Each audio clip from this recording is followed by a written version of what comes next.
quiet for you guys, but something's wrong with my headphones. And I don't quite know what yet, and I'm going to try to figure that out. Ooh, it might be this.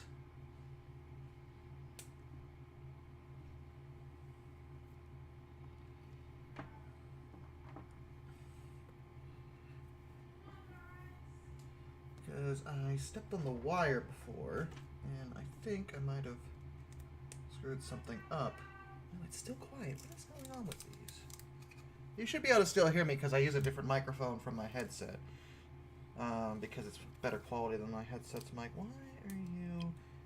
I didn't even think there was a volume control on this thing. Not as far as I know. You can hear me a lot better now. Exactly, yeah. I thought I knew I would fix that problem. The problem is I can't hear anything in the game at all anymore. Which, like, isn't a major deal, but it's kind of annoying. I just don't know why it would have, unless there's, like, something here that affects the volume that I don't know about.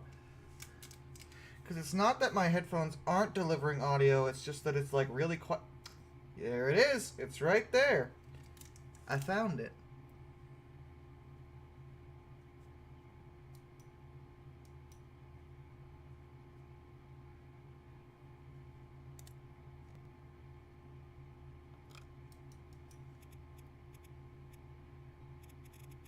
There we go. Now I can hear it. Alright. Now I've gotten that taken care of. I can actually hear. There's a little dial in the back of my headset that I had no idea was even there. Go figure. Okay. So I'm going to do a tropical map. We'll do a medium size. We'll just keep things pretty standard. Not a very high amount of tiles. That's going to be really annoying. We'll keep it down to medium. You can hear the game. The music just stopped for whatever reason. The game sometimes does that. That's not me. Let's see. Right now, we'll do a high amount of hilliness because these are volcanic islands. Let's pretend. You know, why not?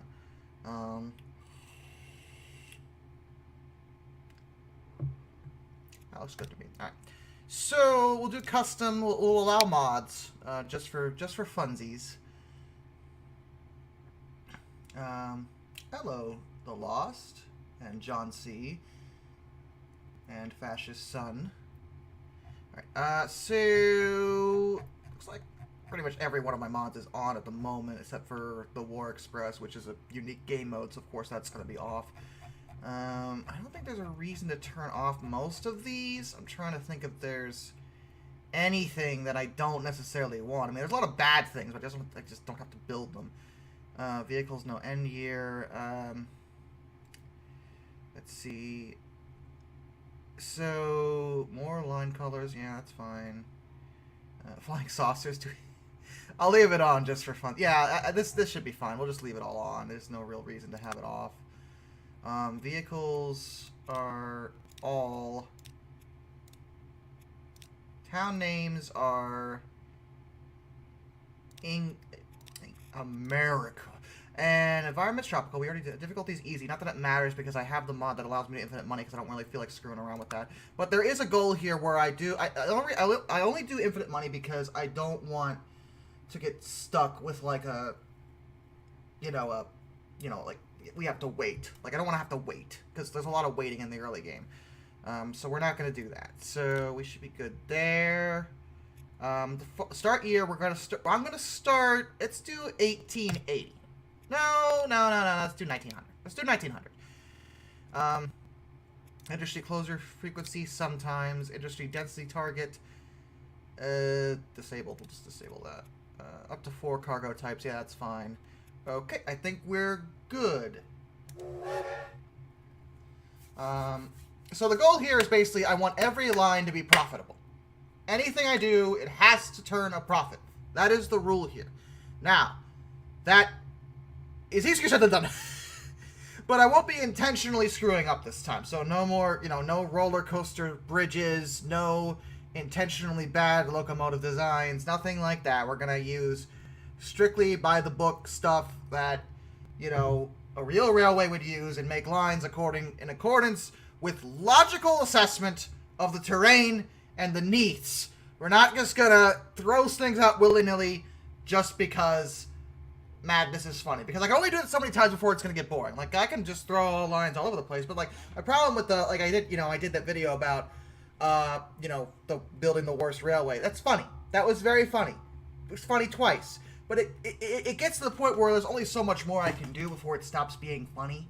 And it's just like you're just screwing around, and it's like, yeah, I'm aware I'm just screwing around.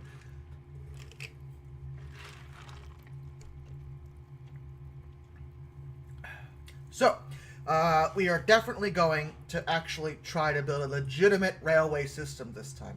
So, no, not British Rail. Although, I may, once we get to that point, use some of their locomotive types just for funsies. Because it's not like everything they made was bad.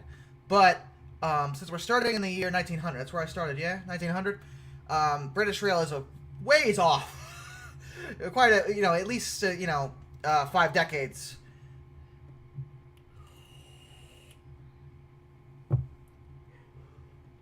Five decades off of, where we're at right now. And as you can see, the game is still loading. Very exciting. So, I can open the forum for questions.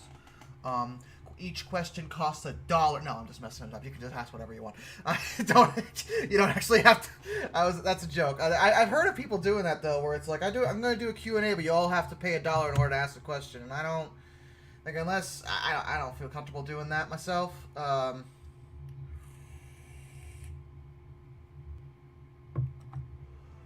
Oh yeah, that's yeah. So I usually have at least a few minutes painted black, but that's because I'm edgy. I sometimes even have black eyeliner.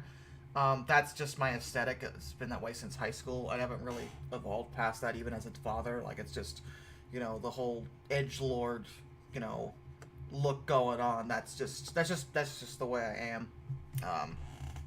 It's nothing, super like girly or anything like that. It's just the whole goth, emo, whatever you want to call it, style is kind of like I always wear black, for example.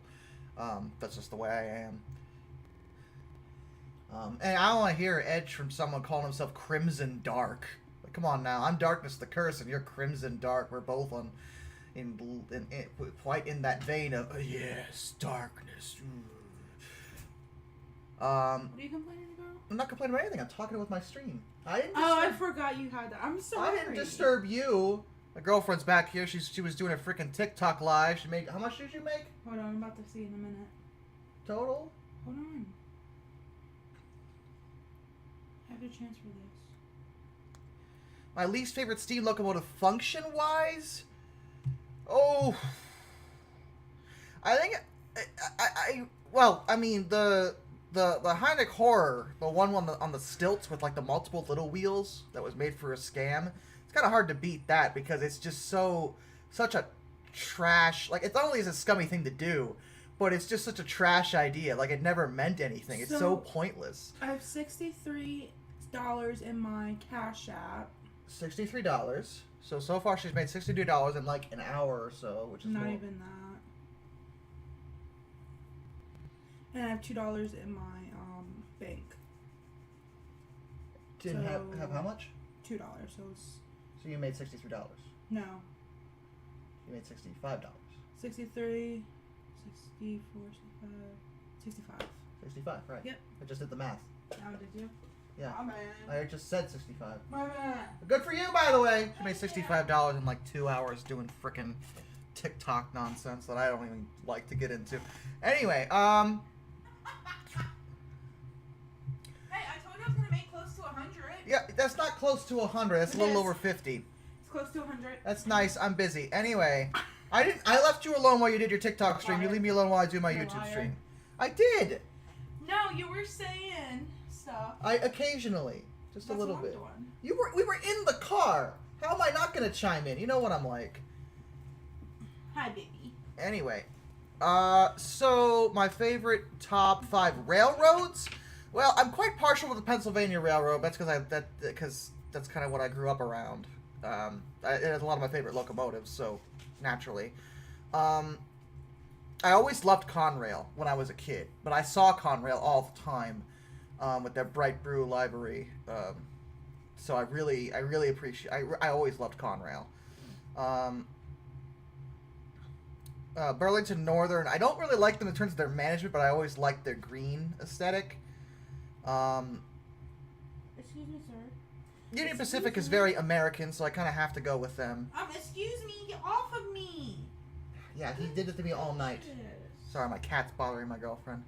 I guess I like Amtrak to a certain degree, but, you know, it's kind of obligated now, aren't I?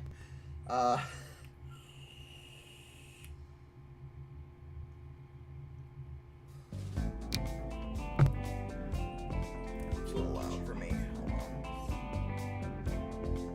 There we go. Music started, but the game didn't start. Nice black screen, excellent.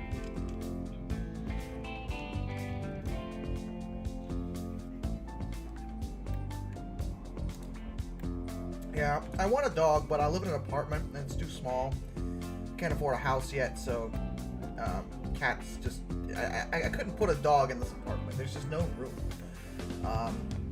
You know, dogs, regardless of size, need to be active and need space, and I just don't want to, you know, put a poor dog stuck in, you know, teeny tiny. Could I set up an American train set? I have some. My dad actually has most of my model trains, and I have a few down with me here at where I live. I could set up a model train set at some point, but that's when I start doing work with my camera. But I'm like not at the point with the channel where I feel comfortable doing. Like I don't have room for like an actual setup, you know,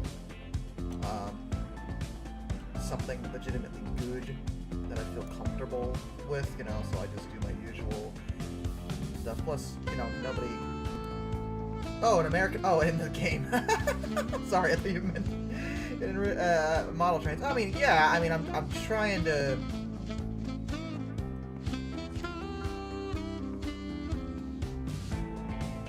Oh, you're wrong. My dad. I just don't have space in my apartment. Like we have. I'll be real. My dad went a little crazy as he got older. He was doing eBay long before eBay was even like super popular, and he has so many model trains now. Like we had a lot as a kid, when I was a kid, but now he has so many. I just like even for the ones he bought for me, I just don't have room in my apartment. Like there's just no room here. I live in a 2-bedroom apartment. That's where I live. So like I just want space. So he just they stay up there. I have a few down here, like a handful, but nothing really, you know, obviously because I just don't have room. It's just simple as that. There's always room for model trains. Hi, Kane. Hello. Answering questions from the stream, as I've actually decided to do trains on YouTube, and it seems to be a bit more popular than animals. Like, don't. Hi, Kane. Anyway. Hi, Kane. Oh God. Kane, are you there? Hello. Oh, there you are. Yeah, I'm here. Okay. And to answer, huh? Go ahead. And to answer what you said above, yes, still am. Absolutely. Very, very bad. Oh, yeah, you're still not over it? Never gonna get over it? Yeah. Never going to. Never going to. Alright. Good to know. But yeah. Just got done watching disc 1 of season 2 of Gravity Falls. Thanks, Ben. I appreciate that. Sorry, Ken. I didn't mean to interrupt you. All good. Finish season 2, you said, Gravity Falls? Disc 1 of season 2. Disc 1 of season 2. Oh, it's multi-disc. Yeah, it's 6 discs. So I'm on disc 4. Technically now going on to 5 next time. I usually hate stopping in the middle of a disc because I will always forget what episode I was on. So if I can stop at the end of a disc, that makes me happy. I know exactly what to go to next. It's getting really good. Love Dragon Ball. Such a good show.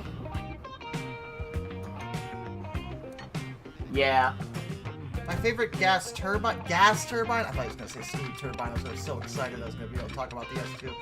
Gas turbine's harder, because I don't actually know a lot of them, like, offhand. I mean, I can talk about them. You guys have to remember, usually I have to refresh my memory whenever I do my videos. And it's generally only my favorite stuff that gets, like, retained. So, like, I'll talk about gas turbines.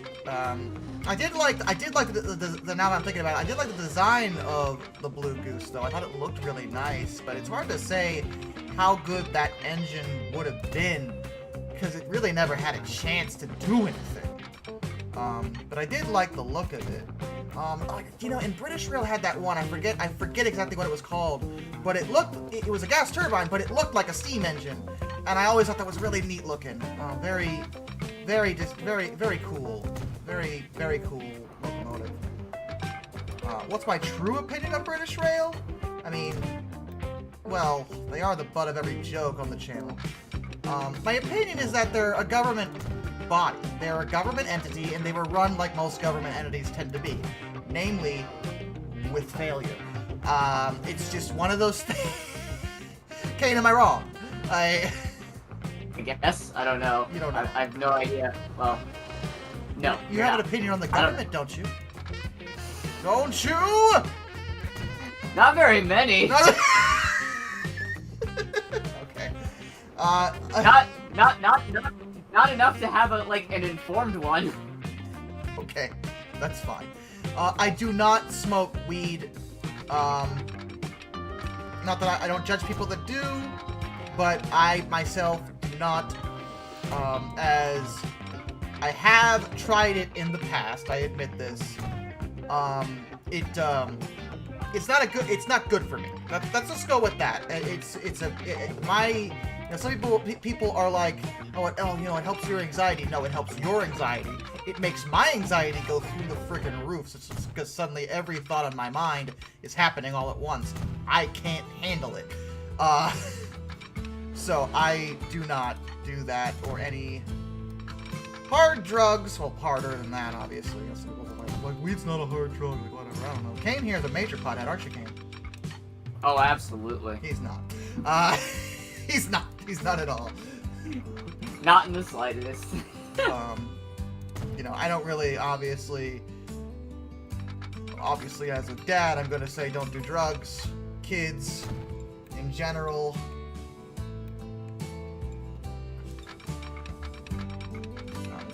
It's not good for you. At the end of the day, you shouldn't be.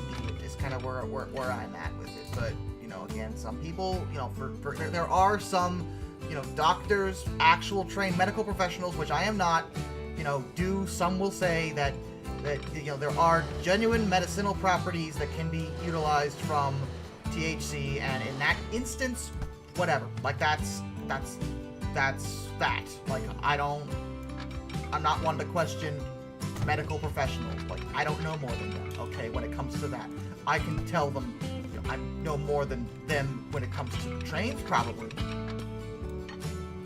Not more than them when it comes to anything else.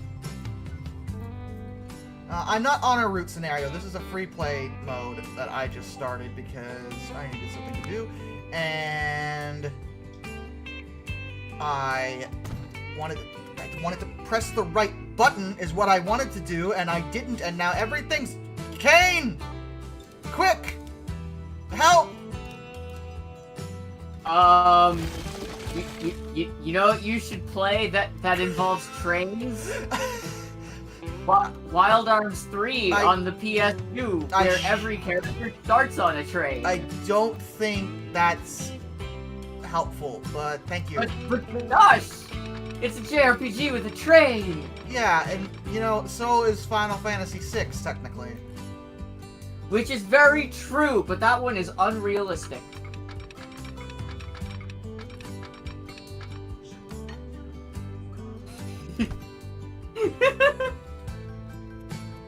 Oh, what region? This is tropical. I'm using a ton of mods, is what I'm doing. Here we go. Let's see. All right, so what should our first locomotive be? Now, it has to be good. So the 620 John Stevens is out. We're in the year 1900, so a lot of these are way too old to be starting us off.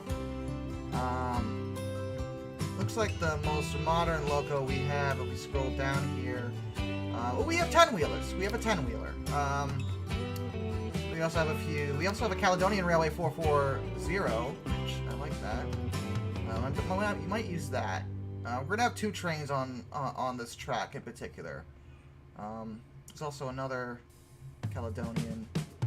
So I'm gonna start with a 10-wheeler. We're gonna go basic and have a 10-wheeler. So utilize basic passenger cars.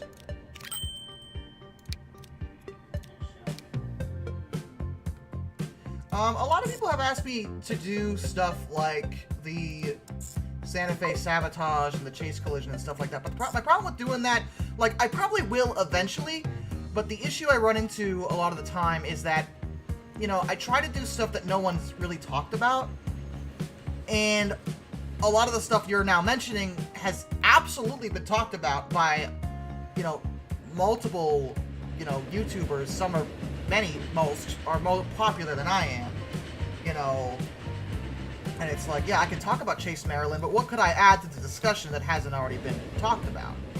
You know, it's one of those things. So, we have our nice little 10-wheeler going down the track. That's always fun. So I will add the Caledonian Railway 440 Duna La Star, which I probably said wrong. Actually, it's pronounced Saladonian. No, it's not. Stop lying to me, Kane. Speaking of Kane, what are you up to? Well, I just tried to start up Fortnite, and then my Switch is all like, you need to update. I'm like, dang it. Dang. I got me.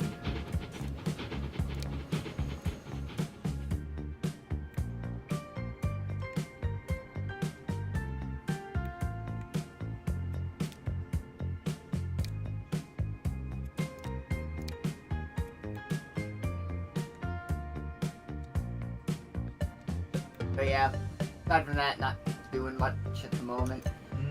Exciting. Indeed.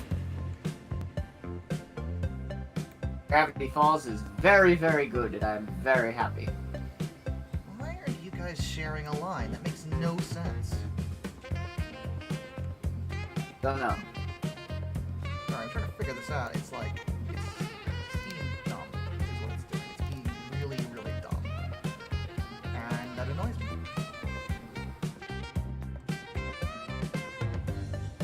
Huh? Can't you wait to get it when you work? It's a waste of gas to go over there again. Huh?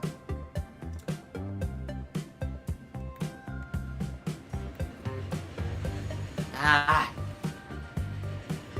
Well, it finished downloading the update. Now it has to install the update.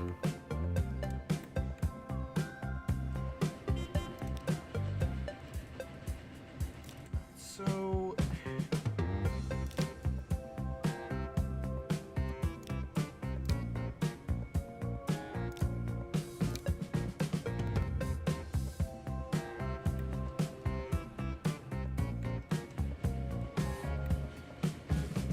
Yup. Why are you doing that? It doesn't make any sense, Kane. It's confusing me. Well, if you're confused, then I'm gonna have no idea. Sorry, I'm trying to figure out why the game is setting this up like this, because they should be operating on 2 different lines right next to each other. And it shouldn't be causing an issue. And for whatever reason, it is. It's causing a major conflict of interest here, and it doesn't make any sense. And I demand an explanation. Now! Sounds like it crossed the line. Yes, Kane! Thank you! Thank you for that! Uh-huh. Huh? Okay.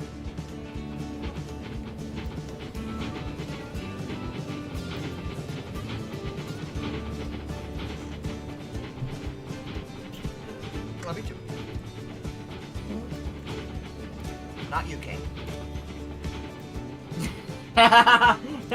Sorry, disappointed. That's okay.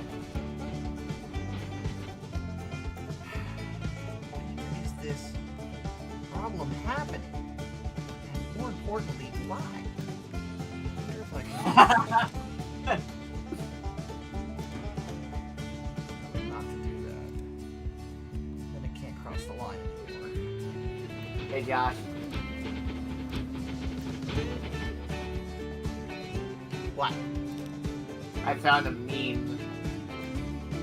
Yeah, I don't know why it really wanted to cross that line, but fix it now. No longer wants to do that. You found a meme, huh? Yes. It's a picture of a library that says, "You want weapons? We're in a library. Books. The best weapons in the world." And then the two pictures is the scene from Lilo and Stitch. Right.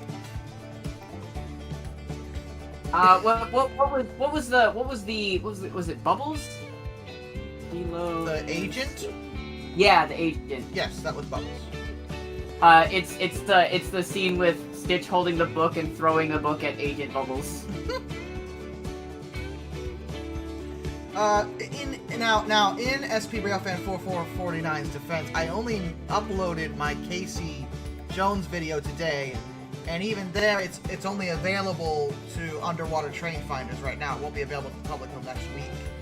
So that's kind of a recent thing.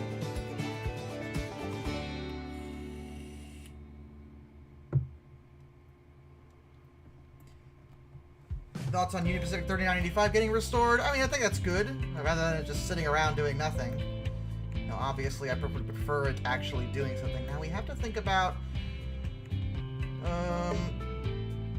So... We need a freight line. Freight is obviously very important. What we could do... First thing we do is food. Now, none of the cities on this particular island are requesting food, but this city over here is... Where is it? Where is it? I know I saw it. There it is. Yeah, Norwalk wants it.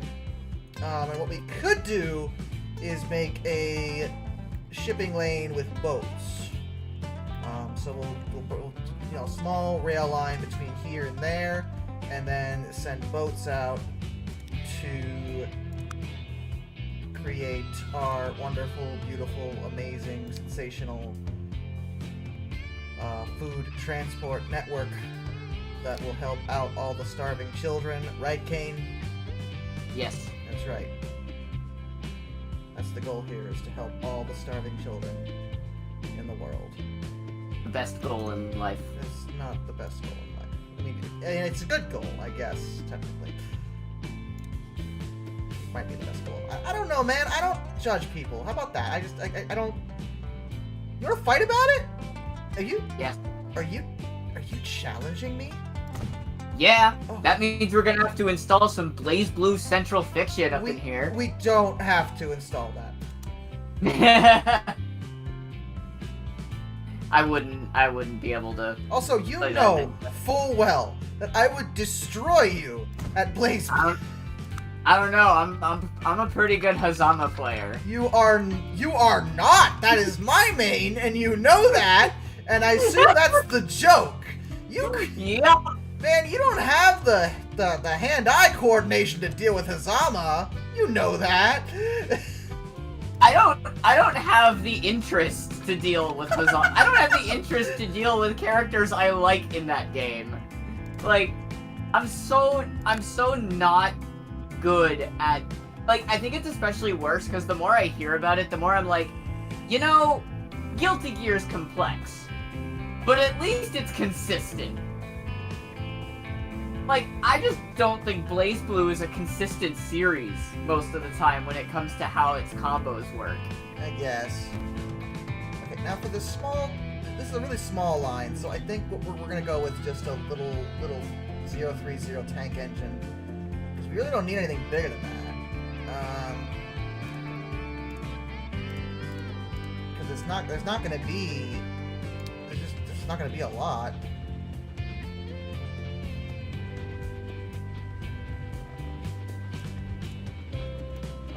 Give it 3. 3 seems reasonable for the length of the line. It may not even be that much. It's literally like the line's like 2 miles. That's 2 miles tops in the context of the game's, you know, ratio.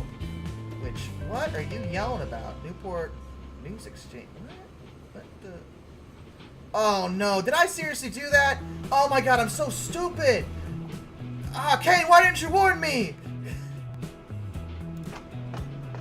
I don't know. I didn't These, see it coming. I put a passenger terminal here, not a freight terminal, because I am made of failure. It Okay? happens. I just need y'all to realize that. This is one of those things. It happens to the best of us. We are gonna fix this.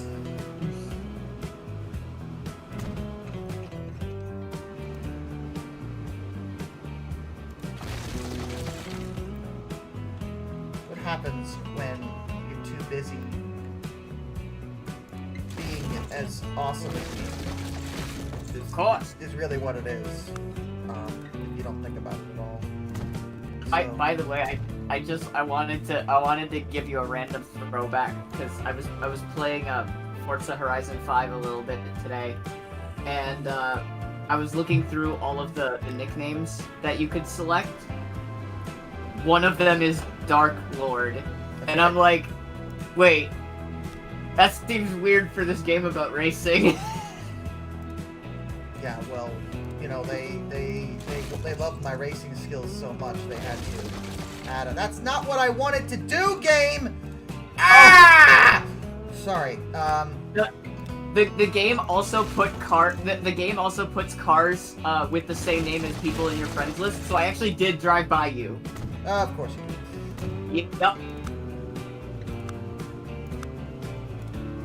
And then later on, I crashed into you head first. You would do something. That actually sounds a lot like you. In no way does that surprise me. There's a reason I'm not allowed to drive the car in GTA 5. You are not. You're strictly forbidden from it, in fact. Okay, Nope. I fixed it. Everything's fine. Have I found any more underwater trains? I've kind of taken a step back from that a little bit because it's not very profitable. Like, I know it's a meme and it's a good joke, but like, not many people watch those videos. Which I know is surprising, but like, this is one of those things. Yeah. I think it could be a series that you do every so often. Oh but yeah, I'm still maybe gonna keep. more I'm still gonna do it on occasion, but it's not gonna be like I was doing it for a while there weekly. Yeah, And exactly. that's just not gonna. It's just not gonna work. That's I mean, why there's I a branched out reason to I things did it. beyond trains, and, like boats and tanks and other stuff, because like, you know, it's history in the dark, not trains in the dark. I can do other things. I am allowed to do other things, and y'all can't stop me, especially you, Nappa. I.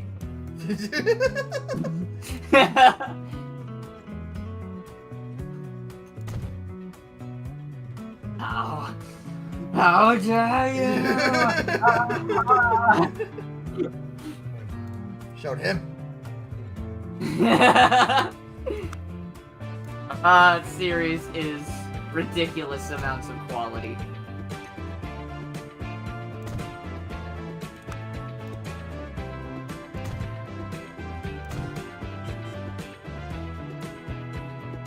Oh, right. Are you done yet? Yes, you are. Cool. Now I can start you up.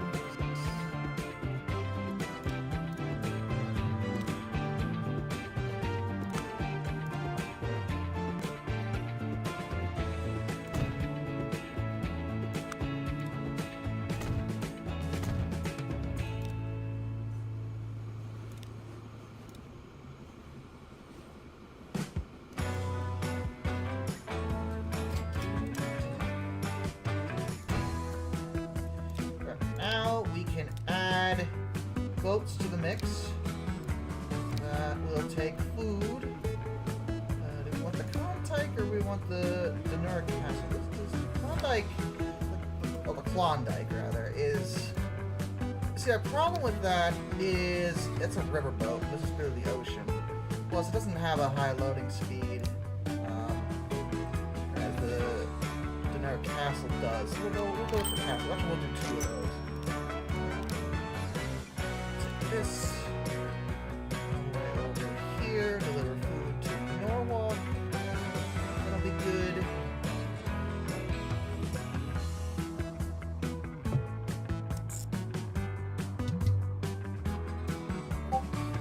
path for big ships. What are you talking about? It's the Ocean Man. Okay, so that's obviously not gonna work because the game is very picky when it comes to large ships for whatever reason.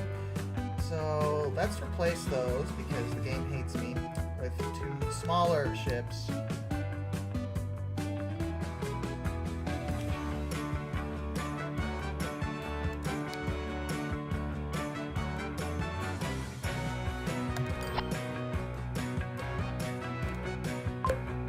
There we go. Those work. I guess there are these islands in the way, so maybe that's the problem. Might be room for big ships out here, but we'll deal with that later. So...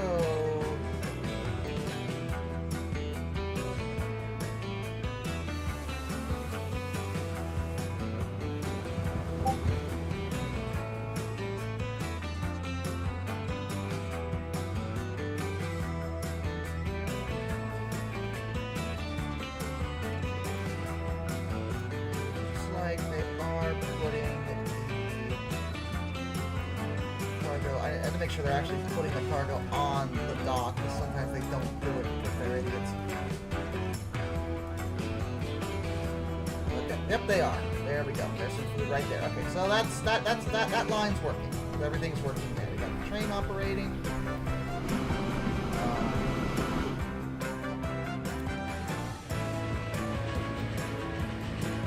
How are we doing on this line? Not profitable yet, but passenger lines take a while to build up, so I'm not surprised there's issues going on with them. So we'll leave them alone for a while and focus on building up some of these. So Newport News wants refined oil. Thought about Fairbanks Morse. Have I ever thought about Fairbanks Morse? Okay, should I have thoughts about Fairbanks Morse? I need context. I don't. It sounds familiar, but for some reason I think I should know about this, and for some reason I've forgotten. I have no idea. There weren't any hovercraft in 1902. That's what year it is in this game, right now. You have no idea, Kane? Yeah, I have no idea. What good are you? I mean, I'm good to play Phantasy Star Online, Legend of Zelda, and Mega Man. Does that count? I mean.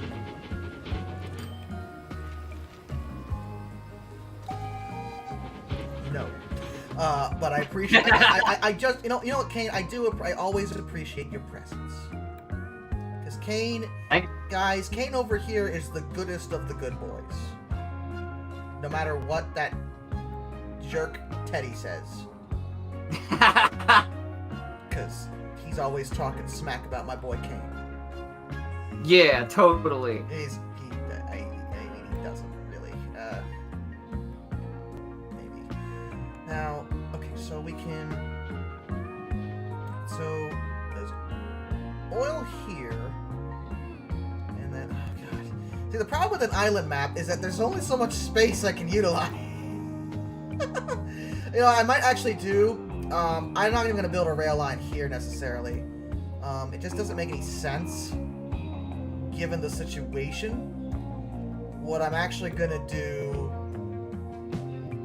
is these are gonna the oil's gonna go from here to here by truck, and then we'll deal with the rail line in a second.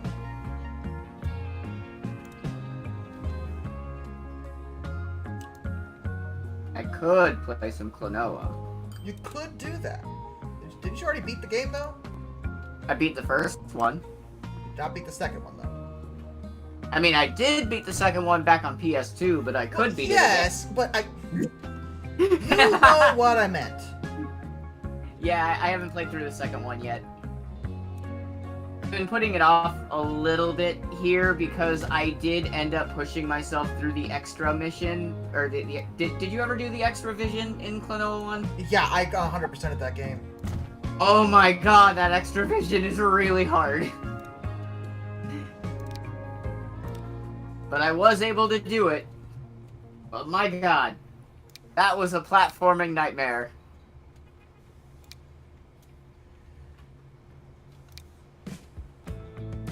Oh yeah, speaking of, I did that for one reason, to confirm one thing, that yes, they did remove more content. There's really none of the costumes that you had in the Wii version are actually available. Why? Just irritating to do stuff like that. Yeah, I know. This, like, I love the fact that these are a thing, but wow, you guys put way more effort to make this way worse.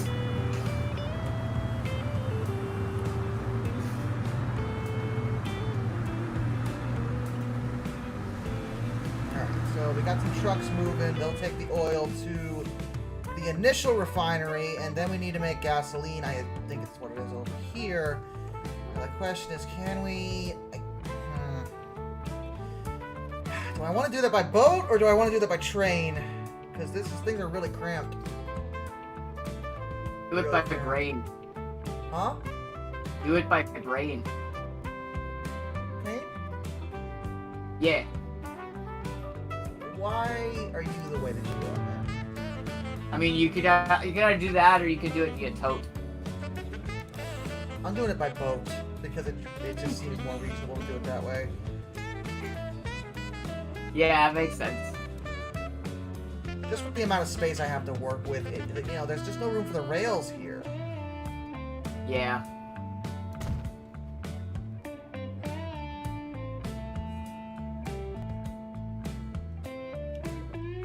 Oh, by the way, from the conversation from the other day, did you see my big post about the chestburster scene from Alien? Yes, I saw it.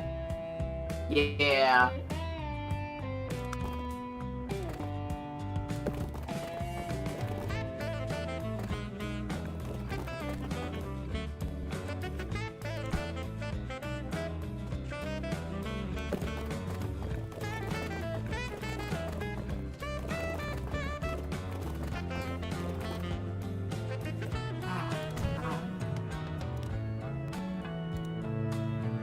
Okay, we got that taken care of. Now we need the oil from here to get to here. So I think we can build a rail line from those two places, or we can just do trucks again. Don't want to do trucks again? Wait, is this true? No, we can build a train there. I can make that work. What's true? I think... Oh my god, I think GameStop is launching an NFT marketplace. Speaking of, everybody, you can now purchase Huster in the Dark NFTs! No, you can't. You can just donate cash, which is honestly going straight to me so I can pay bills. That's all I do. I don't do NFTs. I will never do NFTs here. Okay? Because they are stupid. They are stupid, stupid, stupid, stupid. And I will stand by that. Yeah. I also agree that they are the stupid.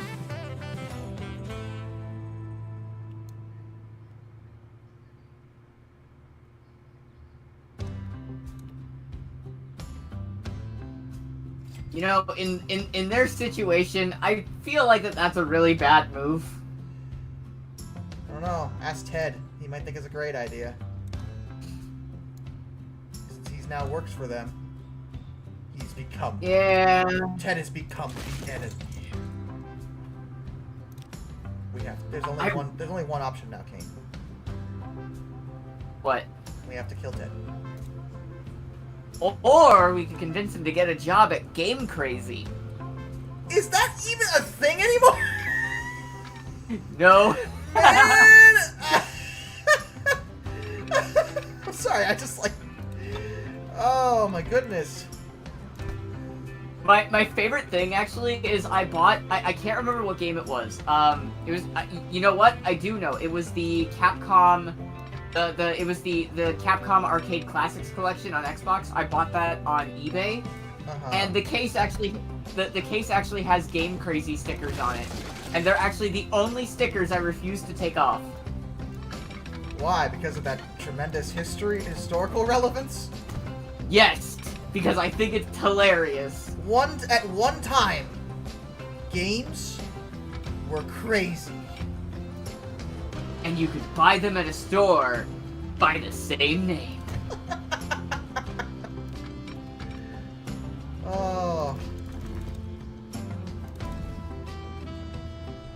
I know that when Game Crazy first really went under, they switched to like a magazine format, and they just did like news and updates and stuff like that instead of being a store.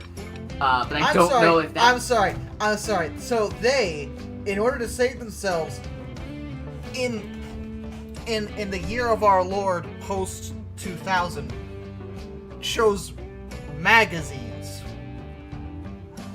I think it was a digital magazine, to be fair. Okay, all right, that's fair. Yeah. I was like, really? That's what they went with. Yeah, to be fair, that was partially on me. I did not specify that it was like a digital newsletter. That's what I was looking for.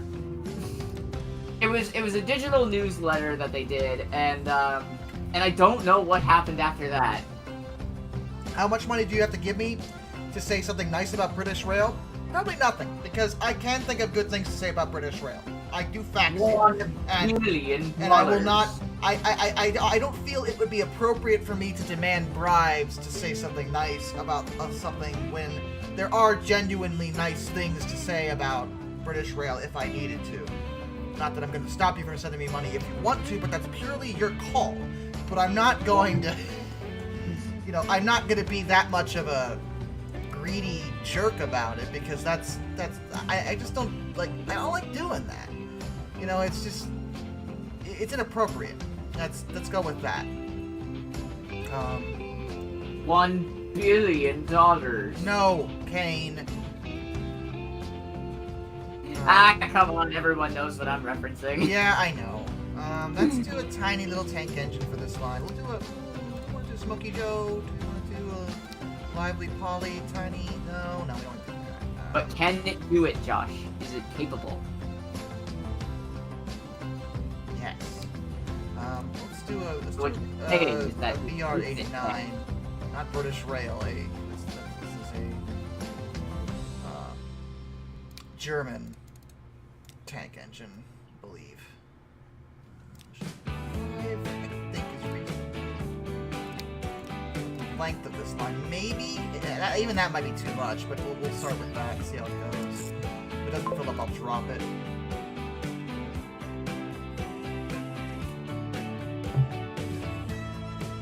Oh, it was a joke. You really didn't mean it. Well, see, there you go. You promised to send me money for saying something nice. I say don't do that. That's not cool. And you're like, well, I wasn't even gonna send you money anyway. Like, wow, that's cold. Is what that is. Cold as ice. Now, you see, if you send Josh money, I'll say something nice about British Rails. No, he won't. I mean, he probably will, but, like, he doesn't know what he's talking about, is my problem with this game. Like, you could very easily do that, but you don't have anything that, like, you have nothing to add to that conversation. British Rails makes trains. You're welcome for earning you that $100. No one is sending me money for that. You're an idiot.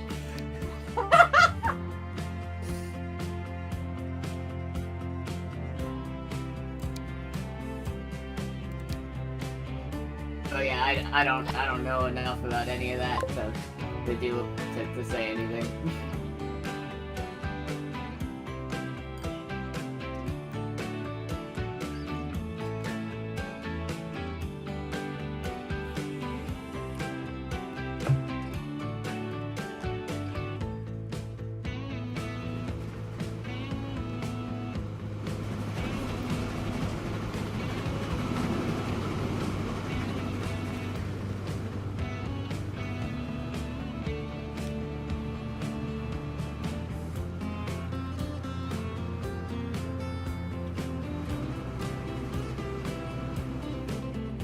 Alright, so we got the oil moving. Boats are getting out there. We got some steamboats moving. We have our Lord 1903. A lot of food. on the dock. We need more Delicious. boats taking stuff to and from that particular line, so we'll add some more of that.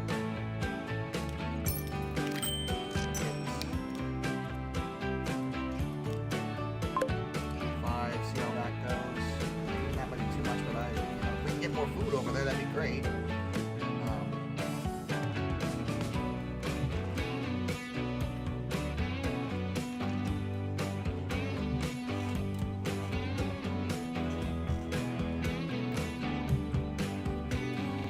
So, yeah.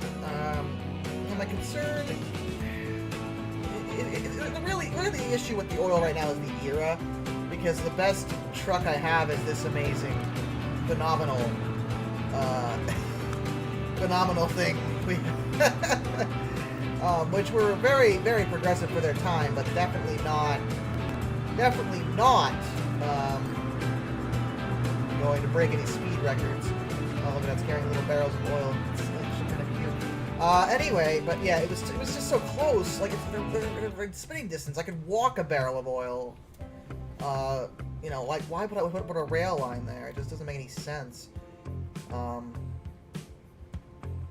Which is funny because, like, Newport is, once the gasoline, we have to refine the gasoline all the way over here. And I didn't realize Elk Grove wants gasoline too. God, it's gonna be listen. Just, okay. It's okay. We are going to put another dock here, like a smart person. That's what we're going to do. Because everyone that wants gasoline happens to be on this side of the city. Ta-da. And we will send another boat. So many boats. So many boats. I think I built more boats than trains so far. Dang it, I keep wanting to make a Finding Nemo reference.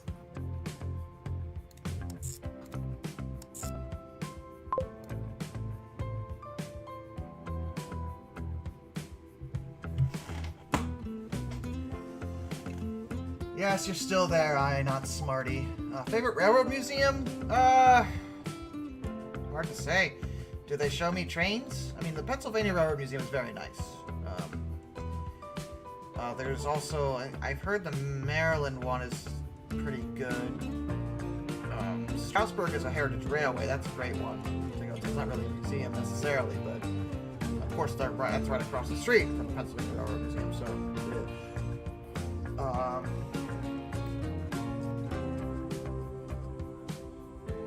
Let's see. Oh, this is an interesting one, Tristan. Okay.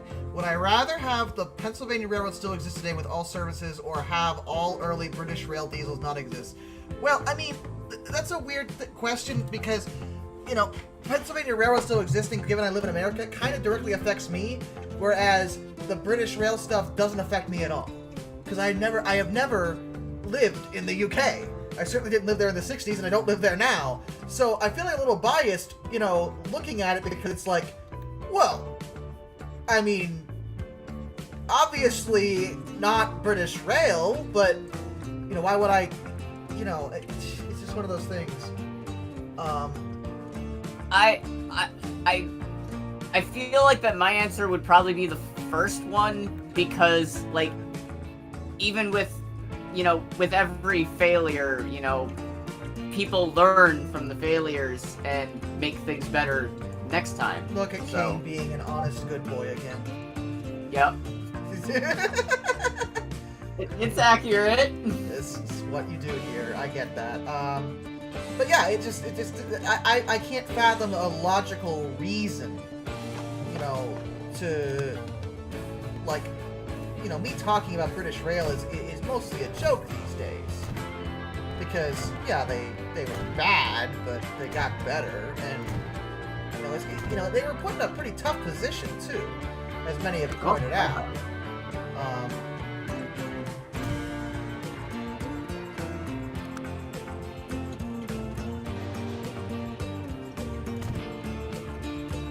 So it's one of those things where it's like, were they bad? Sure, but end. Just end.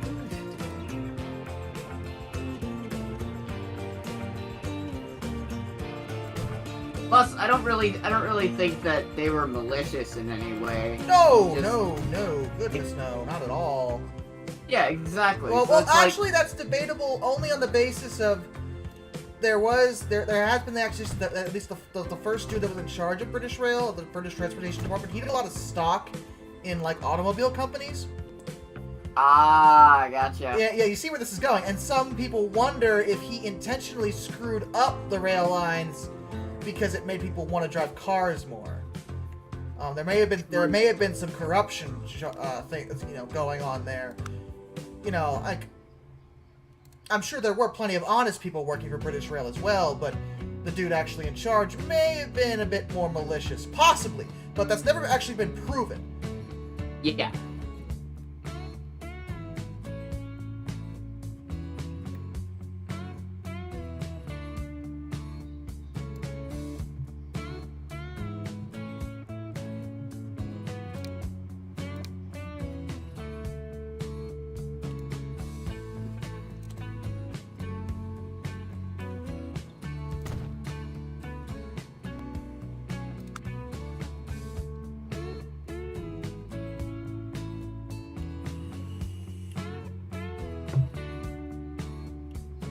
I mean, the failure of Southern Pacific,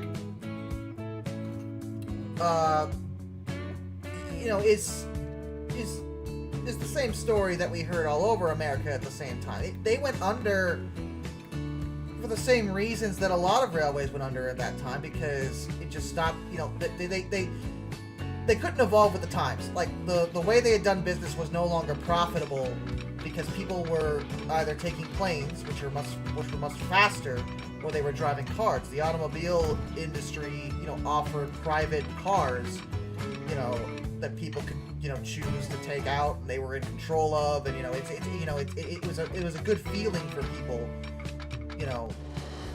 when before you had to go by a train schedule. It's one of those things that public transportation can't compete with, with the freedom of the automobile. So they went under because, of just the nature of the situation that they were in. A lot of railways went under at about the same time because of that exact reason. It wasn't necessarily anything they could have, could they have done something differently? Possibly, but plenty of mergers happened to avoid rail lines being closed down entirely. So, oh yeah, and the trucking industry taking off too, which, to this day, I'm still mystified that trucks became as popular as they were, because when you really think about it, they can't be as efficient as trains in most aspects, because trains can take much more for less cost, over longer distances. Like, it doesn't, trucks, the amount of clog and nonsense with trucks we have on the road, in terms of small routes, I get it, but not over long distances. It was just one of those things where I was like, why are we doing it like this? But America. Anyway,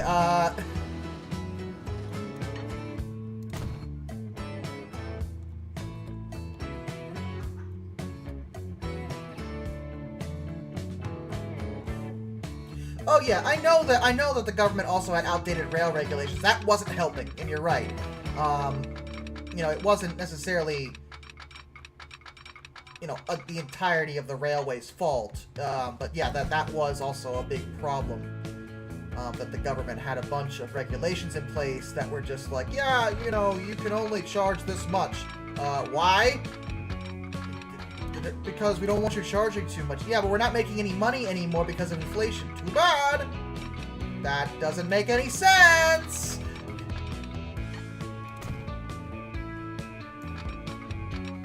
You know what else doesn't make any sense? Your What? stupid face. Oh my god, you're right. When I look in the mirror, it's just a bunch of ones and zeros. I knew it. Kane's a computer. Worse, I'm a virus.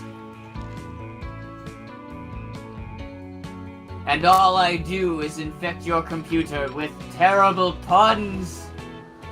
You do that a lot, to be fair. I do, quite a bit.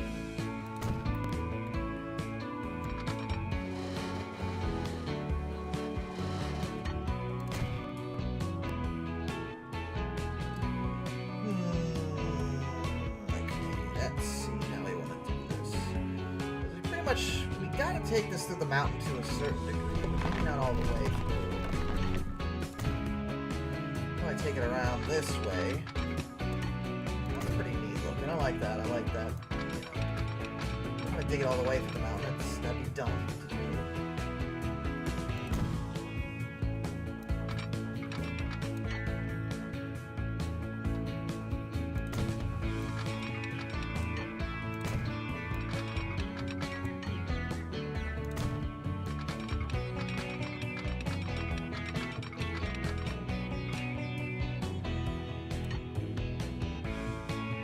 Am I going to remake the Florida Key Railroad? I mean, I might wind up having to do that, but, you know, we'll see how it goes. Right now, I'm just linking... Right now, I'm focusing on linking cities that are on the same island, because, you know, like I said, I'm trying to make a good railway, and logistically, building a railway across the ocean is not a good idea. You know, it's just not... Don't actually do that.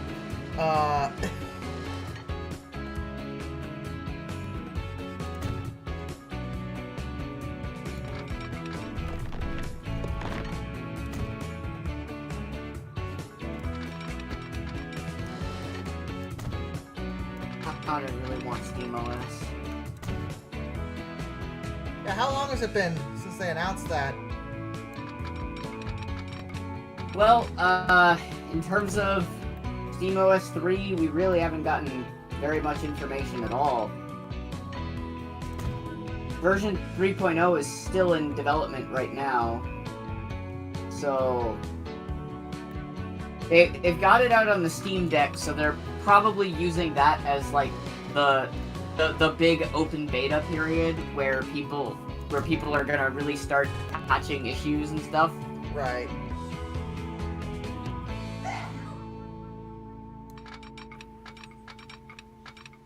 Like even a lot of the anti-cheat stuff is getting native Linux support now, so you can play online stuff. Like Elden Ring is fully playable on SteamOS. That's cool. Yeah. I only use that game as an example because it came out like a year and a half ago at most. Like it's brand new and it's running perfectly on SteamOS, which is pretty good. I'll send a train underwater if I want to. Absolutely.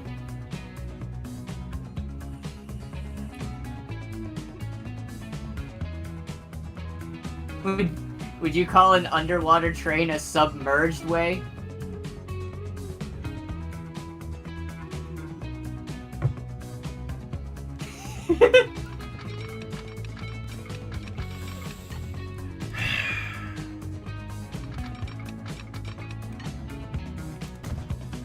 Yes. My terrible puns will forever be a thing. I really don't like you.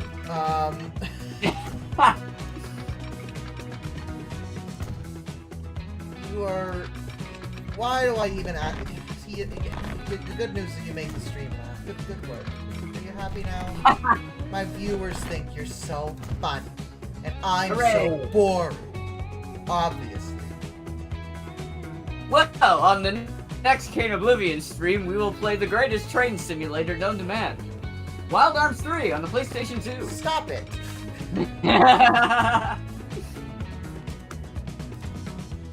I've never played Wild Arms, ever. Yeah, I don't blame you on that. It's definitely got a strange history, that's for sure.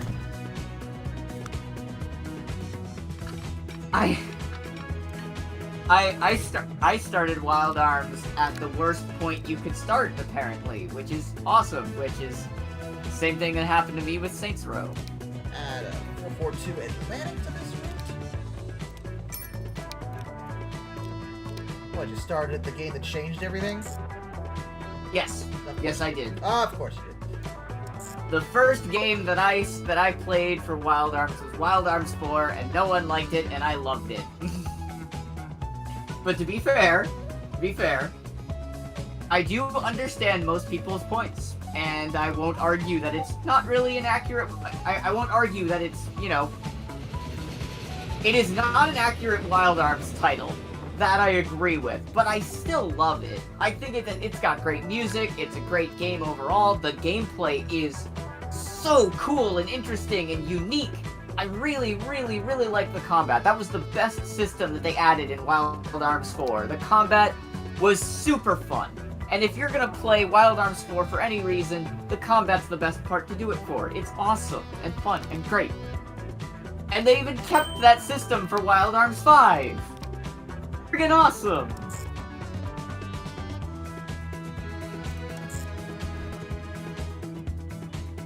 The big one I've seen that people really like is 3.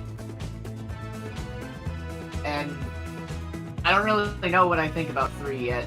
I never got very far.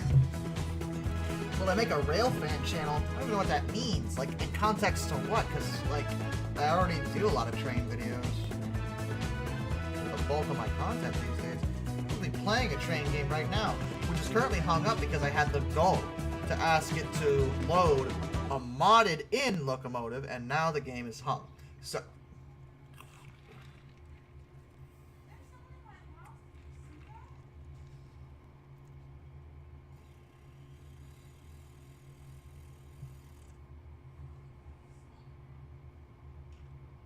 it's still hung. Yep. Oh, going out filming trains IRL. I really don't do that. I really don't do that often. If I respect people that do, but I myself have never really been one to partake in that part of rail fanning. It's just not something I've ever really. Looks like I actually set the tracks up right this time. Yeah, good. All right. Just never really. I would never be able to do it.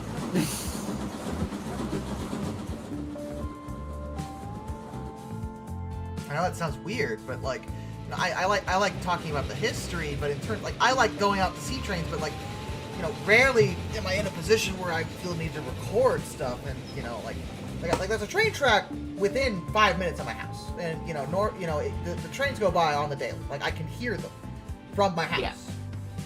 But I've never recorded a train down there. It's just never something that even really occurred to me to do.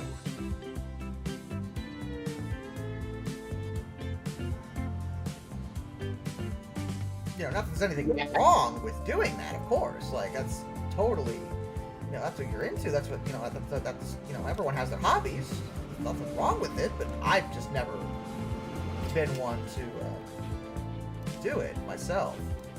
The only times I've ever been around trains is when their horns go off and absolutely deafen me for a few minutes. Kane is scared of many things. I have very sensitive ears. Those horns are really loud.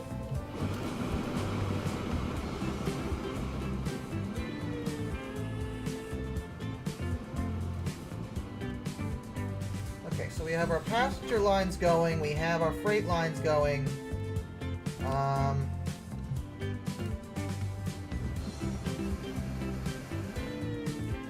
What's next? We probably need more freight lines at some point. This place needs food too. Providence, but man, that's gonna be difficult. There's train tracks just a few blocks away from my grandpa's house, and whenever I walk down to the game store, I'm like, if it's coming, I literally I don't even bother. I'm like, nope, not doing it. My ears can't handle that. Power. One time I was caught behind it, and I had to. I heard it coming, and I'm like, no! And I covered my ears, and I just ran to like the edge of the building and ran to the other side just so I could block out most of it. You see what it is? Kane is like the Grinch. He doesn't like all the noise. The noise. Yeah, it hurt. Even behind the building and with my ears covered, it hurt. That's how loud it was. Trains can get pretty loud. Yep. especially when you're right next to him. Okay, so what we're going to do is we're actually going to have two of the boats go over here instead of to Norwalk. So where are you? There you are. Manage vehicles. We need 3 of you, or 2 of you, sorry, 2 of you on a different line entirely. You'll still be going to that, but you will be going all the way over here. Which the game's hung up about. I think I was trying to plot it because it's such a weird... They can fit through there? I wasn't sure about that, but I guess they can, so fair enough. My favorite Norfolk Southern Heritage unit? How many Norfolks? Is the 611 count? Because it'd be 611 otherwise.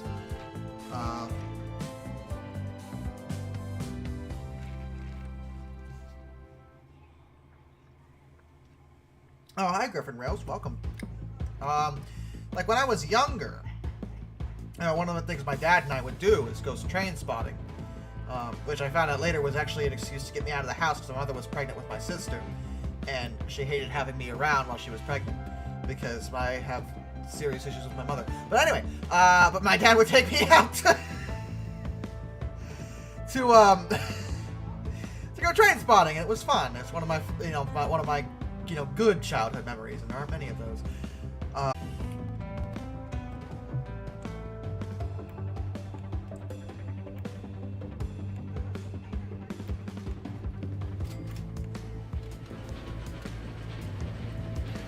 Oh, diesel locomotives heritage units. I don't actually know that many offhand, I'm not gonna lie. You guys have to remember, a lot of what I do, I research beforehand to make sure I have it right. Like, the kind of stuff that people, will, like, memorize. Like, I know a lot, but I don't memorize, like, model details and stuff. Like, there's some rail fans that are absolutely nuts about that kind of thing. And there's only so many units and, engines I know offhand.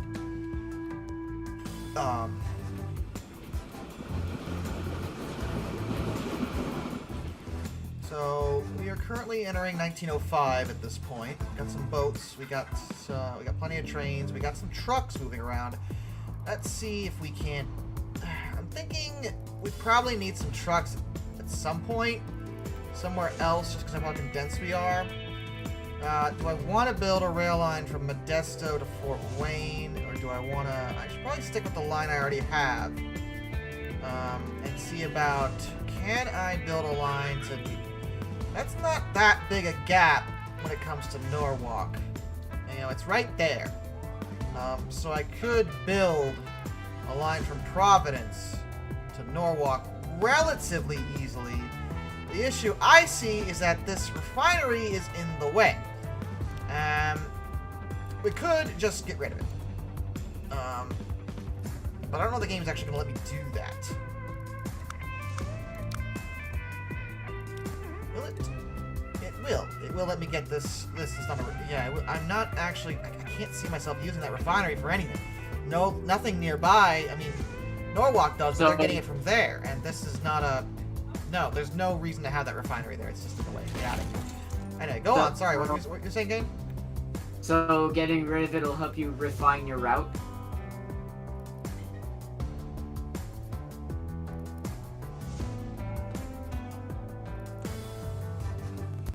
Kane! Yes? Why must you hurt me? I've never... I've never hurt you, to my knowledge. And yet, you consistently find ways to cause me agonizing pain for no reason other than your own amusement. But Josh, you've clearly hurt me. You dissed Klonoa's blue outfit. When did I do that? It was a while back, but we were talking about the... I have no memory of this. I don't think you actually, trashed the outfit at all. I'm just joking about that one. But we were talking about how the remasters, they decided to revert Klonoa back to his original PS1 version, which I do think was the right call. And that you had just mentioned that you preferred the original look. Yeah, well, I mean, to be fair, I prefer the original game, too. You haven't even played 2, to my memory. Not much of it, no. And you're right. You got me there. I haven't played much of it, but... And I want to watch you play it one day. I want to see you play it. Well, I have to be able to afford to get the collection, and I assure you right now, I don't have the money for it. I am, just getting by as it is. I understand that completely. So, like, single dad over here, I gotta focus. Well, my birthday's coming up. Who wants to get me a birthday present? Who? I'm gonna be 32 years old. I'm so old! Go back to your TikTok!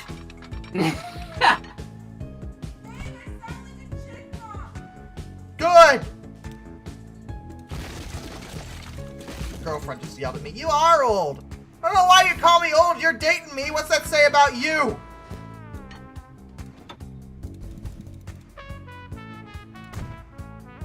She's only like 5 years younger than me, just so we're clear. Don't want people think of being like, oh, you're dating a young girl? No, she's 26.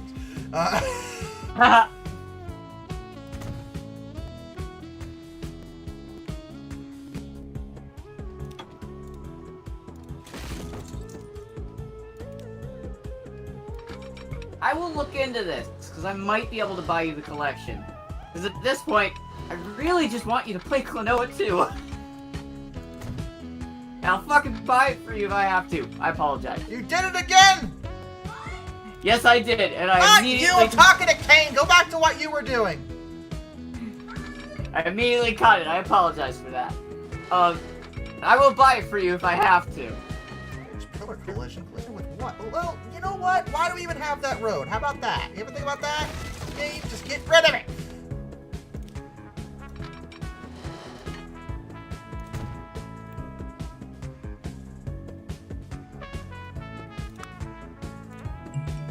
But yeah, I'll see about that, because I love Klonoa too. So good.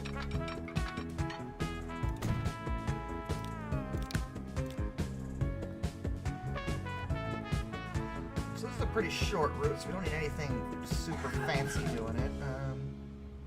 What do we have here on the...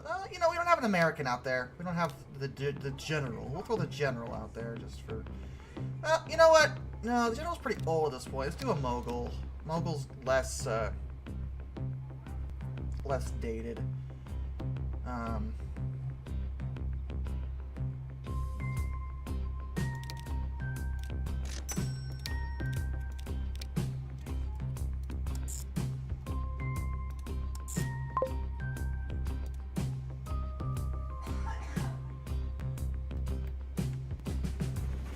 There we go.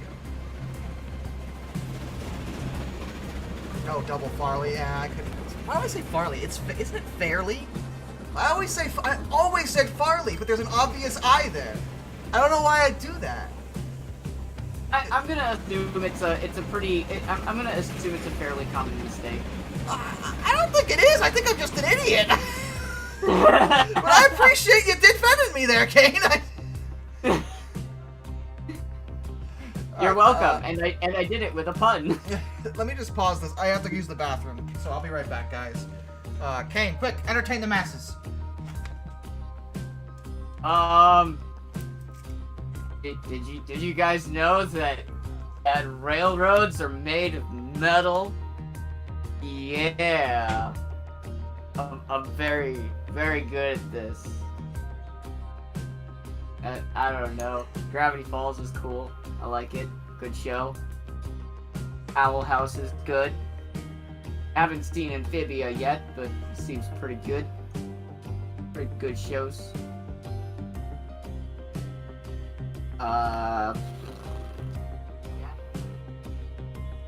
There we go.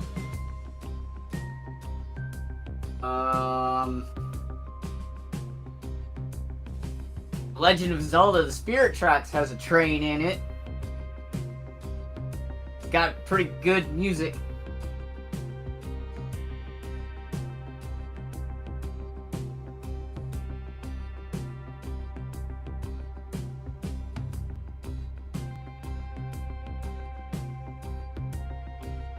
I might have to redo those assets a little bit, maybe.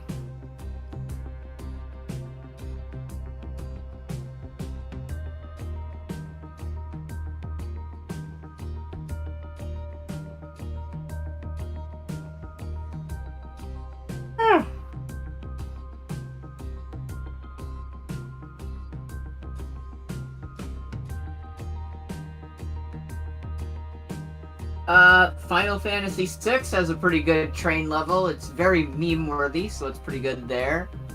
What other train levels are there in games?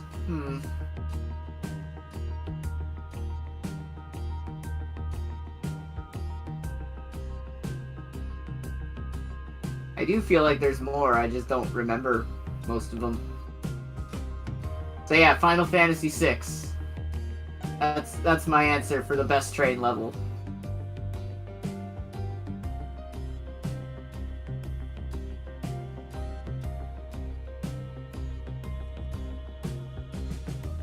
Indeed, that's one of the reasons it's one of the best train levels.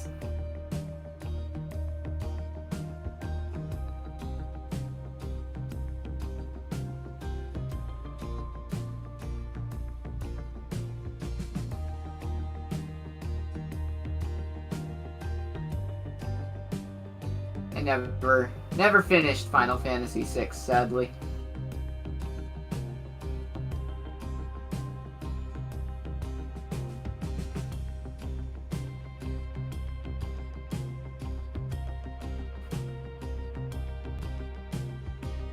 I only ever played the first level of Uncharted 2.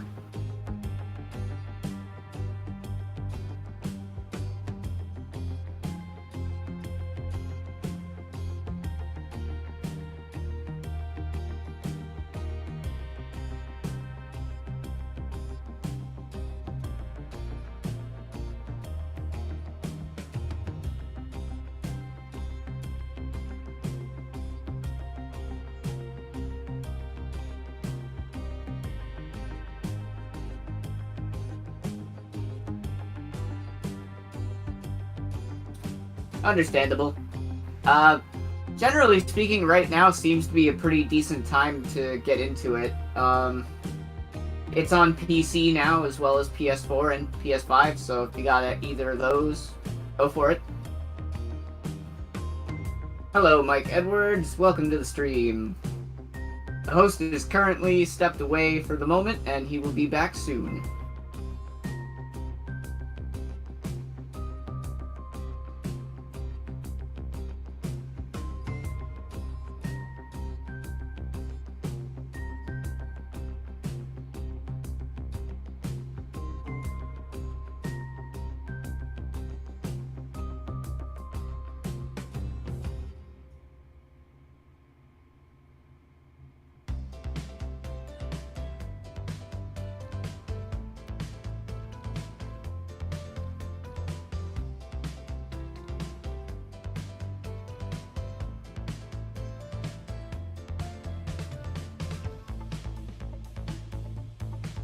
I don't know the context for that question, ultimately.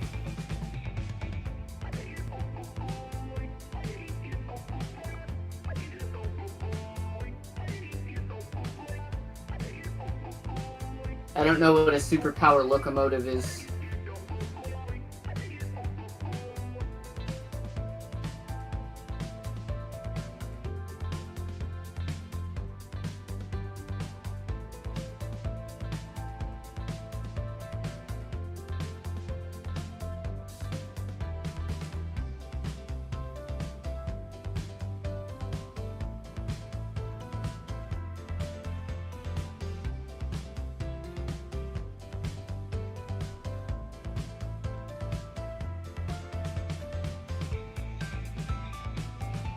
Still not really sure what those are. I'm not a train guy, but when Josh gets back, I'm sure he can answer those questions. Is it true that an FF9 remake is in development? I don't know for sure, but it was one of the things that was leaked, and it was the only thing that hasn't been confirmed, so I have no idea, but I can hope. I'm crossing my fingers. I really want that.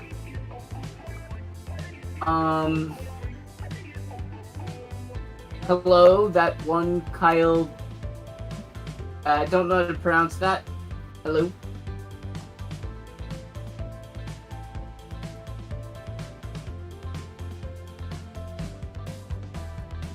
I'm glad you enjoy the content. I will definitely point it out when he gets back to read that, because that's awesome. Glad you have a good time here.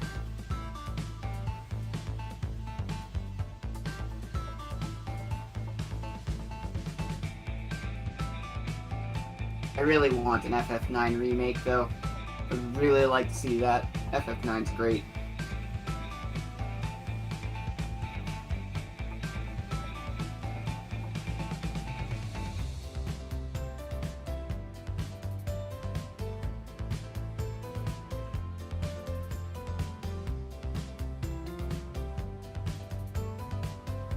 Yes, I do know about the FF9 Coca-Cola commercial, and it's a trip and a half, that's for sure.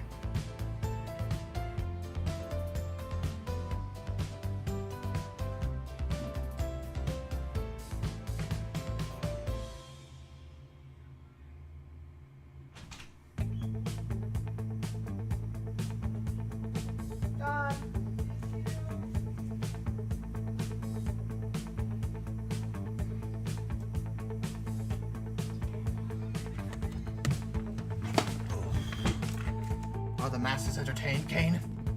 Kind of. You'll definitely want to scroll up and look at some of the chat messages. I think there's a few questions for you. Oh, of course there are. Because I can't answer most of them. Well, why not? Because I need a lot more training.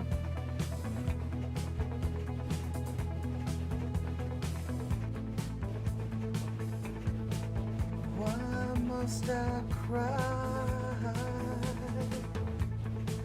Why must I cry? Why must I cry? Why must I cry? Why must I cry? Why must I cry? Why are you like this, Kane? Because reasons. My favorite superpower, Locomotive. I assume he means USA, Russia, China. Weird question, since I already said the T1, which is an American train locomotive, rather.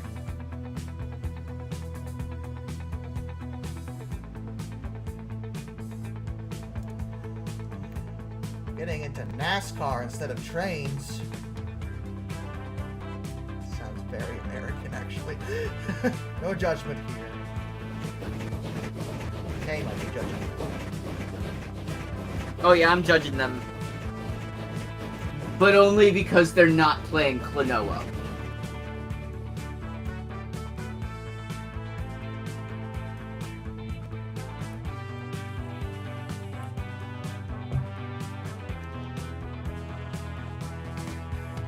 Great focus superpower.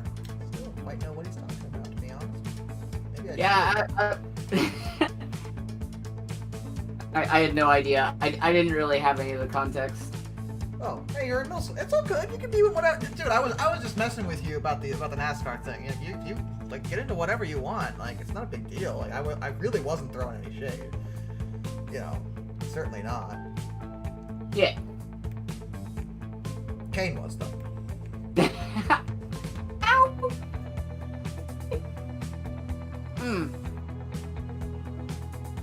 I don't know how I did that.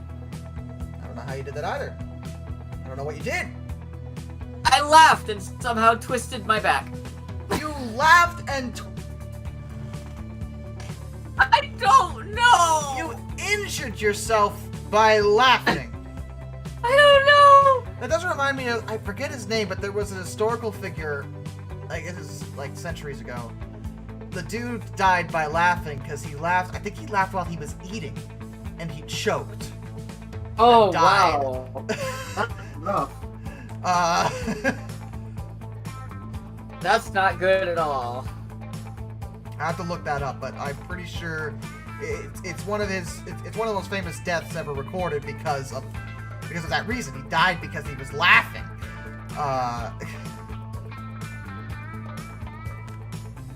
So you see, folks, even the joy of laughter is but a simple step away from the cold embrace of death. There's an episode of Code Lyoko that deals with that. What the? How do you Yep. always manage to bring it back to Code Lyoko? They explored a lot of ways that Xana die. got into the real world. Oh? I mean, consider that the first episode of Code Lyoko is Xana possessing a teddy bear. Okay, that's true, but...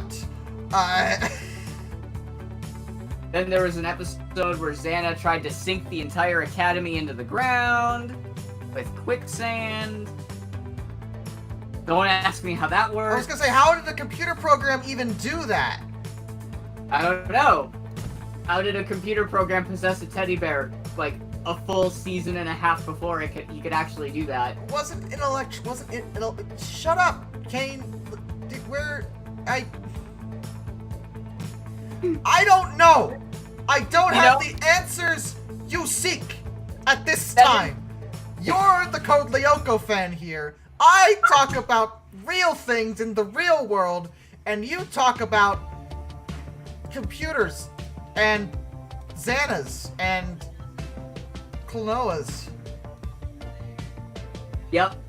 I will say that is probably one of the biggest plot holes that I've noticed in Code Lyoko is that in episode 1, Xana possesses a teddy bear, but he is unable to possess humans until either season 2 or partway through season 1. Because it's only until they discover that the return to the past is what's making Xana stronger. So, yeah. It's like, well, wait a minute, then how did he possess the teddy bear in season 1? With magic. Yes. And yeah, I remember that episode too. Xana once turned everyone into zombies. That happened. Oh, it's better. It's better. I'm forgetting about that. He didn't just turn people into zombies. He possessed Odd's dog Kiwi, who then bit people, and that's what turned people into zombies. How? I don't know.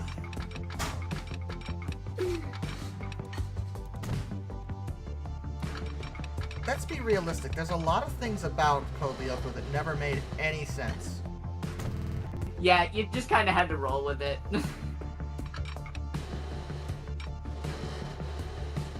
It was very charming in its nonsensicalness. It really is the show that if you think too much about it, it's like, I'm sorry, what? But it's like, I can let it go. It's charming. Come on.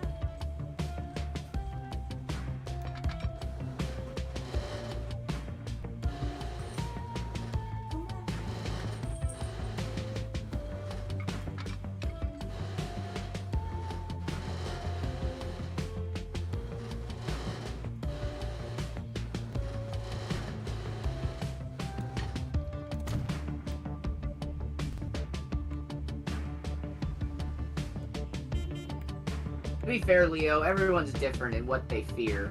Like, it doesn't matter if it's not necessarily scary to some people. To others, it can be terrifying. I fear no man.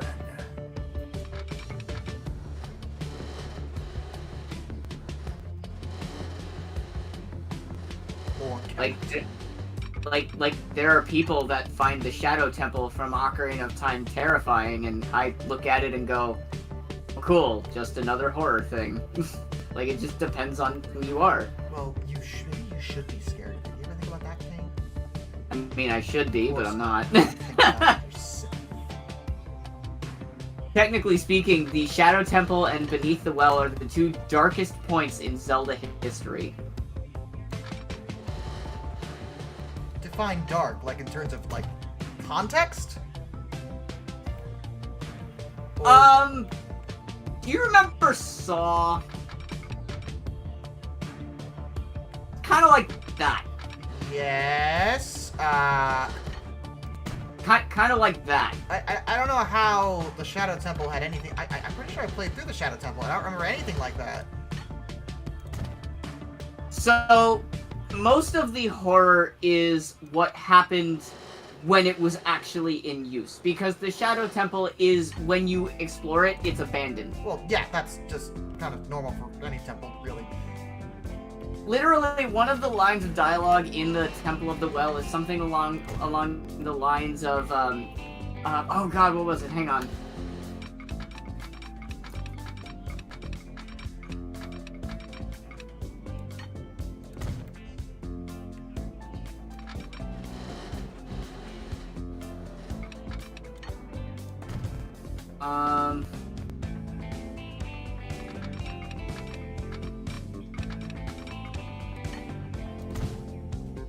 Shadow Temple. Here is gathered Hyrule's bloody history of greed and hatred. That's what it says before you enter the Shadow Temple. So it's like, there's a lot of backstory to what happened in that temple. Greed and hatred.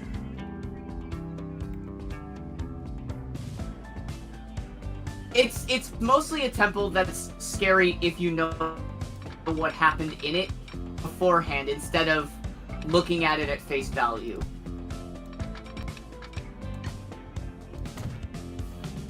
Did people die? A lot of people died. Oh, okay. Lots of torture. Oh, Lots of okay. That's Yes. That's great. It's pretty horrifying when you get the context for it.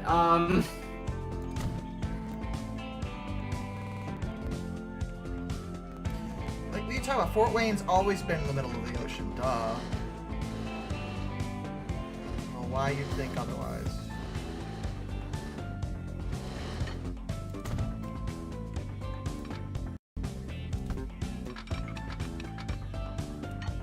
Collision with what? There's nothing to collide with. What are you hitting? You're not hitting anything.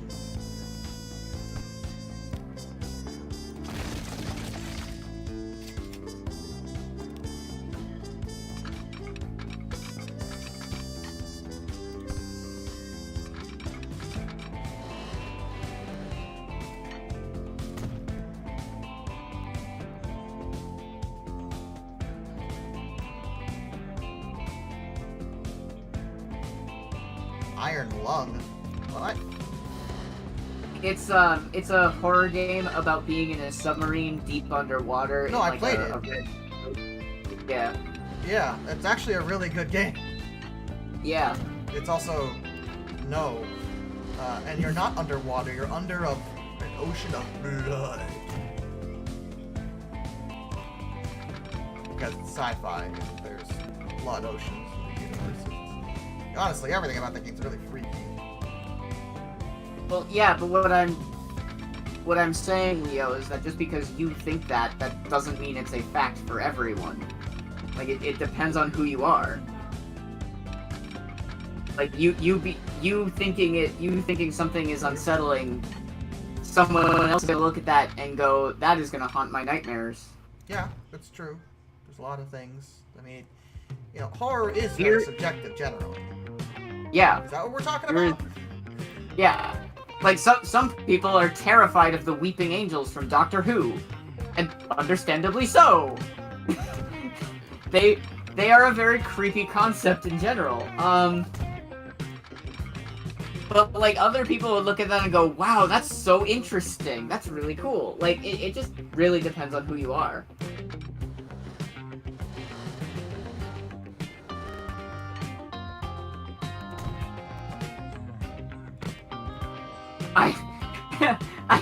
I freaked out Teddy with a clip from Owl House. It was a clip with Hootie, and apparently I had somehow made him feel sick with some of the sound effects in there, and I'm like, that surprised me more than anything, considering some of the games he plays, like Outlast. And I'm like, that is Teddy for you. I feel like Outlast is way scarier than Owl House, but like, you know, just the sound effects hit him the wrong way. Teddy's got some interesting triggers sometimes. Yeah, like, it happens. I get that. I'm the same way in that kind of weirdness. Like, again, as we talked about the other day, the friggin' chest burster scene doesn't bother me in Alien. I still cannot believe that you, Mr. Gore Police over here, am not bothered by the chest burster. It's just... I'm also not bothered by the Devil May Cry anime, to be fair.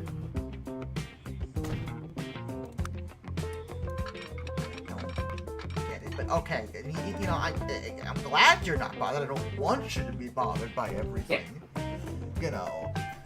For me, the best way I can explain it is that it's generally speaking like the difference between normal blood and like gory blood. So much blood. But, like, Doom is something I can't deal with because of how in your face it is and how up close and detailed everything is. I don't like that. Can't do that. But like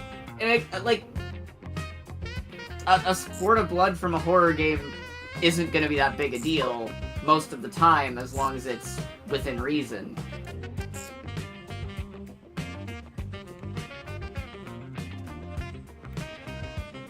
What's within reason, though, Kitty?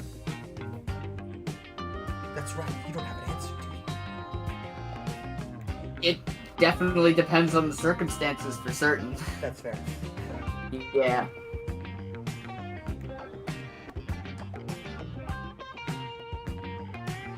But yeah, exactly like the SCPs.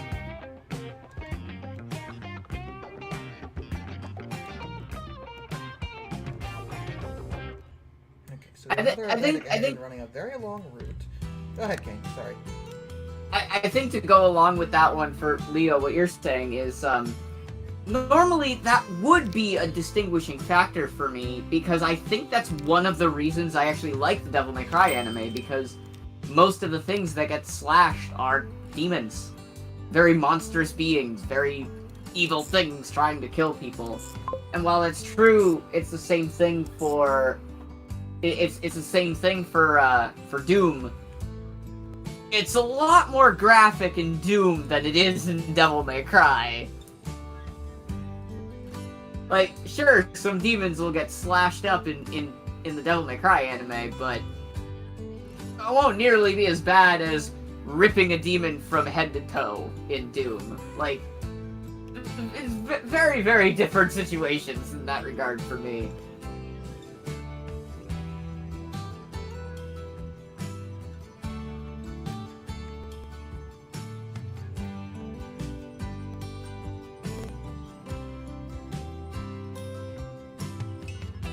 Plus, the other thing for me in general is, even outside of just not, like, just really...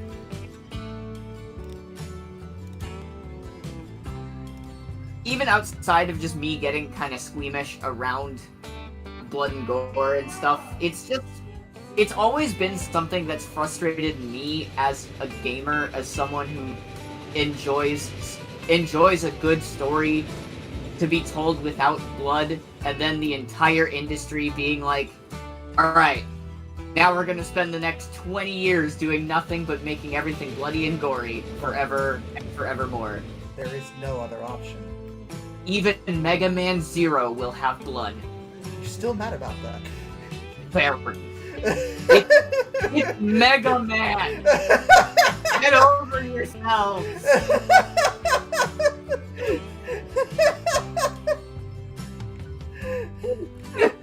I'm sorry, Kane. It's fine, it's fine. I still think it's funny.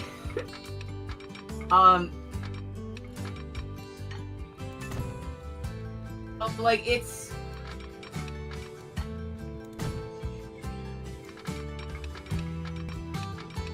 But it's so frustrating when, like, we have seen so many instances of extremely good stories being told throughout the years without blood and gore. Prince of Persia: Sands of Time, I apologize, is one of my favorite games of all time. I don't know why you're apologizing, except for the fact you're bringing up Sands of Time again for the 800,000th time this month, but go ahead, as you were. It is a wonderful game with a wonderful story, with great characterization, great everything. Very little blood and gore, if any. Very, very, very low amount. Very great classic game. Most people love it. And then they did Warrior Within. That's right.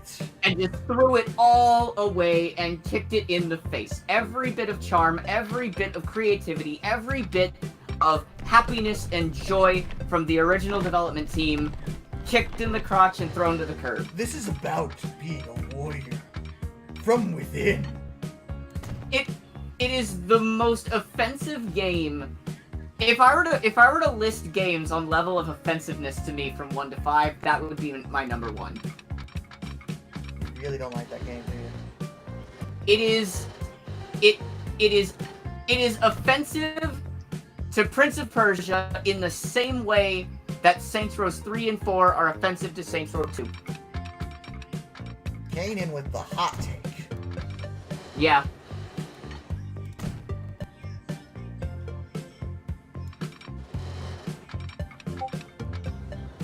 And yeah, in the Japanese version of Mega Man Zero, when you slashed through the robots, they a little bit of a red blood squirt came out. That's And in obviously red oil. Duh. You know, it'd be funny. It'd be funnier if it weren't for the fact that Metal Gear Rising did the same thing. Yeah, I know, right? In the reverse order, weirdly. The Japanese version had white, artificial blood, and then the American version is, that's not red enough. All the kids want to see their enemies bleed. Yup.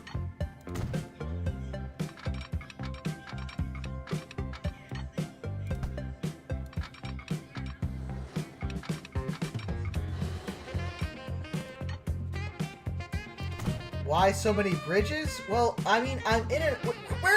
How am I gonna do it otherwise? Like, what's the other option here beyond making bridges in this island chain? With islands. To get to the other side! Ugh.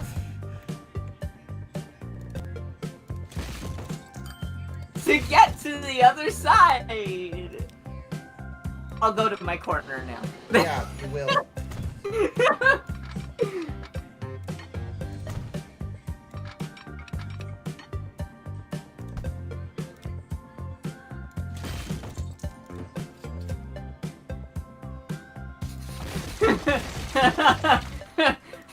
Now I'm thinking of Monty Python. Build a bridge out of a... I guess my argument for the bridges right now is that the islands are so close together that building bridges in between them isn't completely unreasonable. Like, the game's already automatically built some road bridges that I didn't even begin to attempt. So I don't think it's the worst decision in the world for me to be doing this.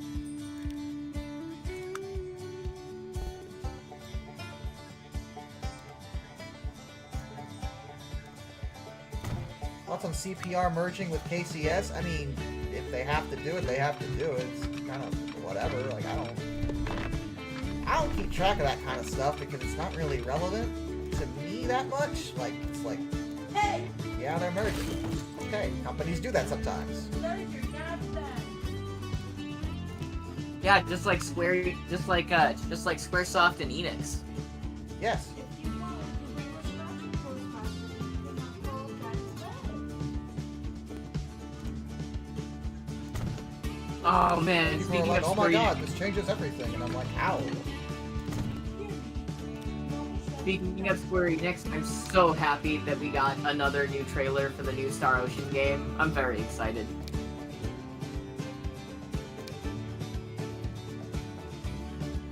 I will say though that I am going to miss the classic UI. I'm really sad that they updated the user interface.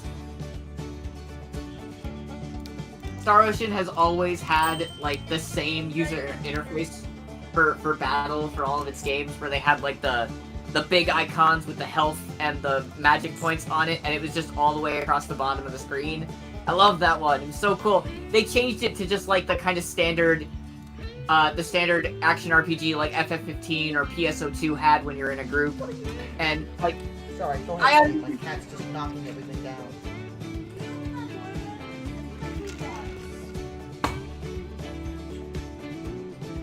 Like, I understand that for screen real estate, it makes sense to do that, but man, I'm gonna miss the classic UI.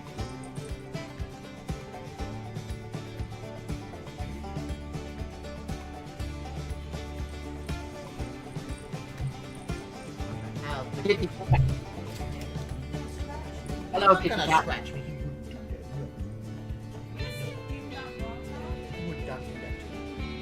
The black socks. No. The black socks. He doesn't like black socks. You should learn this. I know. That's what I said. The black Stop socks. wearing black socks. The cat hates black socks. You hate those socks.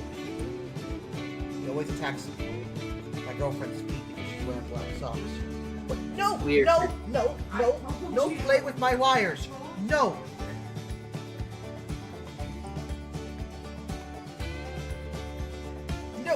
No.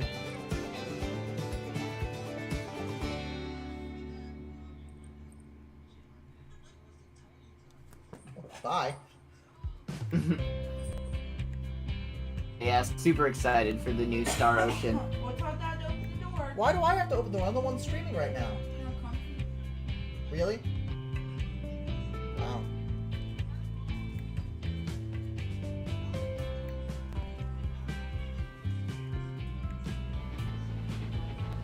I should beat some of the Star Ocean games at some point. Star Ocean games are gonna beat you. Yeah. Oh, they've been beating me for a really long time. It's really depressing, but oh man. I do think it's because of general, like, not good design in a lot of instances, though. I think I've talked to you about this before, but basically every Star Ocean game just has this point that you get to, and it's suddenly like, excuse me, did you order a giant can of getting your butt kicked halfway through? Because now suddenly you are too strong to take out the enemies that are in the area before, but far too weak to deal any damage to the enemies in the new area. Oh yeah, you mentioned that like last week actually. Yeah, it's probably the most unfortunate design choice, I think, in those games. You always hit that point in them, and it's like, this is your one issue, Star Ocean! This is the one problem I have with every game in your series! You're so good otherwise!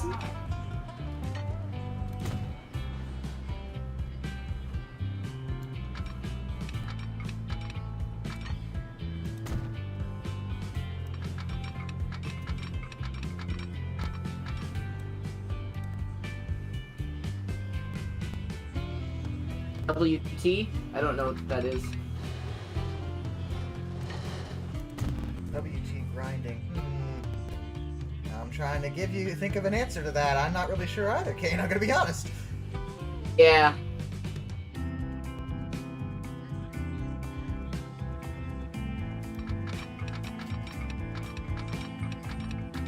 I still have the unpopular opinion that I think that the best Star Ocean game that we've gotten overall is Integrity and Faithlessness. I think the amount of streamlining they You did have to an it was. unpopular opinion? No. Oh, right. I, for one, am utterly shocked by this revelation. I really liked how they streamlined that game in comparison to all the rest. Like it wasn't like ridiculously easy. It was just convenient to find things. It was. Did you need to go do a side quest? Everything's there. Go do them. It's great. You just told me I could build it. Now you're telling me I can't. Make up your mind, game. Oh, WT is War Thunder, by the way. Oh yeah, War Thunder grinding is. Ugh. Yeah. Ugh. Such a pain in the butt. Mhm. Unless you want to spend money. That's how Yep. they get you.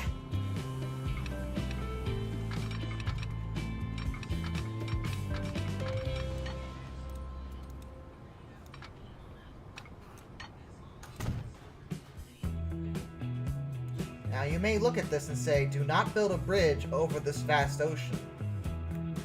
But I look at this and say, I will build a bridge over this vast ocean, and you can't stop me!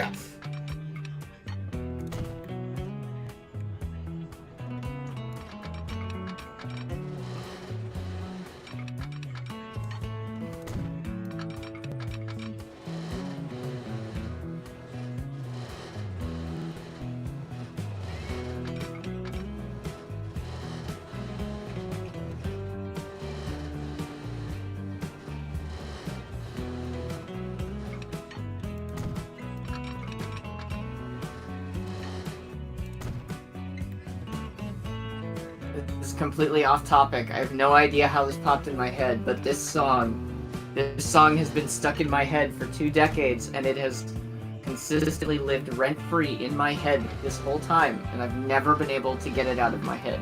Well, why are you sharing it with the rest of us? You're simply spreading the sickness.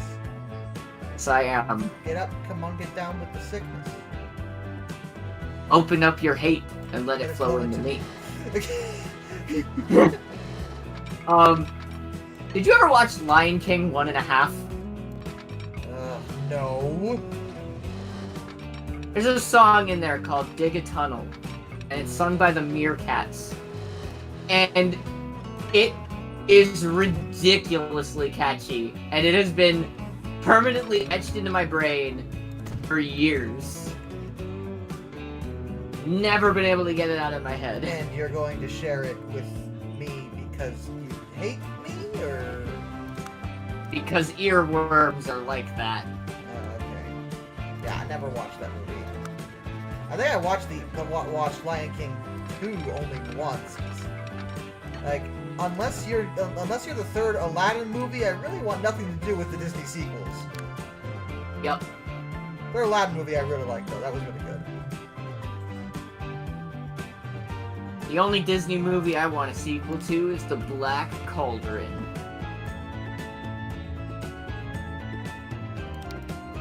Would be nice, wouldn't it? I still like The Black Cauldron. Everyone hates on it, and I like it. It's funny, it keeps cropping up on my Facebook feed because this one history, like not even history, it's like a BuzzFeed thing I follow because I'm dumb. It's not even BuzzFeed, it's different, but it's like that, you know, random nonsense facts. Sometimes I get things blatantly wrong and I yell at them. But anyway, but one of like occasionally like Disney put out one of the most shockingly dark movies they ever made. Everyone forgot about it. So, oh, gotta click on that, and it's Black Cauldron. No one forgot about Black Cauldron. No one liked it. Big difference between the two, I feel like.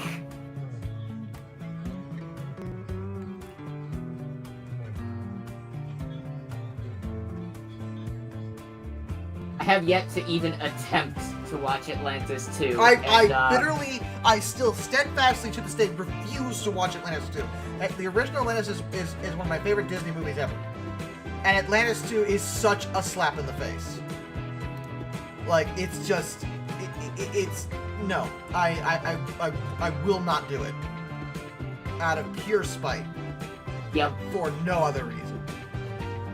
I've had no interest in watching Atlantis 2.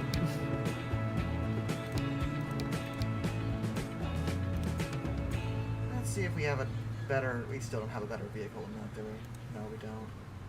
We do not at all. Like, I don't think Black Cauldron is, like, the best Disney movie, but, like, the worst? I think there's far worse Disney movies out there. It came out at a time when Disney was needed a real shift, and Black Cauldron just wasn't it. Yeah. Town authorities complain about the following interrupted street connections. Interrupted street connections? What are you talking about? Oh, well. And it still gives me massive Zelda vibes, so I love it even more for that now.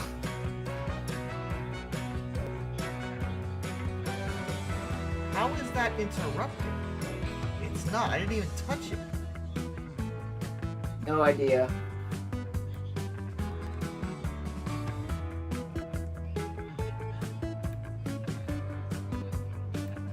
I seriously don't know what the game's talking about.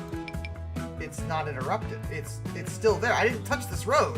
What are you talking about, game? There's cars on it as we speak. I laid my track alongside the road specifically to avoid causing this problem. Well, it turns out it's too close. Get over it.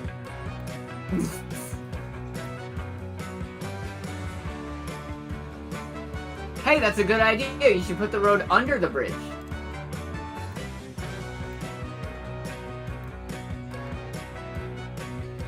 Did you get it, Josh? Yeah. clever. Keep telling yourself that, game. I also really like Holes. I think Holes was a good movie. God, no one would shut up about Holes whenever it first came out. When I was in middle school, everyone was like, "Oh my God, Holes! It's so good, it's so great." I'm like, I don't care about this at all. Of course you do. My girlfriend likes that movie. She's with you guys. I mean, I don't think it's like the quintessential Disney movie, but it's a good film. If you like it, you like it. It's fine. Yeah. It is a book adaptation, but I think it was a Disney Channel movie. Thank you. But yeah, it is based off of a book. Yep. I read the book first, and then I watched the movie right after. You know what the interruption was? Please tell me, because I'm really confused as to why Norwalk and Grand Rapids. Yeah. The track goes under the road by Norwalk. Does it? Where? It goes through the road, but that doesn't interrupt the road at all. Like, it's just one train. Oh, there are no warnings. Okay, they stopped. Okay, they chilled out. No idea what the issue. I'd actually never even seen that message before. Interestingly enough. You broke the game. You're that good at it. Yeah, that's not what happened. But thank you for the vote of confidence.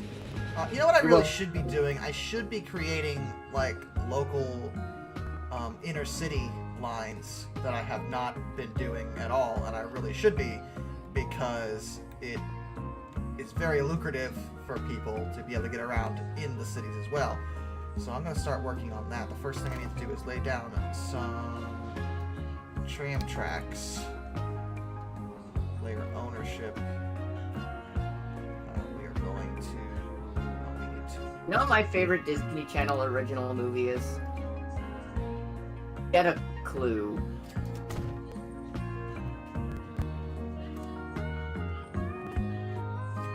Get a Very... Yeah. It's... I don't even know how to describe Get a Clue, but I really like it.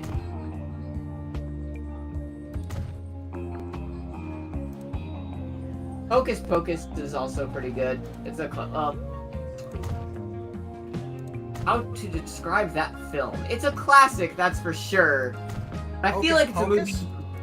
Yeah, like, you've really got to be into cheese for that one. My girlfriend's yelling again. She loves Hocus Pocus as well. It's a really fun movie. It is a fun movie. You're gonna watch the second one with me, right? I told you I would.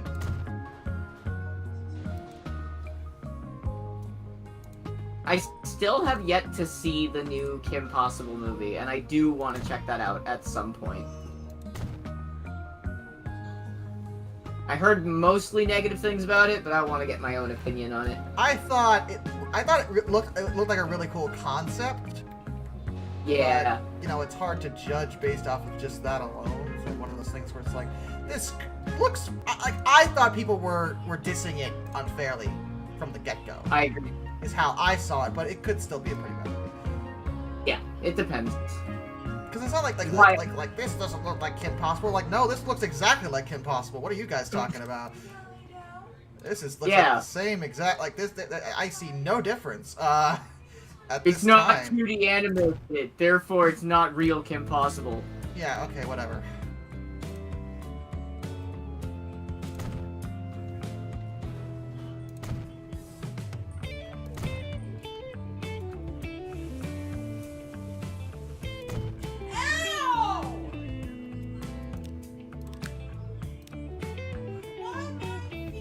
Alright, so we can get some trams going.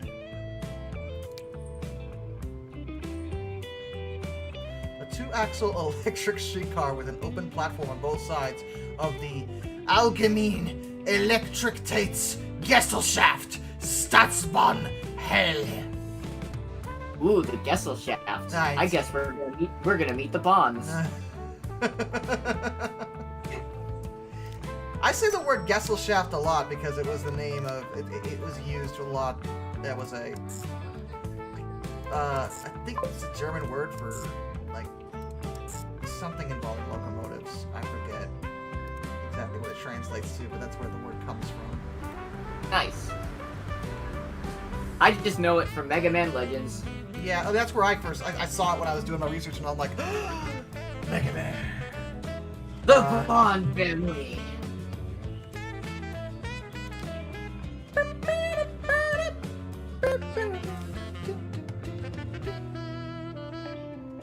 Diesel Bond, Glide Bond, Tron Bond. Glide isn't a Bond. Huh? Glide's not a Bond. No, he's not. Oh my god, why did I think that? You're an idiot. That's the stupidest thing I've ever heard you say. You know. I think. No, I messed up a couple of characters in my head.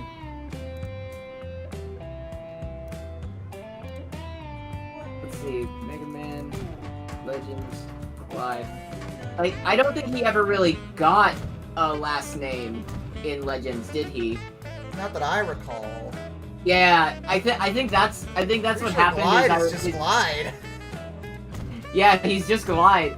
I think I was trying to like keep that straight in my head and say all the bonds, and then it just like in the order that I know them, I just messed it up in my head. Oh, that's a good question. That's a dangerous question, Christian. Christian wants to know what we think of Mighty Number 9. It's worse than nothing.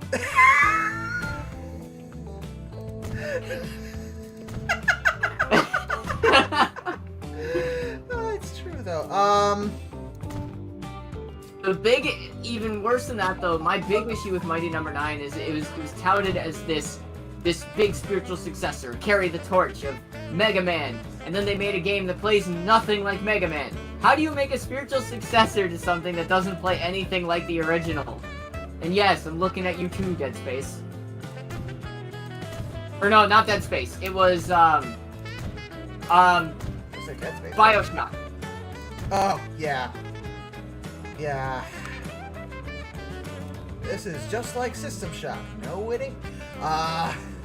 BioShock is nothing like System Shock. The only similarity is they got shock in the name. Yeah. It's shocking how little they have in common. And I don't like to diss BioShock, but I don't like it, and I love System Shock, so... Like, BioShock itself is a great game. No worries on that. It's just nothing like System Shock.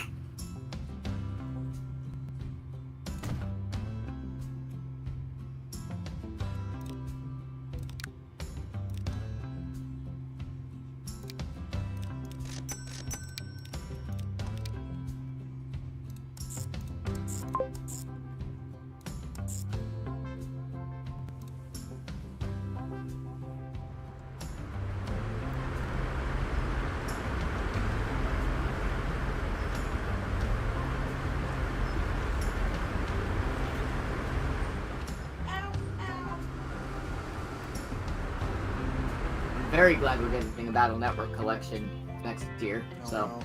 Here he goes. Don't do it, Kane. I sense you wanting to complain again. nah, I'm just saying I'm glad we're getting a Battle Network collection. Oh. Yeah. That was nice. Cause dang it, we needed one of them. True. Give people the games, and now we're getting them.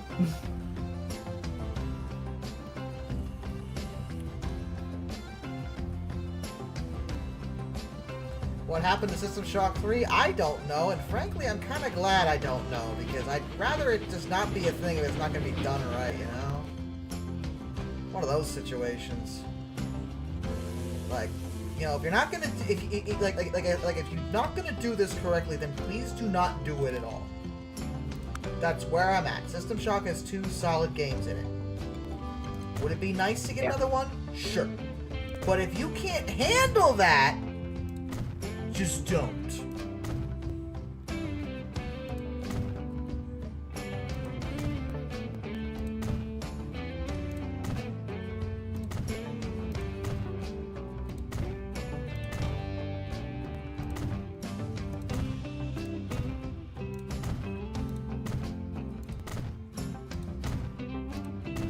believe I'm on my history channel. We're talking about games. This is all your fault, King. Yes, it is. To be fair, I am playing a train game, and everyone's just like, "Oh, what do you think about this railway? This railway?" And I have to tell. I'll answer it. That's fine. This is like, I gotta fill the void into something. Right now, I'm just building tram tracks.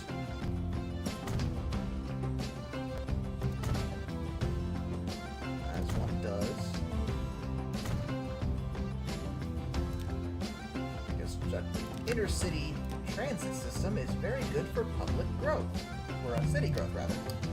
Public growth. Yes, the tram will help.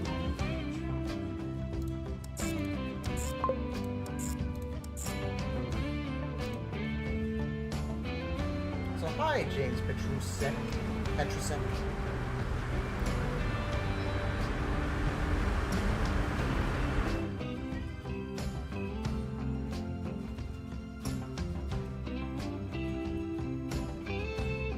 Car industry is gonna have to get over it. How about that? Do not fear them and their wily ways. Their Dr. Wily ways. I get it. And suddenly we will be seeing bubble cars. Bubble cars? Yes. I think Frieza, Dr. Wily, and Dr. Eggman would all get along in that industry. Oh, I know what you mean by bubble cars.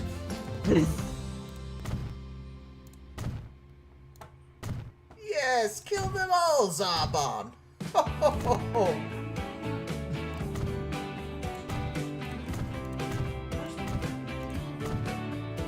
Yes, you are. Yes, you are. Yes, you are.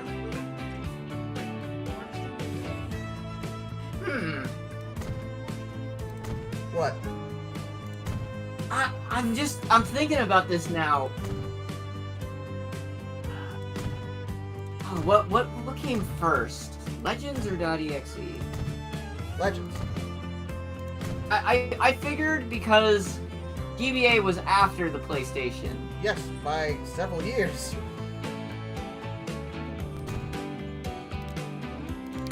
Okay, guys, that's the Wonder Swan game. I'm not looking for the Rockman.exe Wonder Swan game. That is not what I'm trying to find. I mean, don't get me wrong, as a fan of obscure media for this series, a side-scrolling .exe game not named Network Transmission is pretty interesting, but not what I'm looking for.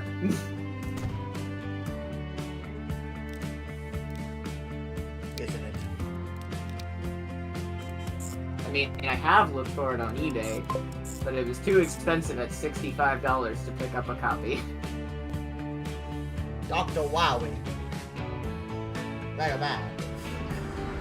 Okay, yeah, 2001. 2001 for Mega Man Battle Network over in Japan.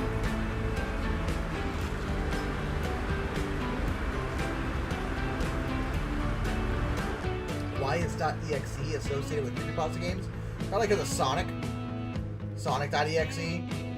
Yeah.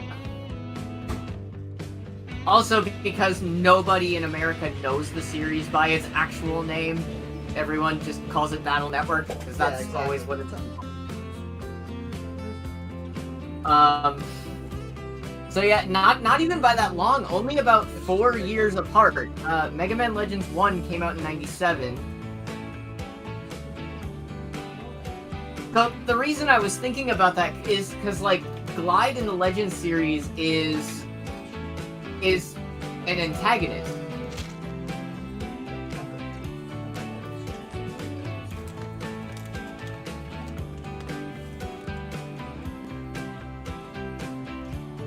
Why was Sonic.exe called that? Man, just ask the frickin' fanfiction writer. I feel like I can sort of answer that question very easily. I don't think that Sonic.exe being called Sonic.exe has anything to deal with Mega Man or anything. It's literally because the easiest thing to write is, considering, you know, PCs are very open with how you develop them. Like, you could program a game on a PC with just a .exe file and you could just launch a game that way. Yeah, it's just It was probably Yeah, it was probably just called that because that was just the name of the executable that was run. There's really no other fans. It's the same reason that Rockman.exe is called Rockman.exe. It's all computer code, which is kind of funny that they were able to do that. You'd think Microsoft would get annoyed at that. Why? Because that's their proprietary format. .exe. .exes don't work on Linux or Mac. It's a Windows specific thing. So Mega Man Battle Network runs on Windows? Yeah, all of the Rockman.exe stuff runs on Windows because it's executable files. Base hates humanity because he was programmed on Vista. Yeah. And then he discovered Linux. You're welcome. It's not a concrete answer by any means, but like it's the best answer I got. Where like what would you call it if it was a Genesis cartridge? You know, like Sonic.ROM, Sonic.x62 or whatever the extension is for the PC files for Genesis games. Let's be real. Yeah, As someone who on his old channel, well, it's still there, Darkness the Curse, with all my gaming-related stuff. As someone who had a series of reading bad fanfics and was known for doing Sonic reviews, I have read Sonic.exe, and let me assure you, it's not known because it's a good fanfic. It's terrible fanfic. It's awful. It's one of the worst I've ever read. It's only famous because of the memes. You know, hyper-realistic blood. I am God. You know, things like that. That comes like that comes from that fanfic. As the only reason it's well known is because it's just so mean. Not because it's good. Because I promise you, it ain't. The best part of Sonic.exe is when it ends. And even then... I even read the friggin' sequel and spin-offs. Yeah, and even then, for me, what I just said, I'm mostly just kidding, because, like, it is really bad, but it can be entertaining if you're down for the silliness of it. Sure, it's like My Immortal. Like, My Immortal is horrible. But it's really entertaining. Funny. It's really, really funny.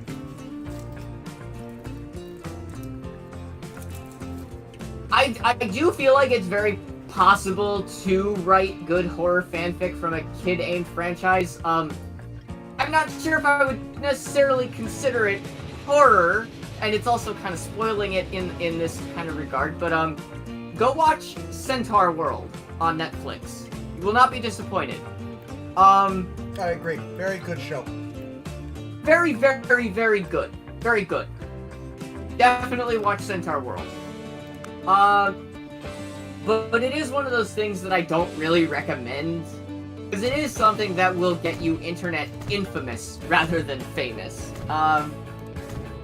Because I do think it's very difficult, especially to not come off as some kind of random edgelord seeking to make a franchise better because everything is better with blood and gore. You know, like... Are you coming at me right now? Nah. I'm no random edgelord. I'm, in fact, edgelord. Exactly. So you're not random. You win this round, King of Liberty. Yes, I win this round.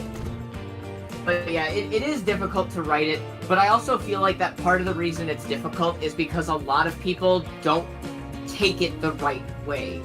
Everyone takes horror as... it needs to be graphic, it needs to be bloody and gory, but you don't need that to be horrific. Yeah, I mean, there's a lot of great horror movies, media in general, that don't have... Like, I think even in, like Stephen King's It, most of the, children getting murdered was off-screen. Yeah. And, like, people... In modern day, we go the Saw route, where it's like all body horror nonsense, which, that is an element, and it can be used. But it's not, it doesn't, that kind of stuff doesn't really have the feeling of dread that certain horror, really good classic horror stuff has. Yeah. I mean, we were talking about Alien earlier. Like, Alien is a very good horror movie, and it has one major scene with blood in it, and it's not even that bad. Yeah, like, actually, a lot of the deaths in Alien happen, like, it's there's a build up and then it just kind of comes out of nowhere, but the person's like gone. yeah. It's not like, you watch them slowly get ripped apart and maimed. It's not Hellraiser. Hellraiser did it that way, which Hellraiser's good on its own for what it did, but that's not how Alien handled it. Alien handled it with, a lot more dread, a lot more, what you don't see. I mean, even Jaws, I can only think of one major scene in Jaws that was like, but that was towards the end. Yeah. Jaws, you barely see the shark, and the person just gets pulled underwater, and they disappear. And it's like, oh! And that, in itself, is scary, because you're just like, where did they go? Oh, they're dead. Why are they dead? I'm happy you got that.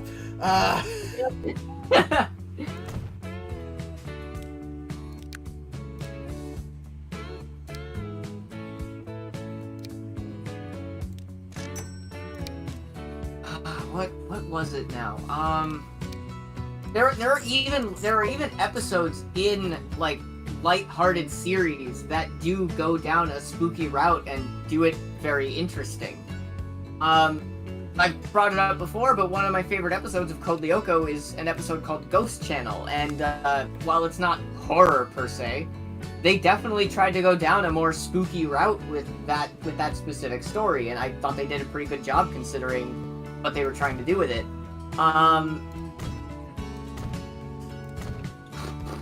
What else? Are you afraid of the dark? That show on Nickelodeon. That wasn't an actual question. That was literally me bringing that up. Yeah, that was the Dark a really good one. Was a horror show, but it was geared for kids, right? Yeah. So naturally, they couldn't put any gore in. Yeah. Because it's a kids show. And there were some episodes of that show that wigged me out. There was one, I think it was in one of the later seasons, but it was about, I don't know if you remember, it was the Umbra. I don't think I remember that one. I remember it because I could not sleep because it scared me so bad. But what's it called again? I don't know if that's what it's called, but the monster I remember was called the Umbra. And its whole thing is that it can't deal with light, but it mimics people, and it literally absorbs their life force, and they, they age rapidly and die. Oh, that's the one with like the mirrors, right? Where the girl splashed the water on the mirror? No. Or no, it's a different one? Different one. This was in. It was at the Umbra was it was in a cabin at like a ski resort, and the Umbra would turn off the lights so it could move around, and would sap people's life and take their form. Oh yeah. Also, I think I'm even thinking of the wrong show. That might have even been no, I think that was Alone in the... Or Are You Afraid of the Dark? I almost said Alone in the Dark. Anyway, my point is that it's, there's a lot of freaky stuff you could do without overzealous gore. Exactly. It's definitely a point that I wish more... That I wish that more people would understand about, things being scary. Like, it wasn't, like, as terrifying... Like, I don't think it's necessarily terrifying, but I still think that Five Nights at Freddy's Security Breach is a pretty good horror game. Like, I found it very spooky when I played it. It was very fun. I really liked it. It reminded me a lot of Alien Isolation. And I still think that Josh, I still think that would probably be a game that you would enjoy. Oh yeah, I don't mean to interrupt you, Kane. But that's another good example. There's Thomas the Tank Engine had several horror-themed episodes. Yeah. And some of them are like, what the heck? One of them, a train dies on screen. Yeah. And it's like, okay. Why did we have to see that? But naturally, there's no gore involved. Mm-hmm. You know, you don't need the, but people, like the big tilts, over the top blood and gore, and some people like that. Some people are, that's their thing. They think, oh, look at all this. See, we got a 4.8 Finsbury tank. I gotta download that. We got 3737 Jumbo. We got Russian Class S. Got a few new locomotives there. Anyway, sorry.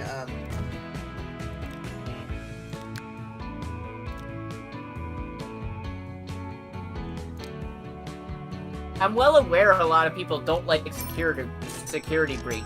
That doesn't mean I think they're right. Like, they can have that opinion, and I'm not gonna bark at them for it, but I just don't think that they are correct in that regard. I think that they're angry about nothing. Kane's opinion is that they are objectively wrong. Yeah, I don't think it's as bad of a game as everyone makes it out to be. And I don't really agree that much. I played both of them, and like, yeah, they're not the exact same game, obviously, but it's a similar concept where you're running away from a big evil thing chasing you down. You have to sneak around. You have to avoid things. It's the same general idea.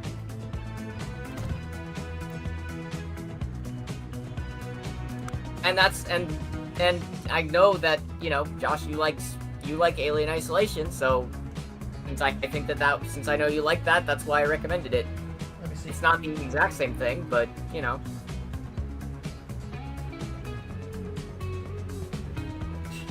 My girlfriend's looking up that Digimon watch she wants to get me for my birthday. She's trying to make sure it's the right thing.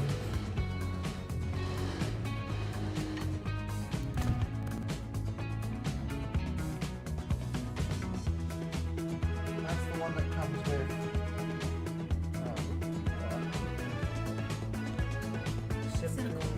SIM card. I don't really agree that the animatronics being clean takes away from them being scary, because that's not the point. That's not the point of the animatronics. The point is they are towering beasts over you. It comes with a default one, yeah. It's just Like, not you the same are- necessarily.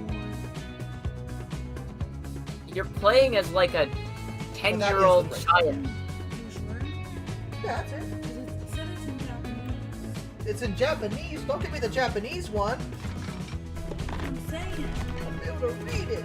They said there is a thing on the internet where you can translate. Yeah, but there's an actual American release, as I understand it.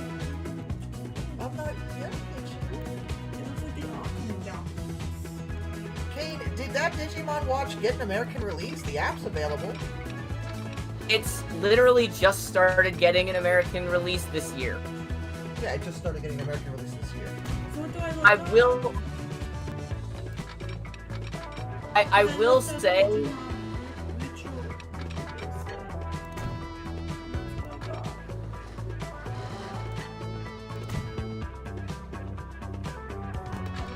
Let me see if I can find Kane's something. gonna help you out. Why don't you message him on Discord? Use a screenshot, not an link. I know what I did. Kane's gonna help you out. It's okay. So the English version is called The Vital Hero. The English version is called Vital Hero. I don't have Amazon Prime, no. I don't order anything.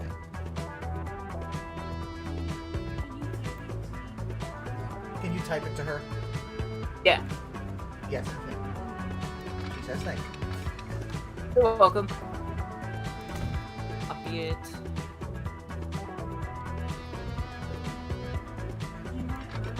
Message.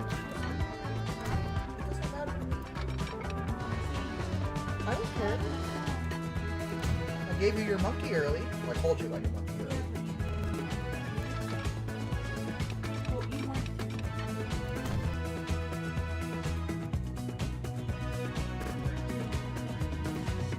Hey, I don't care. My birthday's in 10 days.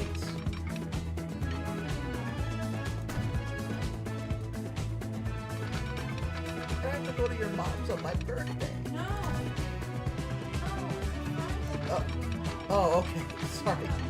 Because I have to use Amanda's Prime. I know. What? Don't, yeah. Unless I sign up for a new account and get it a month free. You know what I mean? Mm-hmm. That way I don't have to use hers. Okay, the only one I'm seeing...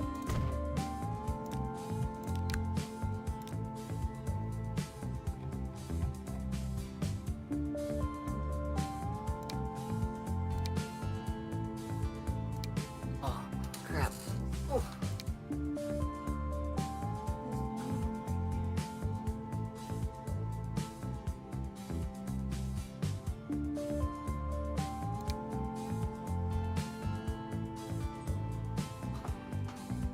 Really, really hot.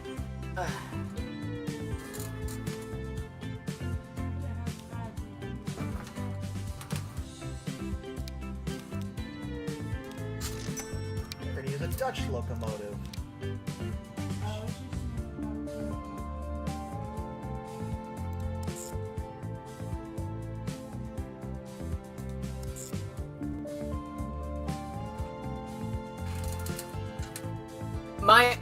My thing with Security Breach is that it's clearly a game that takes place a lot later in the timeline, way after the events of all the other FNAF games. And let's be real here, technology has progressed to the point where the guys, monstrous animatronics are a thing of the past. Like, there's no way that they're gonna make monstrous-looking animatronics on purpose anymore.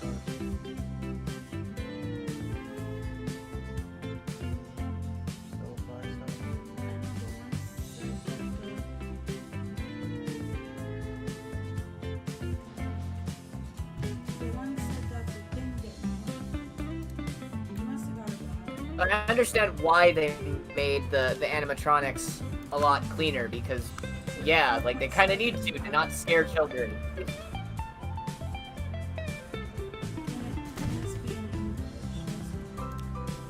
I mean, if we're really gonna go there, you know, like, the toy animatronics weren't really scary. Toy animatronics were the opposite of that, and then there was the sister location animatronics, which weren't scary at all either in that same context. It's and the Chuck E. Cheese animatronics are like 40 years old, and they've constantly updated the Chuck E. Cheese mascots. You know, they've always tried to keep it up to date. Kane, is the thing you sent her Japanese? The Vital Hero? No. I can send the actual links for the one I'm looking at. I will put that here, and bam. There you go. That's the link to the actual Vital Hero itself. So that one's the English release. That's the English one. That's the English one. This one. Yes. But it comes with the default, sim, which is fine. You can get different sims. The sims aren't region locked, apparently. They are not. Yeah. I definitely have confirmation that they are not region locked, thankfully. And even if you got a Japanese one like I did, it's not too crazy to figure out. Oh, you gotta pre-order it. Out of stock. Well, maybe you can Is get it a pre-order? Oh my god, it is a pre-order. God. Did he send me the right one? This is looking time. Oh my god, I'm kind of shrinking here.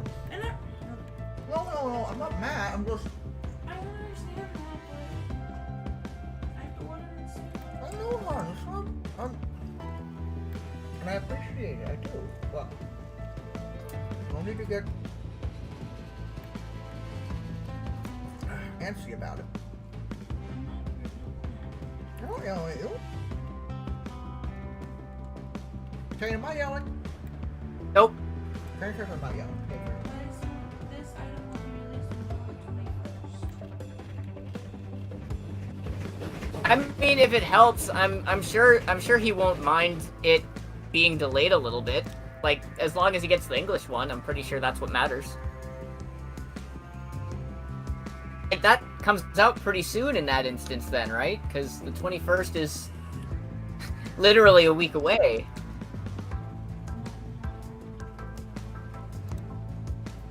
Yeah, she just wants it in time for my birthday, and my birthday's the 23rd. That's what she's worried about. But I'm not worried about it. It can be a little late. It's okay.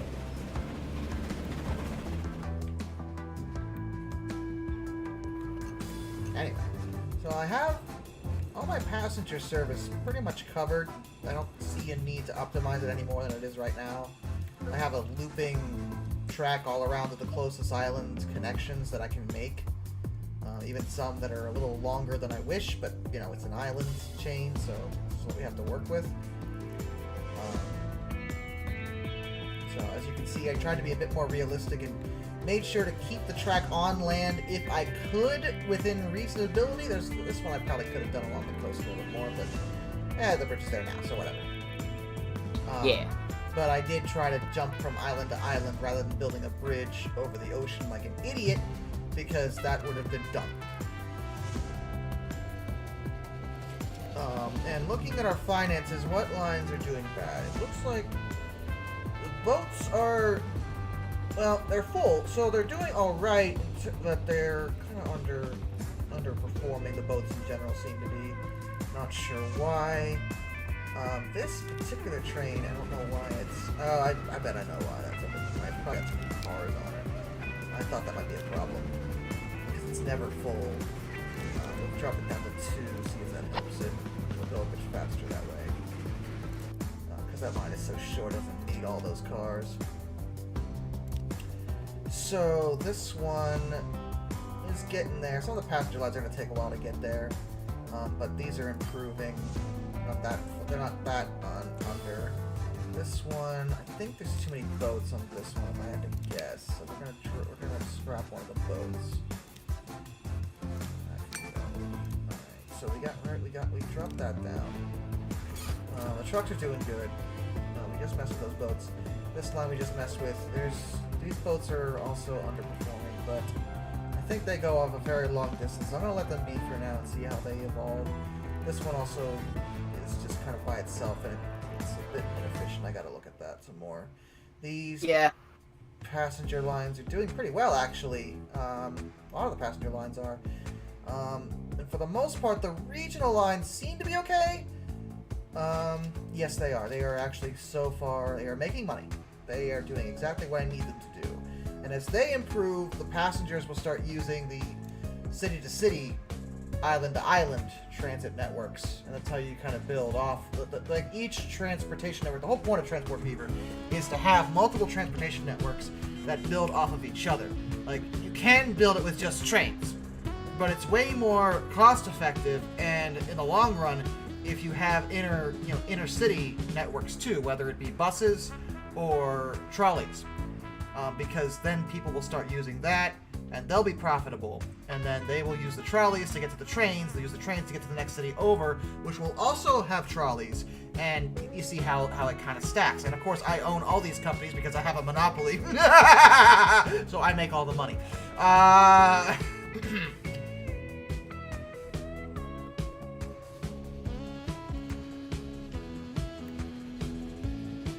Did I see your first message in stream? I probably did, Leo, but you posted like 800 messages, so I don't know which one that would be referring to. I'm not sure either, because I wasn't here for the first part of the stream. Alright, so for the most part, things are operating pretty smoothly. The real thing we want to push now we have trains, we have trolleys, we have boats. We need to push freight. We need to get the cities won't grow. The cities will start to grow a little bit if people move, but they also need goods. Now the problem I have here is getting the goods from point A to point B on this map is going to be a complete, total nightmare, and I know that. But let's see what we can do. So Fort Wayne wants food and gears. I believe that's like machine parts or something. Yeah, that's what they're representing. Machine parts just aren't gonna freaking happen. Not in this way. Because machine parts. Let's see. Where do we even get those? Oh, they're all the way over here, over in Providence. And in order to make machine parts, you need both lumber and steel, which requires the amount of I would need to do that at the moment is just more than I care to even fathom right this second. Understandable. We already have a food network delivering food to a few places. And you know, Josh, speaking of trains and Digimon, might I recommend Digimon Frontier that features a train that brings people to the digital world? Oh, Leo, you're Railfan 3001. Alright, I did promise to get back to you about that. I spoke with them. The reason you were... Part of the reason... She said, according to her, she wasn't even going to... I'm not going to go into detail. She wasn't even involved until other members of the Discord asked for you to be removed because of the things you were saying. Like, you offended... It wasn't just her. It wasn't like, you offended her. But, like, it wasn't just her. A lot of people were really upset with what you said. Now, maybe you didn't mean it the way it sounded, but that's what they... that's what happened. It wasn't, a decision that she necessarily made directly to spite you in particular. It was because, like, the other users actually summoned a moderator who happened to be her, and they were deeply disturbed by what you were saying. I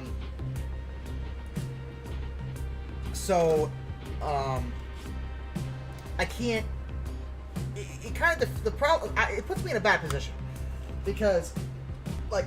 If I was the type of, Discord server, administrator, to constantly question and circumvent every single ban that my moderators lay down, that wouldn't really be a very efficient way to go about it. Like, I can't,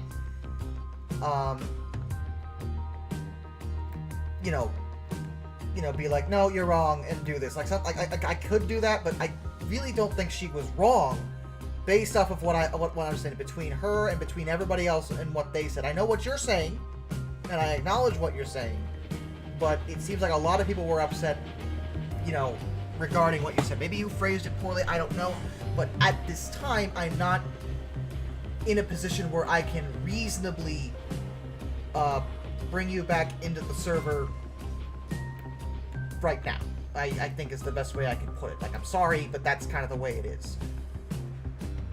If that makes any sense.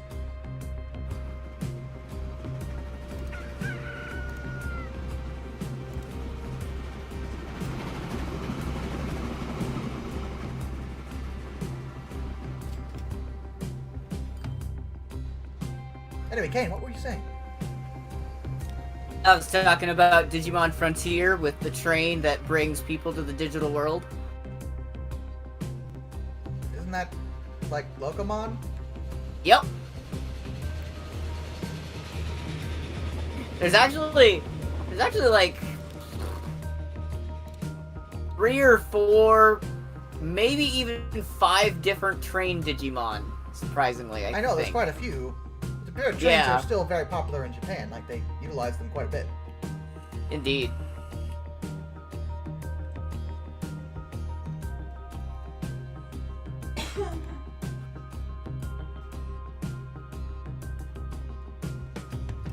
Trying to work out exactly how I'm going to do this freight line. Because, like, hold on, there's that. That's right next to Modesta. That'd be really good to have a line of rock going there. Where's our rock quarry? I don't even see one. Seriously. Is there no rock quarry on the map? Because that kind of... I have a hard time believing there wouldn't be at least one spawned in. If there was a, you know, a brick factory, there would have to be a rock quarry. You need rock to make the brick. Oh, here it is. There's two of them, and they're both right next to each other all the way over in God's creation, because where else would they be? I'll tell you what, though, in that distance, I could definitely do a boat line. That would be effective, I think.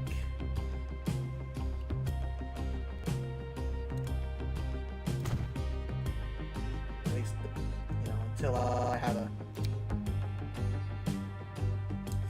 a better way to do it, and I figure that was a dumb idea. Kane, why didn't you stop me from that dumb idea? Because you haven't watched Digimon Frontier yet. That has nothing to do with it. It has everything to do with it. I don't think it does. Yes, it does.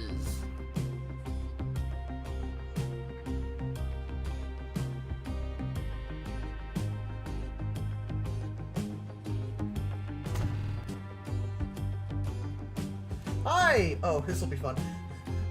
I'm going to say hello to this person, Kane. Hello, SCRM LA Metro BNSF Railfan Productions. Yep. I'm not throwing shade at you. I just think your name is epically long.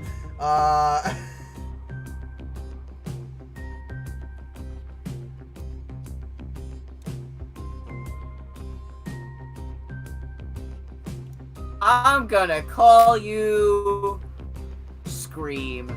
Scream? SCRM. I'm just kidding. Actually, I kind of like that, though.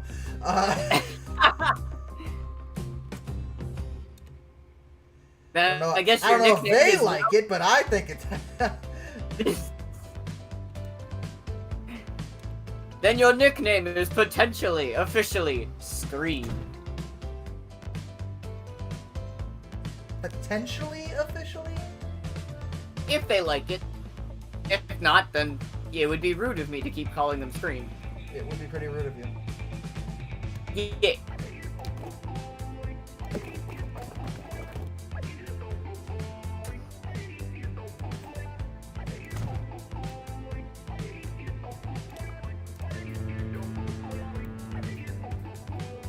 It is close enough where I don't need a truck route for that. There was a time with this game where you needed a truck route even though the docks and or whatever it is like in spitting distance of where it needs to go. And it's like, why do we need a truck route when it's literally 2 feet from where it has to go? It doesn't make any sense, game, and I think you know that. It makes perfect sense. It doesn't. Also, as a side note too, because I didn't get a chance to say it, but the link that I sent for the Vital Bracelet for the English release, there's 2 options in that link. There's the normal one with oh god, what's it called? With a black wrist strap, and that one comes with Pulsemon. But then there's one with a blue wrist strap that comes with Gabumon. I almost want to say I prefer Pulsemon to Gabumon, weirdly enough. Like, there's never a Gabumon Understandable. Fan. I've never been too big on Gabumon. Out of the original bunch, for me it was either Biomon or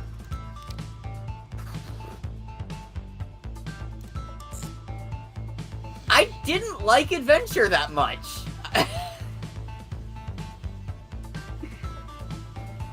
I respect it.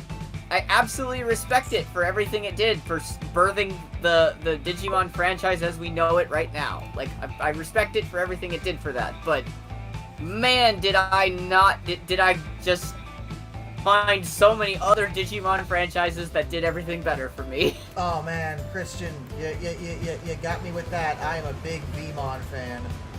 Vmon's pretty good. I've always loved Hawkmon.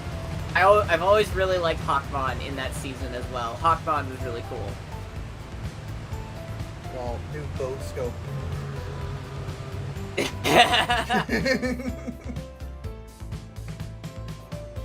Those boats are traveling a pretty fair distance. I think otherwise I'd probably want to build an airport there, but we're in the year 1911. Airports have not been open as planes are still... They were invented, but not really reasonable. Yeah. I think the train lines the seem Digimon... very profitable at this point. Yeah.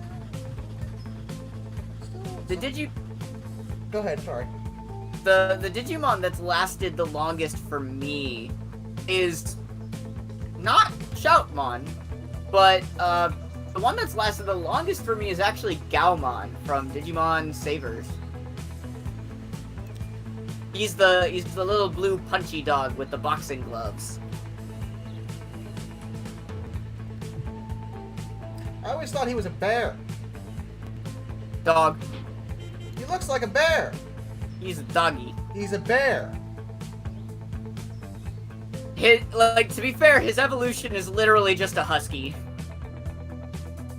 But he looks like a bear. I don't know, man. That second form, it's pretty husky-like. Here, you got me. You got me there. All right, fine. Be that way. He looks like a bear.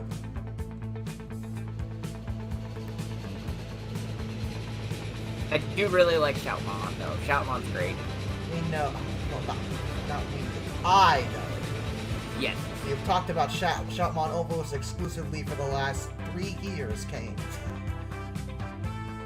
Yep. Outside of that...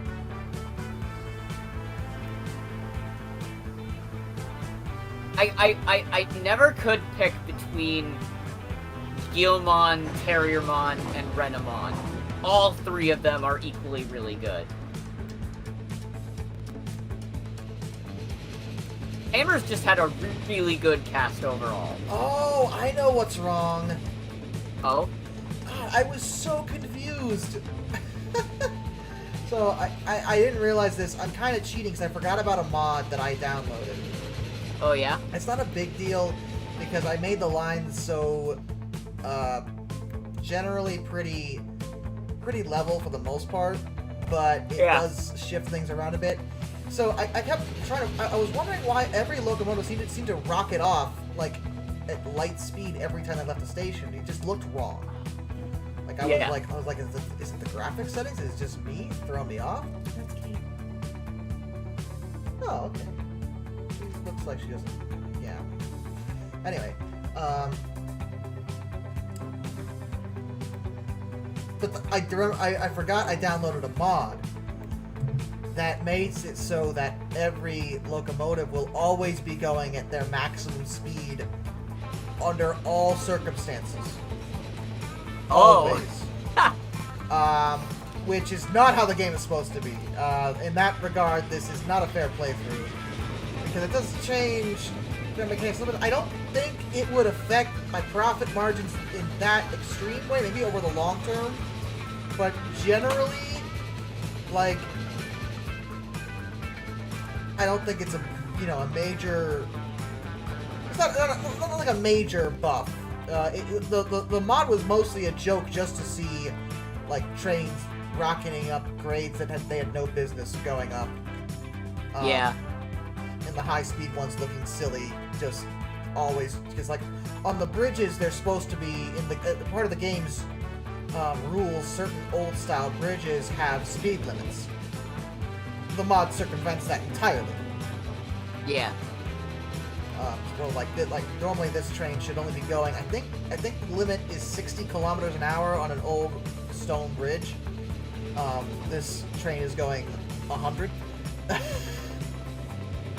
But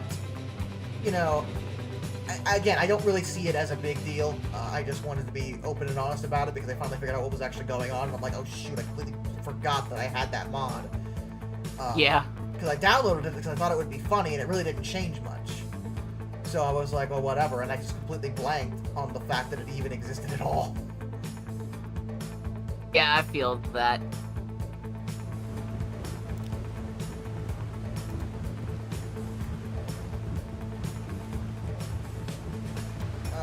think in the situation I'm at with this particular playthrough is that there's most of the ways I can now optimize everything is either I figure out this freight transit situation, which, man, I have no idea how I'm gonna do that. Still, like, how is this going to work? Like, I figured out food to a certain extent. I suppose maybe I can make another... Let me look around and see if there's any other place that needs food. Well, Elk Grove wants some food. I think most places would want food. Seems like it's relatively important. Like, I would think a demand, like, in the general scope of any population, food is going to be on the list of not even wants, but needs. Yeah. They just be like, no, we actually need that. And it's like, what? No, you don't. yeah, we really do. Don't know why you were thinking otherwise. By the way, Josh, unrelated, but one of my favorite pieces of Vmon trivia that I learned is that in Japan, his name is literally V-Mon, and it's because he's named after the virtual pets that Digimon originated as. I just think that that's funny. I love that. I just think that's cool. I get it. I love it. It's just such a fun little bit of a reference trivia. It's so small, but I love it. It's cool.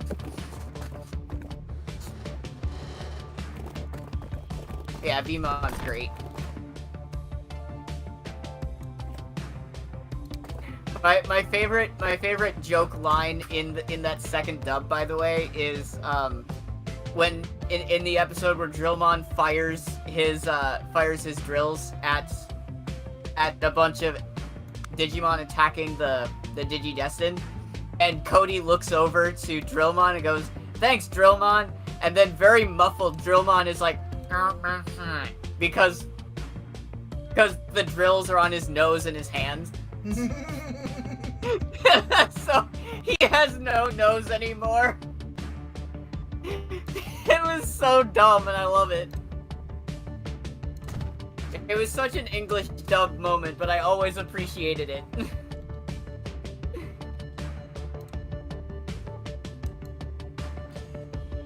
mean, it's always nice when a dub like has fun with the concept.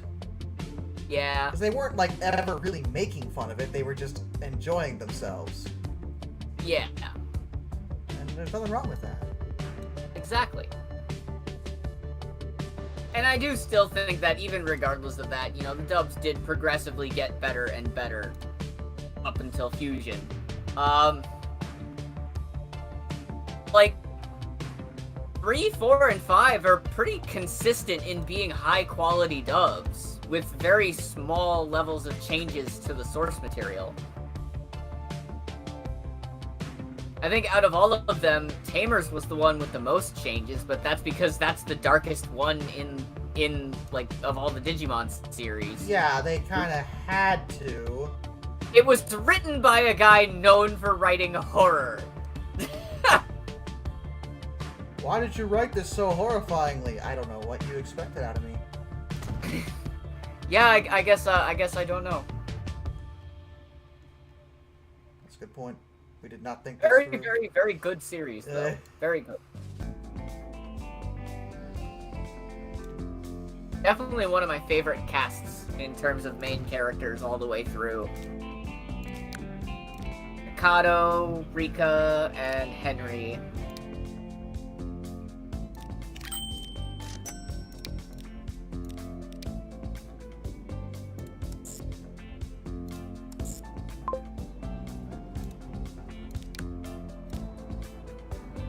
Now we're gonna build some trucks. Yeah. Trucks. Big rigs. Can't remember the rest of the subtitle for that name, otherwise I would have said it. Big rigs. Big rigs. Big rigs. just get more and more progressively like, just eventually just gets to. There's not even words anymore. We're just getting more and more grunts.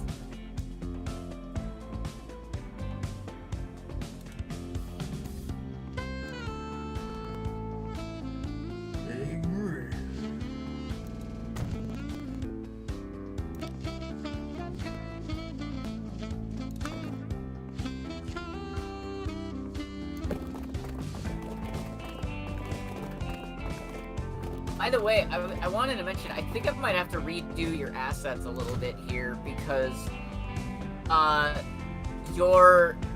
don't know if this is just an annotation in the way YouTube does it, but since your webcam is in the lower right, the history in the dark profile picture is covering a very good chunk of your face cam. Really? Yeah. I forgot that was even there. Yeah, I don't know if that's something you can turn off, or if it's something you even want to turn off. But I mean, it's generally used for subscriptions. It's a standard thing that's kind of there. I'll have to maybe look into seeing if there's anything I can do to maybe work around it. Maybe incorporate the webcam a little bit higher, and like what would be really cool is if I could make like a UI that even incorporates that as part of, like, where I can point to it and be like, subscribe or something. I don't know. Subscribe. Send me a donation. I don't get donations anymore. Nobody loves me. Which is fine. Maybe I'll go on TikTok and be like, everyone quick, tap. Tap, tap, tap. It worked? I know it worked. You made $60. Let's start. Actually, it was like 70, but My girlfriend makes $65 No, on it TikTok. was basically 70. Today. It was basically 70 because they took money off the transfer. Right. Okay.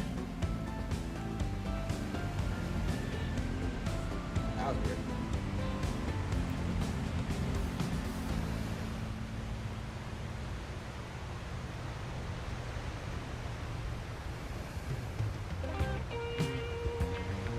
I'm not sure how similar the two are, but I know about OpenTTD.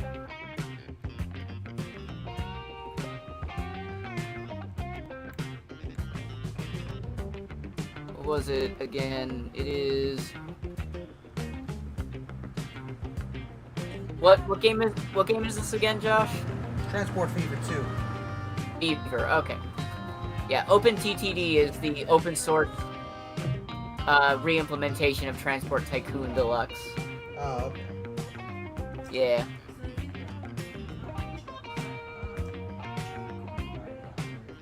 Free tacos? You get free tacos? Yep. I'm not sure how similar the games are. I don't know.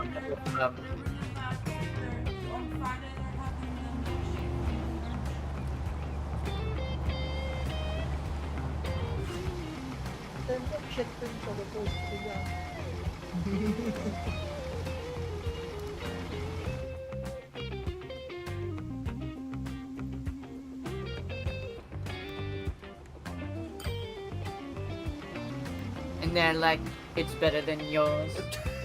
Damn it, Kane. What? Nothing. Haha. Vehicle available in the shop house.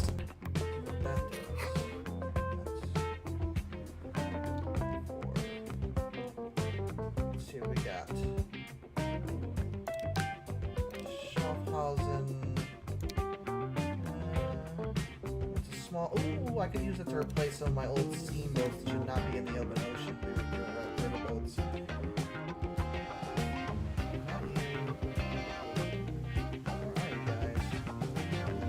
Really introspective about something completely random, just because you just thought of it at that point, and you're like, wow, so weird. Because I'm just thinking, language is really weird, isn't it? Language Like- is weird? What? I don't know where you're going with this, but I'm listening. basically, I'm just thinking about it, and I'm like, human beings communicate through verbal means by sounds that we have just unanimously decided have a meaning. Yes. And it's fascinating thinking about how we got to that point that the word boat means something like a vehicle that you put on the water instead of a boat being a vehicle that you put on the land. Like, how did we reach that consensus? I guess at one point someone when language first evolved, people just started calling things certain things. Yeah, like, and then it just evolved from there, and it's like, so how many years did that take? How weird must have communicating been back then? I mean, in terms of local understanding, I suppose it would really depend on the culture involved. Yeah. Because every language has its root in different cultures. That's how languages evolve in general. So over time, people just, like, languages just became, although admittedly the one more complicated element, see you're just talking about nouns, like this means this means that. But like now we got to think about, well, what about languages like complete sentences?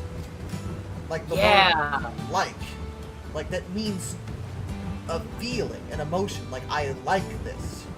Yeah. Or the word I what? I means me. But me also means I in this context.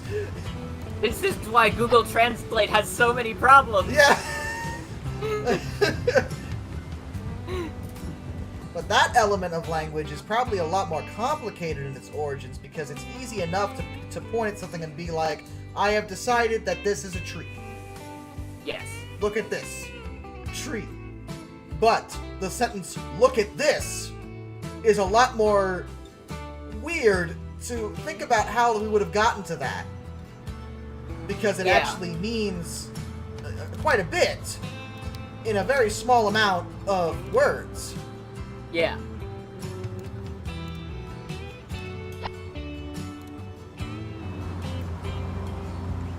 It's just so crazy to think about how far language has come and how much it's achieved. It's crazy. I don't know. It's just thinking on it, I'm like, it's so weird knowing how many different languages are out there and how many different ways we're able to communicate.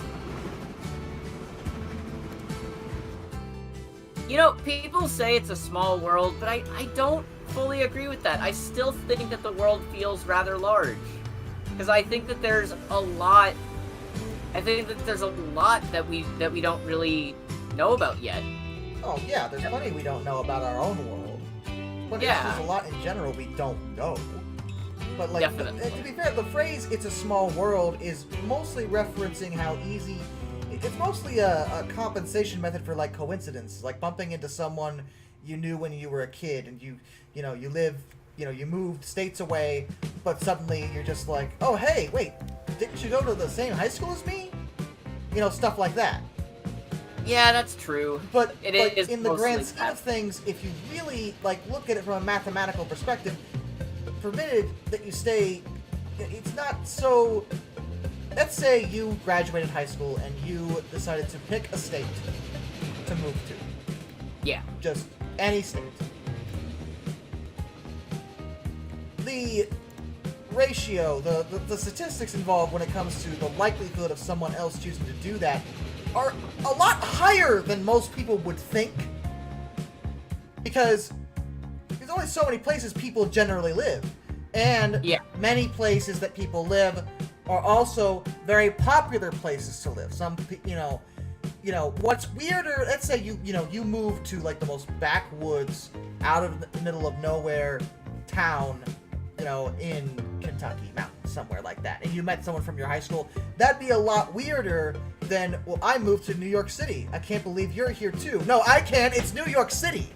Yeah, exactly. That sounds like it would be a very likely place to bump into somebody you knew because it's a popular place to live. There's so many people there. Yeah. Well, what are the chances of bumping into them on the street? Very high the longer you stay. Because, you know, people will eventually you'll wind up crossing paths, and since you recognize each other, you'll stop to acknowledge it. Yeah. You know, like anyone who goes outside on the regular, so not you or I. Yep. You know, someone like that sees hundreds of people every single day. I, even, going out as, infrequently as I do, I've probably passed multiple people multiple times that I went to high school with on the road without realizing it. Yeah. It's not... So, like, the phrase, a small world, it's a small world, like, we are in the universal scope, certainly, but, the likelihood of, seeing a familiar face is not as low as people like to make it out to be. Yeah.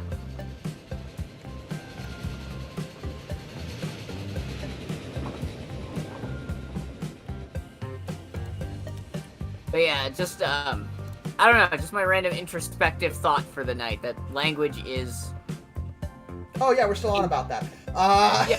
That's how, because I completely... Sorry, I went completely out the window on No the worries. topic. It's alright. But yeah, like, sentences and phrasing, I mean... And you have to remember, too, languages that we speak now have built on each other over the years. Yeah. So we're talking about tens of thousands of years of grunting. Yeah. Of, vocalizing, and people just suddenly just, it evolved along with us. So, like, the English language, is very complex, has a lot of different terms and ways of phrasing now. But back when it was, like, there's a reason why Latin in its scope is a lot simpler and easier to understand. Yeah. Because it had, it was used for a long time, but Latin didn't really take much from anything else other than things that came before, which were in turn less complicated. So the reason why, especially English in particular, feels like such a cluster now is because English has built on languages previous to it, as well as taken turns from languages that still currently exist. There are words we speak in English that have a meaning in English that are also the same words used in Spanish or German or French. And that's just the way things are. And the converse is true. They've taken,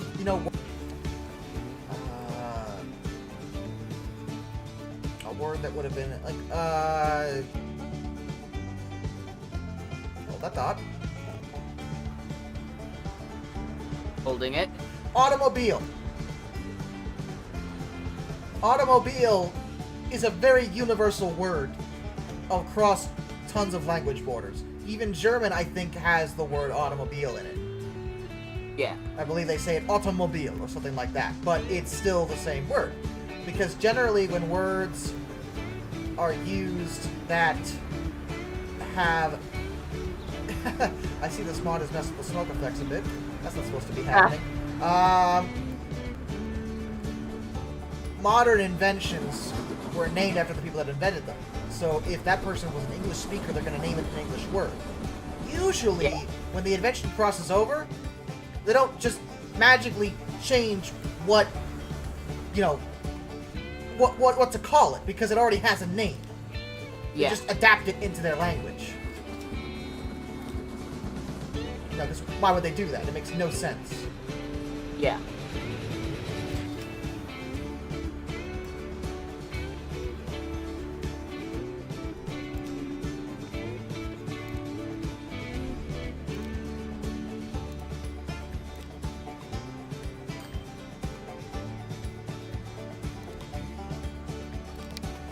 The problem is we don't need two ships, as weird as that sounds. They can carry so much.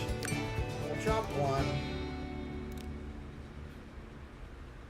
Same could be said about you guys. There don't need to be two ships there. The thing about the ships is that, like, you think, you want more than... in one's head, you want more than one because you want there to be frequent deliveries. But ships carry so much that even if it's one delivery, it's like just so much stuff. Just a ludicrous amount of whatever it is. Yeah. Because ships can take on a huge amount of, product on board.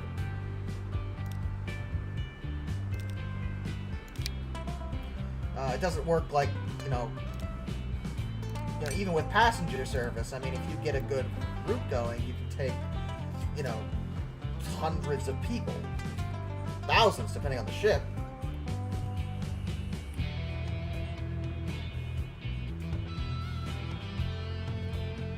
You recently witnessed a satellite or tiny meteorite falling from space and breaking apart in the sky. You got it on video. That's awesome. Very cool. That is pretty cool. Let's all have a toast to that poor alien ship that crashed in our atmosphere. Oh my god. Let's not do that. Aliens aren't real. Do you know what this means? Do I want to know what it means? Mega Man Star Force Collection confirmed! That's not what that means!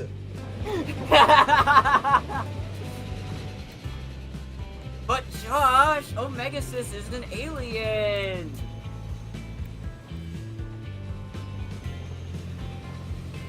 Ooh, a K4 Pacific. Oh, I want some of those.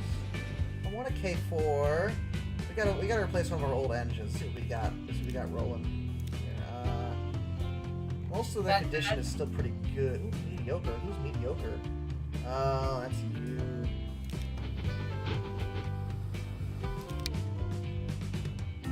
Anyway, go on, Kane. Sorry. That's alright. That is a change I wish they didn't do. I don't think Omegasis is the best name. Omegasis. It's a mouthful to me. Like, it's really long. I get it because it has the word mega in it, so Mega Man, I get it. But like, the original Japanese name is Warrock, and I think that actually sounds pretty awesome. It's short and sweet, and then Rockman. There you go. But I understand they had to do something with the word Mega Man or Mega in it for Mega Man, but like, I don't know. It's always a mouthful whenever it's said out loud.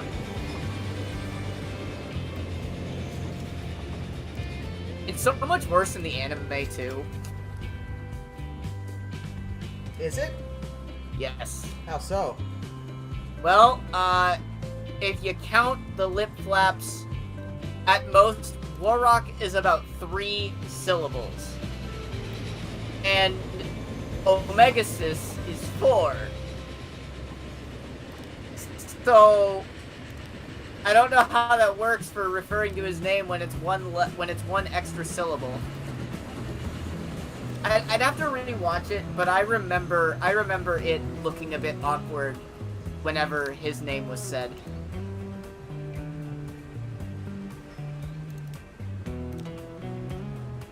It's okay, no one watched that anime. I know, and it was really good! Listen, it was really good, okay? It was awesome!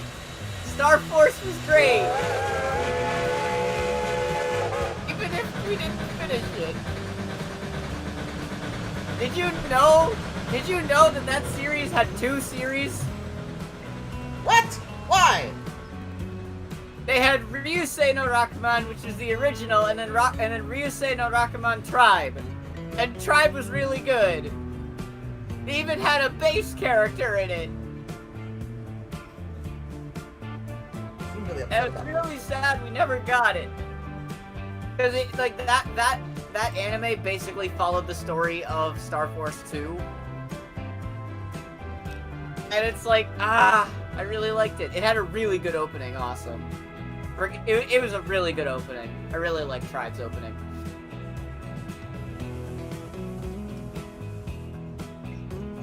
Look, basically what I'm saying is that in terms of video games that got anime adaptations, it's really hard to beat the Mega Man series. sorry, I just had to pause because I had some Ruby Spears flashbacks.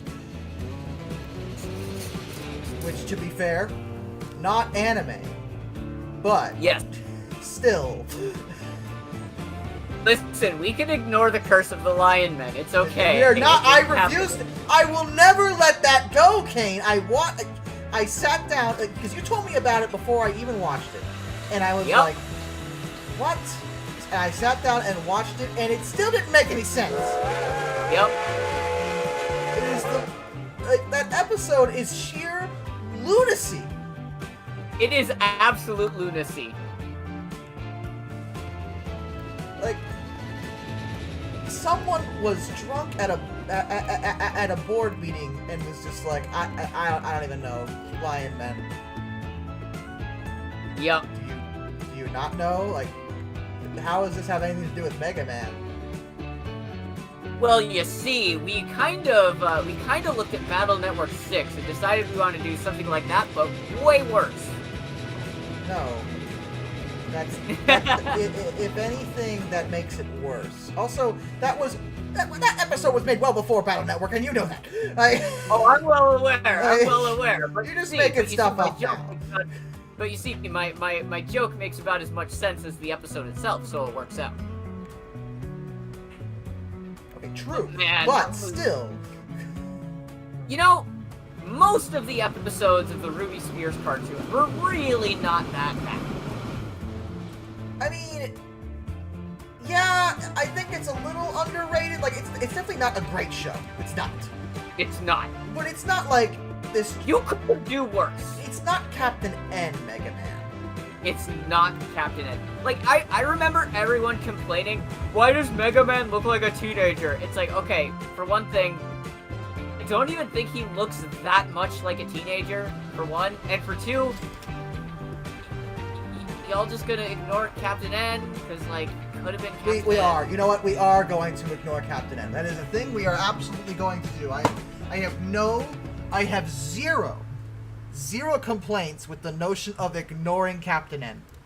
I'm not gonna ignore Captain N, because you know what? I think a lot of people need to be appreciative of what we actually got. Because, like, it's okay. Here's what I mean. Again, I agree. I do think that the Ruby Spears cartoon is definitely nowhere near perfect. It's not great. It's not super good, but it's fun, cheesy 90s early action stuff. That's fine. And I think people should be a bit more appreciative of the fact that it was as good as it was. Because it still, to a degree, was like, it was recognizable. I think it was recognizable. Is the major component with it, where it's like, you know how this could be worse if I didn't know this was Mega Man until somebody told me. Yeah, but I like do. Captain. Right. Like, I would never have recognized that version of Mega Man as Mega Man. Like, I would never Yeah. have remotely assumed that was the case And until I'm not, otherwise and I'm not, told about it.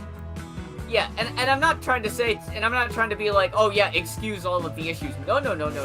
But, like, guys, all I'm saying is that if you're complaining about anything with the Mega Man cartoon, the designs of the characters are the least of your concerns. Well, Because- except when it comes to X. Except even then, it's still dumb. I hate it. I agree. But it still could have done worse. It was still bad. That was Still one of the could've worst done episodes. It was pretty bad. I am Mega Man X. You created me. End of conversation. It's just... You don't have any more questions for him, X? Could have been worse. Could have been a lot worse in terms of the overall quality of the show, in terms of episode count. Wow, your And I- Buster's really powerful. Need to be when you fight Maverick bots. They really tried to make X look like just the coolest guy. I think it's really funny about... You know what I think is really The funny only about good that? part of that episode was Vibe. The worst part about X's character in that is that Mega Man was right in the way is, yo, dude, chill out, you are breaking everything. Like, I must Dude, destroy Maverick bots at all costs! you are destroying buildings! Calm down, X! You wouldn't do this! This is not what you would do! But there's so much worse about the Ruby Spears cartoons than the actual designs. They were fine. It was a bit Americanized. I still don't really think that it was that bad.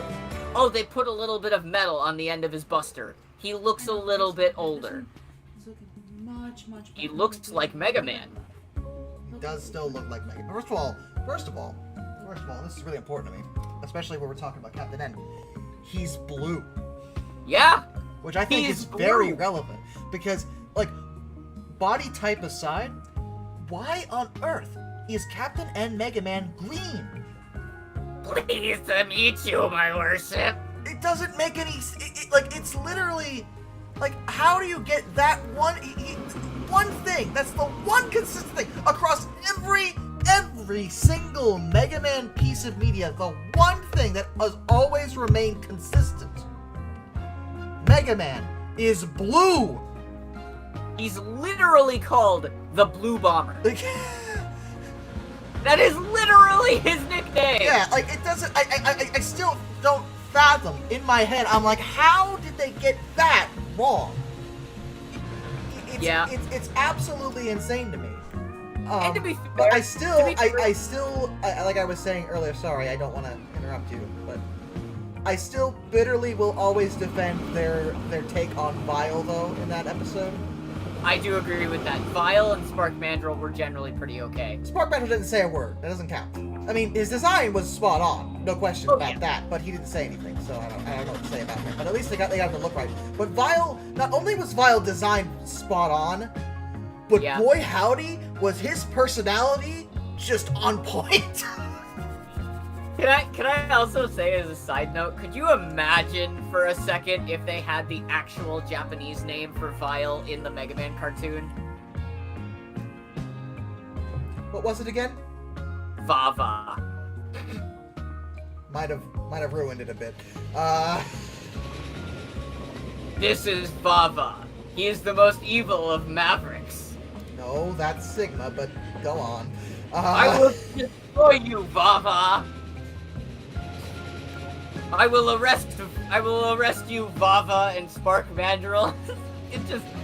It would have been very strange. It didn't bring a.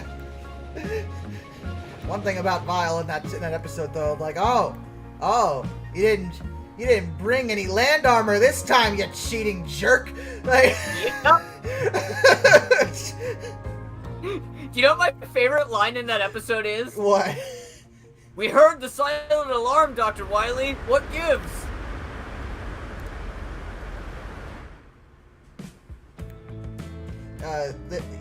I want to insert the meme of the person looking at math equations in front of them while I process that. Wait a minute. You know what I think is really funny about that? I could actually argue why that perfectly makes sense. Because they're robots. The signal was internal. Yeah, I mean, you know, heard doesn't necessarily mean literally hearing something. Like, Yeah. you know, like you say, I heard about this. No, you didn't hear anything, you read it. Or something like that. You know, so maybe with that line, like, you know, they heard the alarm, but they just comprehended and acknowledged the alarm. Exactly. So I don't think it's as dumb as you could make it out to be. Plus, I also think it really was just for the meme. Plus, you know, it does make sense for Wily to have a silent alarm, one that any intruder would not be aware of. I mean, banks have silent alarms. But it's not silent on the police end of things. It just doesn't blare so the robber doesn't know the alarm is happening. Exactly. Because they don't want to give them a reason to shoot the poor bank teller, you know? Like, Exactly. So, like, I think it simultaneously makes perfect sense, but to us, it just sounds like a funny line. You know, it's the best of both worlds. It is a funny line. I mean, I'll say that, but I don't think it's as dumb as it seems at first. I agree 100%. And I still can't get over that final episode. Which one was the final episode again? I told you this before. It's the one with the stupid toys. Right, the stupid toy episode. And it sounds dumb, but like, for one thing, the plot, the character interaction, and everything was really good. And they put, apparently, like, they knew they weren't getting a third season, but they must have had a lot left over for that animation budget. Because it looks better than the entire rest of the series. And I'm like, why couldn't the rest of the series be this engaging? Because I legitimately loved that episode, no matter how dumb the concept seemed. Because the plot itself was really vanilla and really, like, it shouldn't have been as good as it was. It had no right to be. Yeah. But the actual, like, character interactions, you know, Roll was heavily involved. Mega Man wasn't, he wasn't, you know, getting punched by Pharaoh Man. Which, to be fair, is a good part of the series. That was really funny. Still really funny. Now I've got your power. Smack! I do think, technically speaking, you answered your own question with the fact that they must have just had enough budget left over to really do something special with the last episode. Yeah, that's the only logical explanation. Because I'm like this, like everything. It really is the way I wish the whole series was. Because a lot of that animation, that series was really questionable. It was very cheap. You could tell.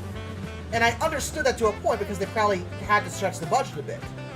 Yeah. But that last episode, I think, really demonstrates if they had been allowed to, what they really could have done with it. And it could have been something really special. And it's just kind of frustrating, to be honest, that it's never gonna be... Like, it's still special, but not in a good way. I still think what would really make the Mega Man series something... Like that, specifically that Ruby Spears series to be something that would be really awesome to enjoy is someone taking it and making like a proper DBZA style abridged series for I it. would love an abridged series of that. I would do it myself, but I can't fathom I'd have that kind of drive, and then I'd have to get voice actors. I mean, all voice characters. I bet you I'm would. fine with that. I'll get Zach to voice Dr. Light. Hello, Mega Man. We need you to go find Dr. Wily.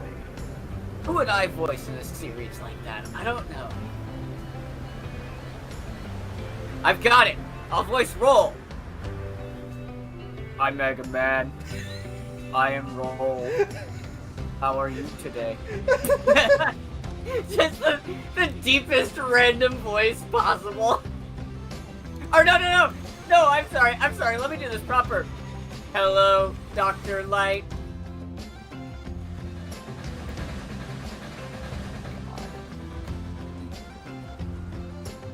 I hope I did that joke good enough that you got it. I already did that. Oh, you jerk! We're supposed to do it together! Oh man! But yeah, God, I don't know who I'd voice.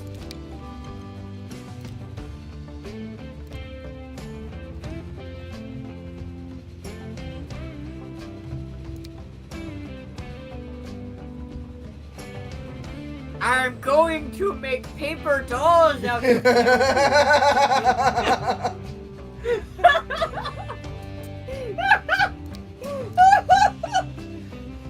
Oh, Cut Man. I love Cut Man. Oh no! Now you have my weapon. The best part of that scene is that Mega Man is capable of using Cut Man's weapon better than he ever was or will be able to. I mean, he did try to make paper dolls out of metal, which would be very difficult.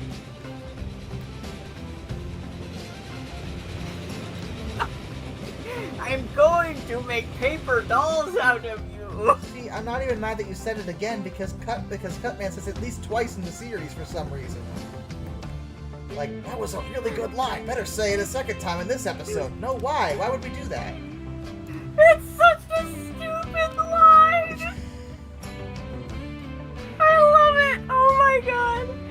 someone makes an abridged series of that, please do not ever remove that line. It is a Mega Man national treasure. Oh man. You know what I think would be really great to see in an abridged series for this is just removing a lot of the really bad, a lot of the really bad consistent jokes, like Proto Man talking the way he does. He doesn't need to do that. That was never a thing. I kind of wonder how well you could write Proto Man out of his role as Dr. Wily's consistent sidekick. You could... I would write some scenes where he actually questions Wily. If we were going to take this seriously at all. Like, because he never does. No matter how dumb the plan is, Proto Man is on board. It's like, Proto Man, I feel like you might... I can't speak for the other Robot Masters, but you, I think, should at least have some grasp of how dumb this is. Yeah. Hey there, Maybe. And also, tell him to stop saying bro all the time. Like, we get it. You're brothers.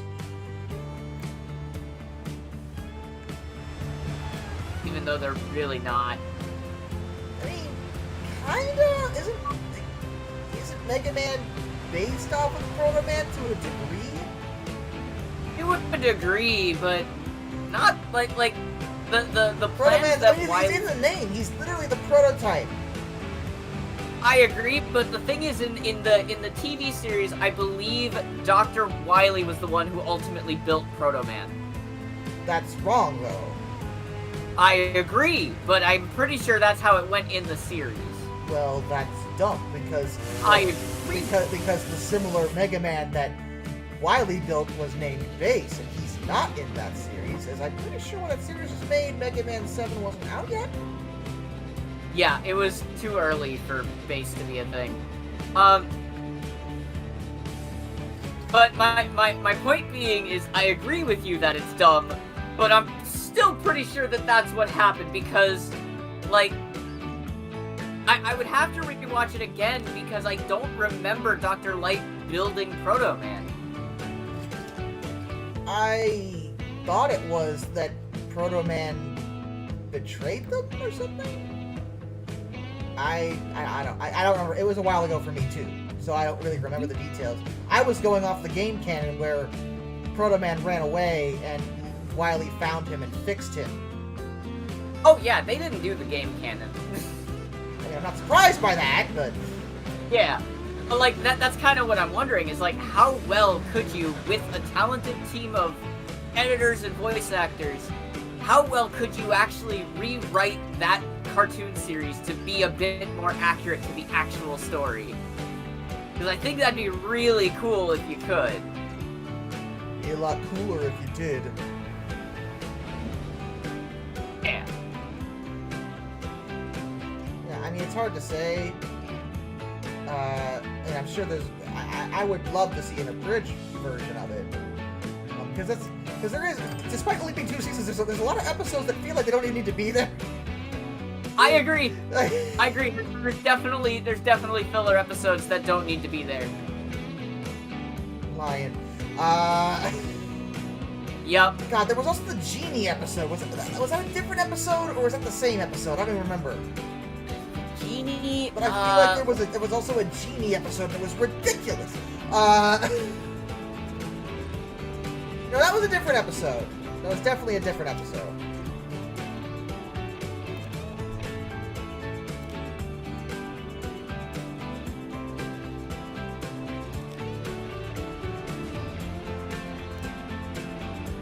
Master of Disaster. Yep, an evil genie named Lotus. Oh, another episode that really didn't need to happen. What? One with the hyper-intelligent robot that was just Mega Man with a doctor robe. I'm you, but smarter. I'm the Captain and Mega Man, because I'm green.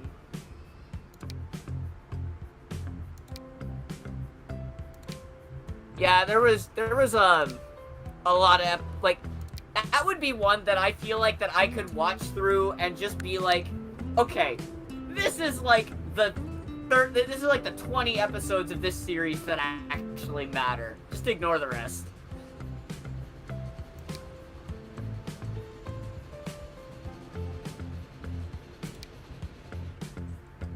I think another one that you could do and like even compress it down to a movie. I've always wanted to try and do it, but I'm not nearly a good enough writer to do it. But I think you could do something like that for the Zelda cartoon. Okay. No, I refuse. My problem with that is I cannot. I would be hard pressed to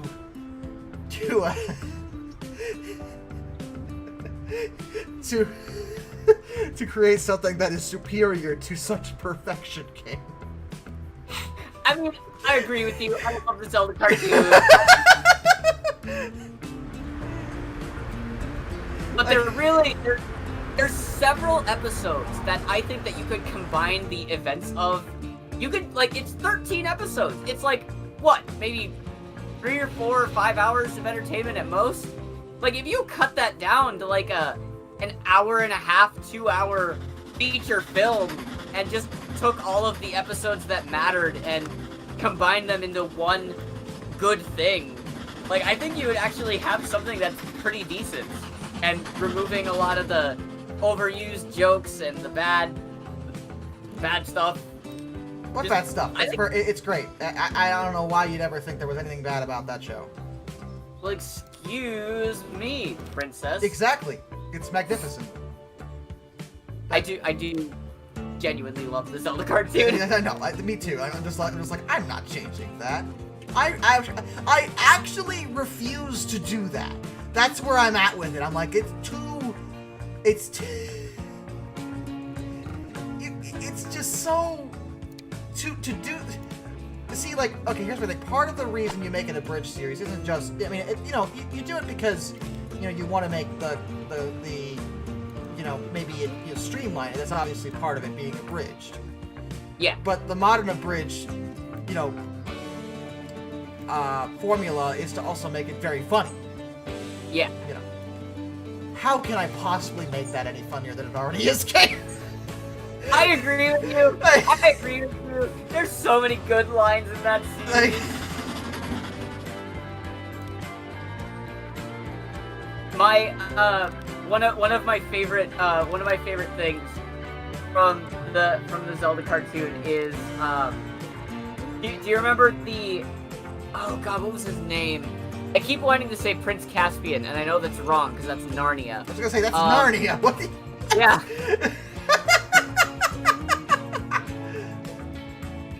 Go on. It wasn't Prince Charming. It was the prince guy. It like the very stereotypical pretty boy prince. I don't remember. Prince Facade. His name was literally Prince Facade. See, again, perfection. They actually put some thought into that. Yeah. But I love that episode because he's the super stereotypical guy, and it shows that Link is an awesome guy because he doesn't care about getting dirty. That was the entire thing, is because Prince Facade wouldn't go and rescue Zelda being kidnapped by, was it Azora? I don't remember if it was Azora. But he just stood there, he's like, I don't want to get my shoes dirty. And Link friggin' jumps into the mud and is like, hey! Zap, zap, zap. I love that episode. That was a fun one.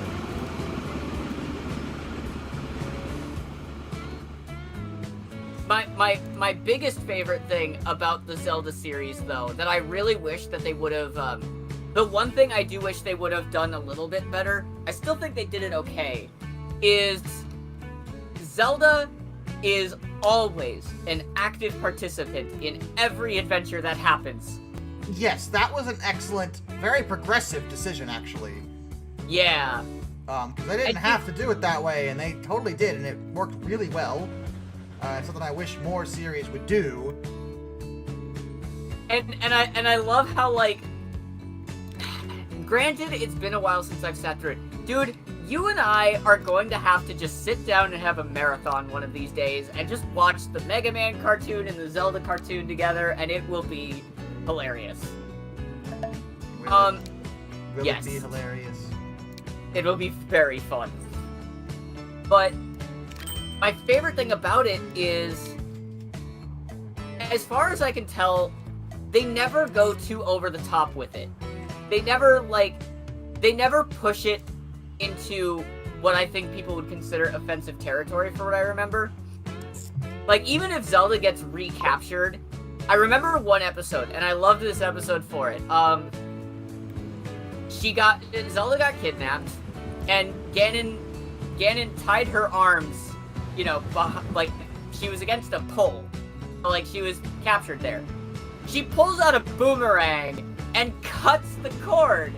She cuts the rope that she's tied with, and she freaking escapes! Take notes, Princess Peach. It's freaking brilliant! But I love it, but my favorite part about this is both comedic and makes total sense. Zelda is recaptured in that same episode. And do you know what Ganon ties her up with? Metal handcuffs. And I'm like, you know, can't even be angry at that. That makes logical sense. Why does this boat have one food on it? It's an interesting question. It's a good question. I don't know why. It's getting food from somewhere. It's taking it somewhere too, I think. Or is it putting the food on the dump? No, it took the food. What is happening? Yeah, okay, there it goes. And it's taking the food. Okay, so over here. But where is it getting the food? Where is Fairfield getting food from? All the way over here? That doesn't make any sense. Unless it... Oh, I think I see what it's doing. So, alright, so it's dropping the food at this dock, and then it's taking the food... Okay, so the game did that automatically. I didn't tell it to do that. Ooh, Union Pacific Tiny. Ooh, I know what I gotta use that for. I know what I gotta use it for. I know what I gotta use it for. I love those little things. And we're trying not to use European engines. Because this is America.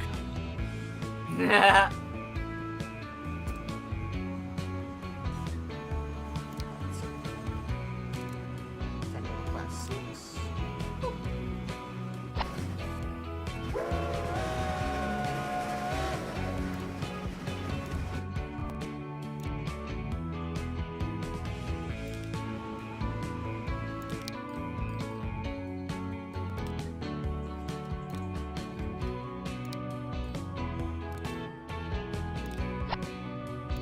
Ta-da!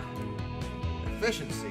Okay, so, so basically, this is my food dock, but there's a boat that's going back and forth between it and there, because it's dropping off fuel for Newport, but the boats are taking back food to this dock, because this boat is taking fuel to this dock, but it's also taking the food now because Elk Grove wants food too, and that's what's happening.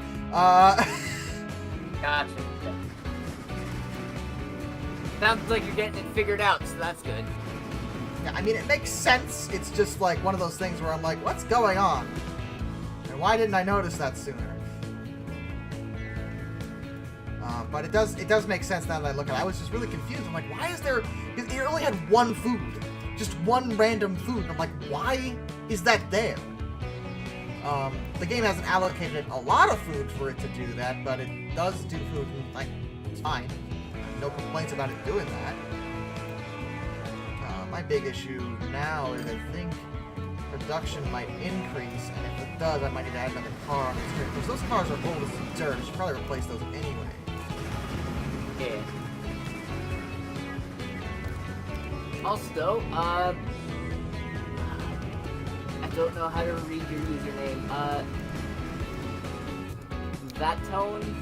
Welcome to the stream. Hello, that one set. Ah. That one T set, actually, what that says. That makes way more sense. And it does. I'm like, that looks very strange to me. Now I know it. Awesome.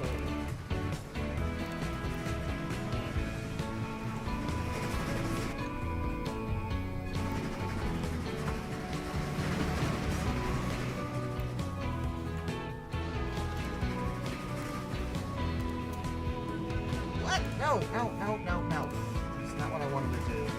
Okay, My favorite part about Prince Facade, by the way, is that as a child I never heard the word facade before, so I had no idea. you didn't get the joke, huh? I did not get the joke. That was not something that my 8-year-old brain got.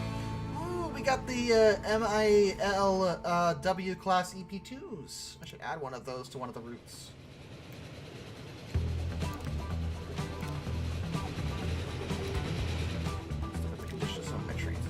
He's from the land of Arcadia.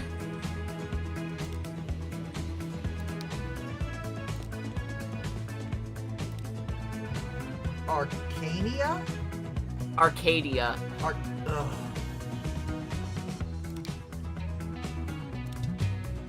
No electric path? I could have sworn I was placing down electric line. Hold on.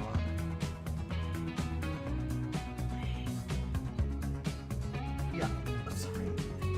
This is getting into my... Finish up here in a second.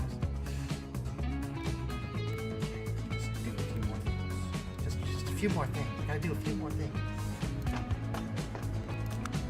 Just a few more things, Kane.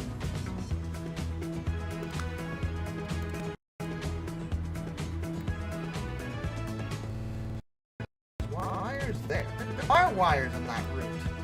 Why are you telling me there aren't? What the heck are you talking about? I knew I did that.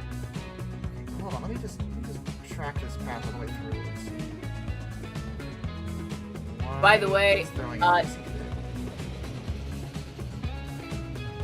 Zelda was taken away by a Zola. Zola? Yep. What's a Zola? It is either a mistranslation of Zora, or it is... Okay, that makes sense. That makes way more sense. So, I think that the Zola is the proper name for what we know as the River Zoras, the evil ones, the ones that are mean. The Zoras that we commonly know, the good ones, are actually Zoras, and these are Zolas. So, that would make sense to me. So it could be a bit of both.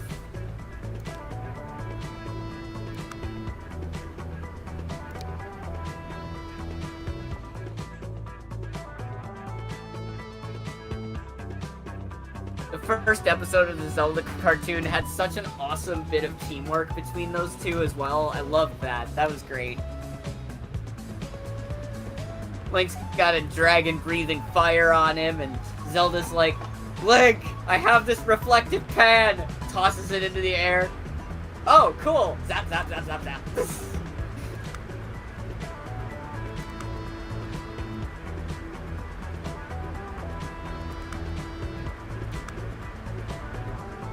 The Zelda cartoon.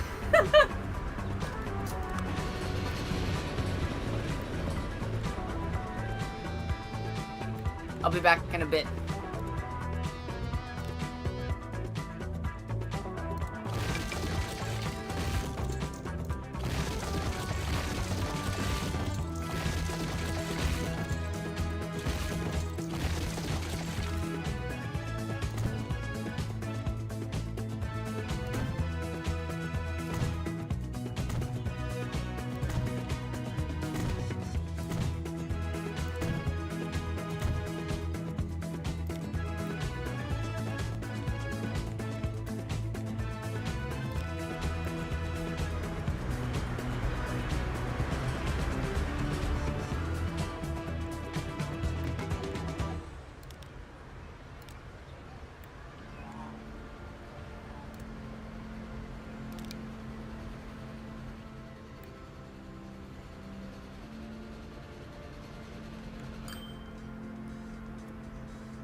like to add an electric line, but I don't know why the game's not letting me add catenary to the station. That would be the easiest. Like, I just need catenary on that station. And it's like, no. You're not allowed. That is strictly forbidden. Why?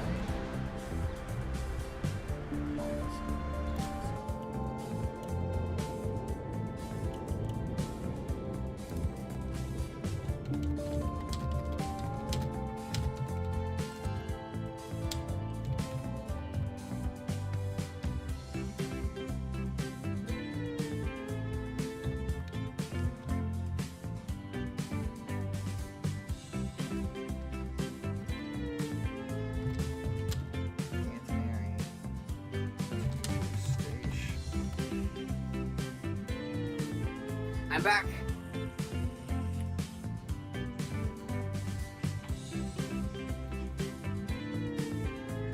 What did I miss?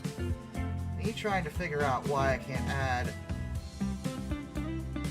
frickin' catenary to my station. Because it really shouldn't be that frickin' hard. Yeah. And yet, this is making it that hard. Very mean. I don't want to rebuild the entire station. That'd be so stupid if I had to do that. And I feel like I've had this problem before, and I feel like I had a fix for it. I figured it out. It's just not as obvious as I wished it was. Yeah. And I'm stuck on it again, where I'm like, wait, how did I do that? And I don't know. And it's annoying me. Because it shouldn't be something that's this difficult to figure out.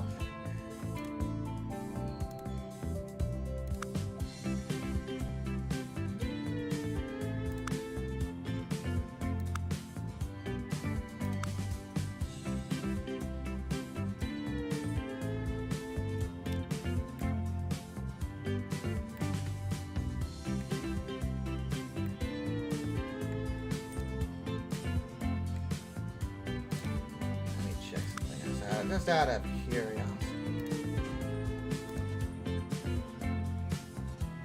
See, I can build a station with it, but I can't modify a previous station with it.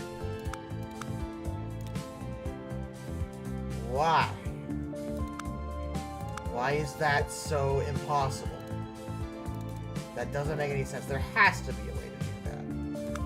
I cannot be this dumb. I mean, I could be, but I cannot be missing this. But how am I missing this? This should be so simple. I already destroyed and rebuilt the tracks. Just to see if it would just magically pop up. Plot and spoiler alert, it didn't. So that didn't help.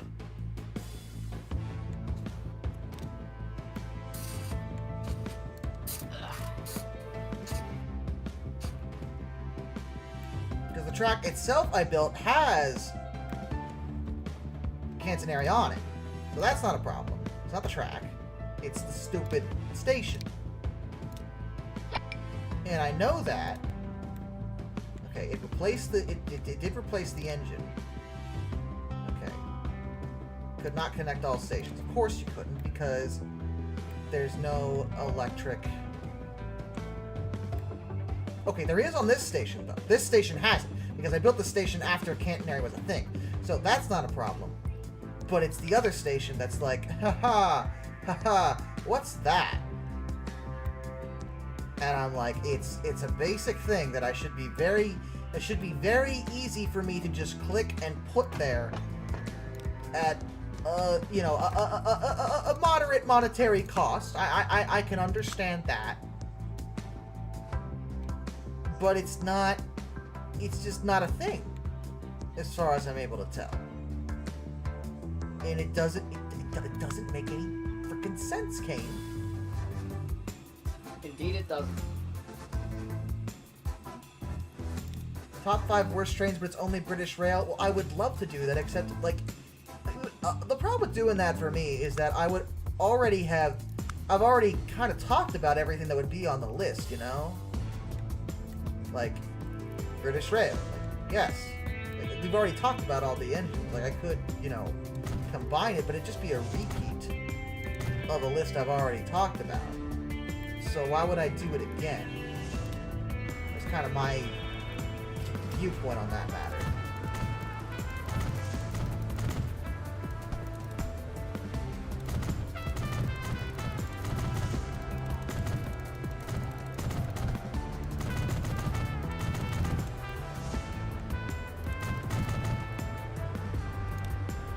But yeah, I understand that.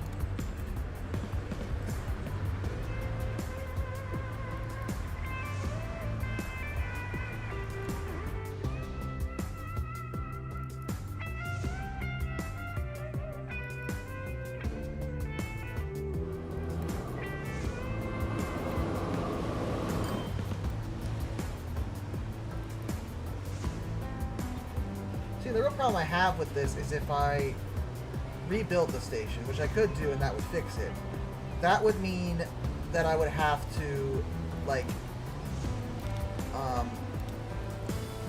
completely redo all the lines, and then their profitability would be screwed. Yeah, I know there's no path. I'm still trying to figure out why it's not letting me do it. Hold on.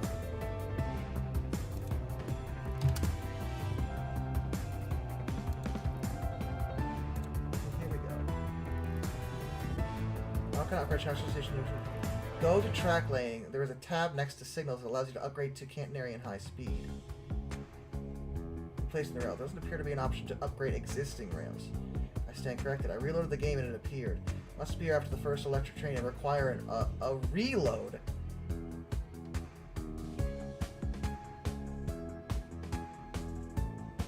Ah, crap. It's an update.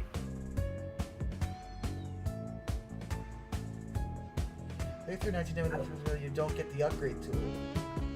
Oh. Oh! What? Wait, what? Hold on, let me double check something.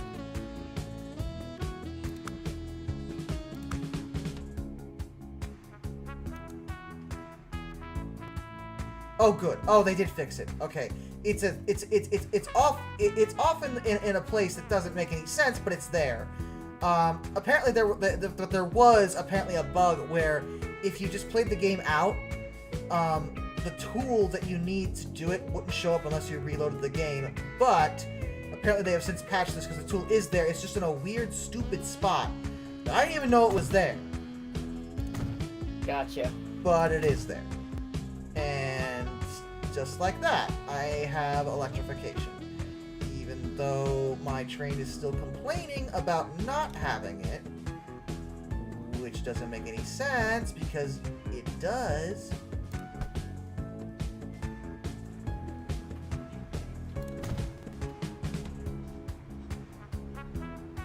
God, what are you on about?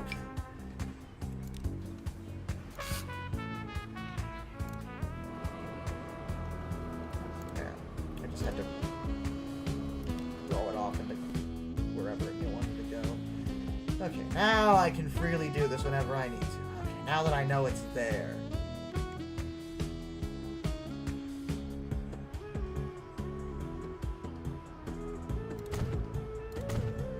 The R179 subway car? I might. I don't talk subways very often. I'm sure I'll have to devolve into that at some point. Yeah, it's a pretty underground topic.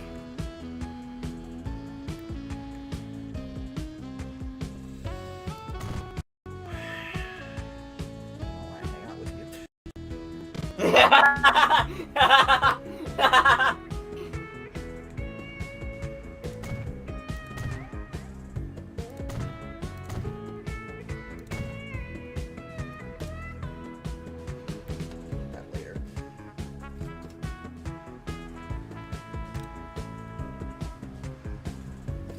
Playing the digital deluxe edition Ubisoft, you don't need to tell me that the toys have little plastic pieces. You should know though. They don't want. I already know that. They wouldn't want you to hurt yourself. I mean, I know that. I'm playing the next-gen Star Fox game. Come on. Like, I know. Yeah.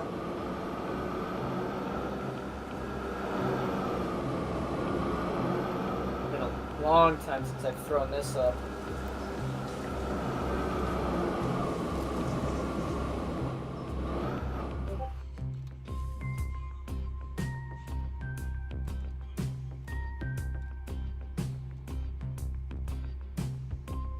Really do think that this game is really cool. It's just best played with the digital deluxe edition where you have all the parts and you don't have to worry about the toys.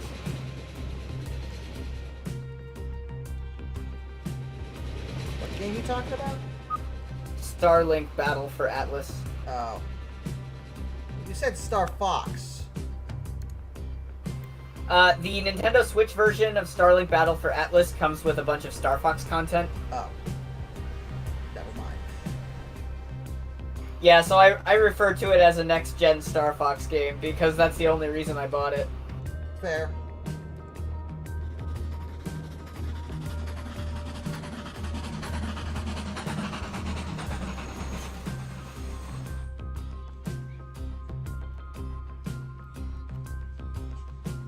Still playing with the R-Wing, too.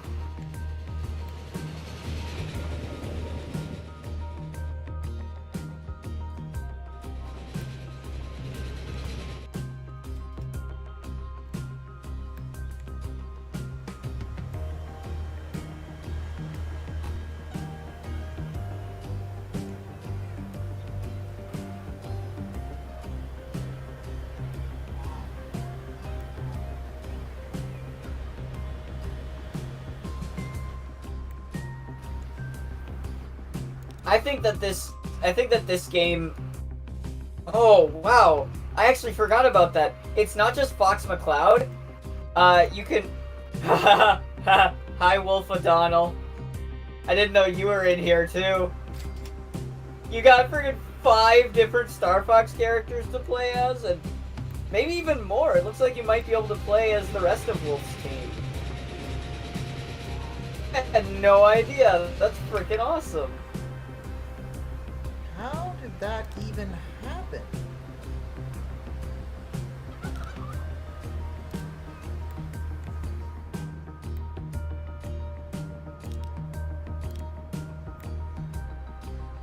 Why are these lines screwed up? They were fine before. This They've been game's got a fine lot this of really.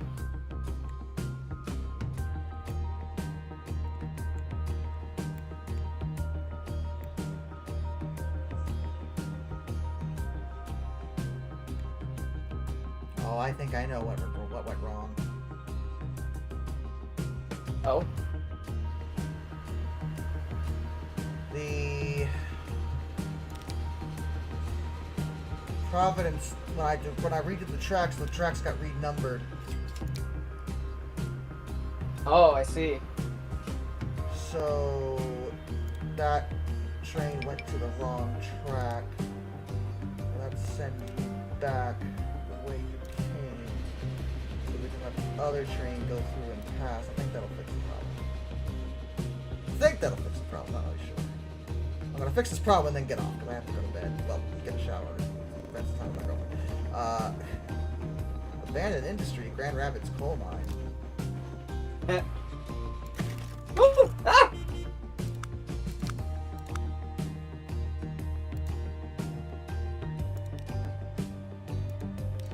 Ooh, that's a good time to stop because I just unlocked planes. That completely changed what I do with this campaign. Awesome. First, I gotta make sure these trains are actually running the way they're supposed to.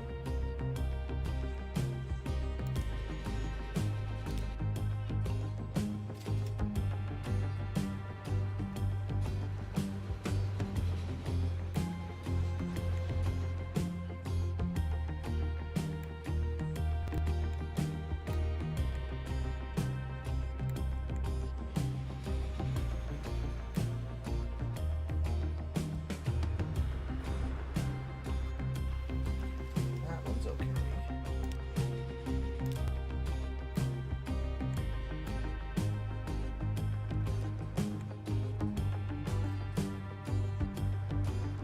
Okay, they're fine now. Yeah, they just got foot on the same platform by accident. They're just like, you move. No, you move. No, you move.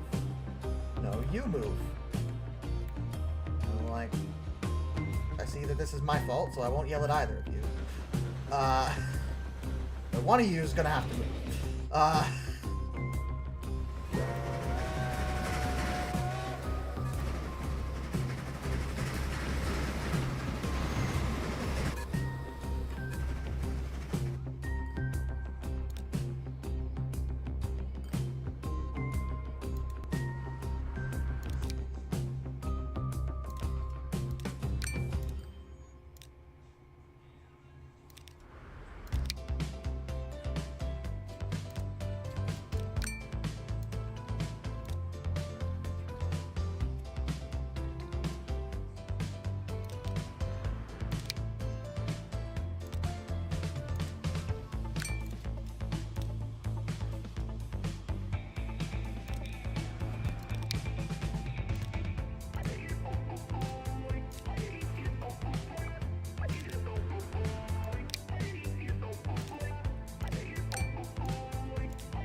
I'll pick this up tomorrow, but I'm gonna take off. So it's safe.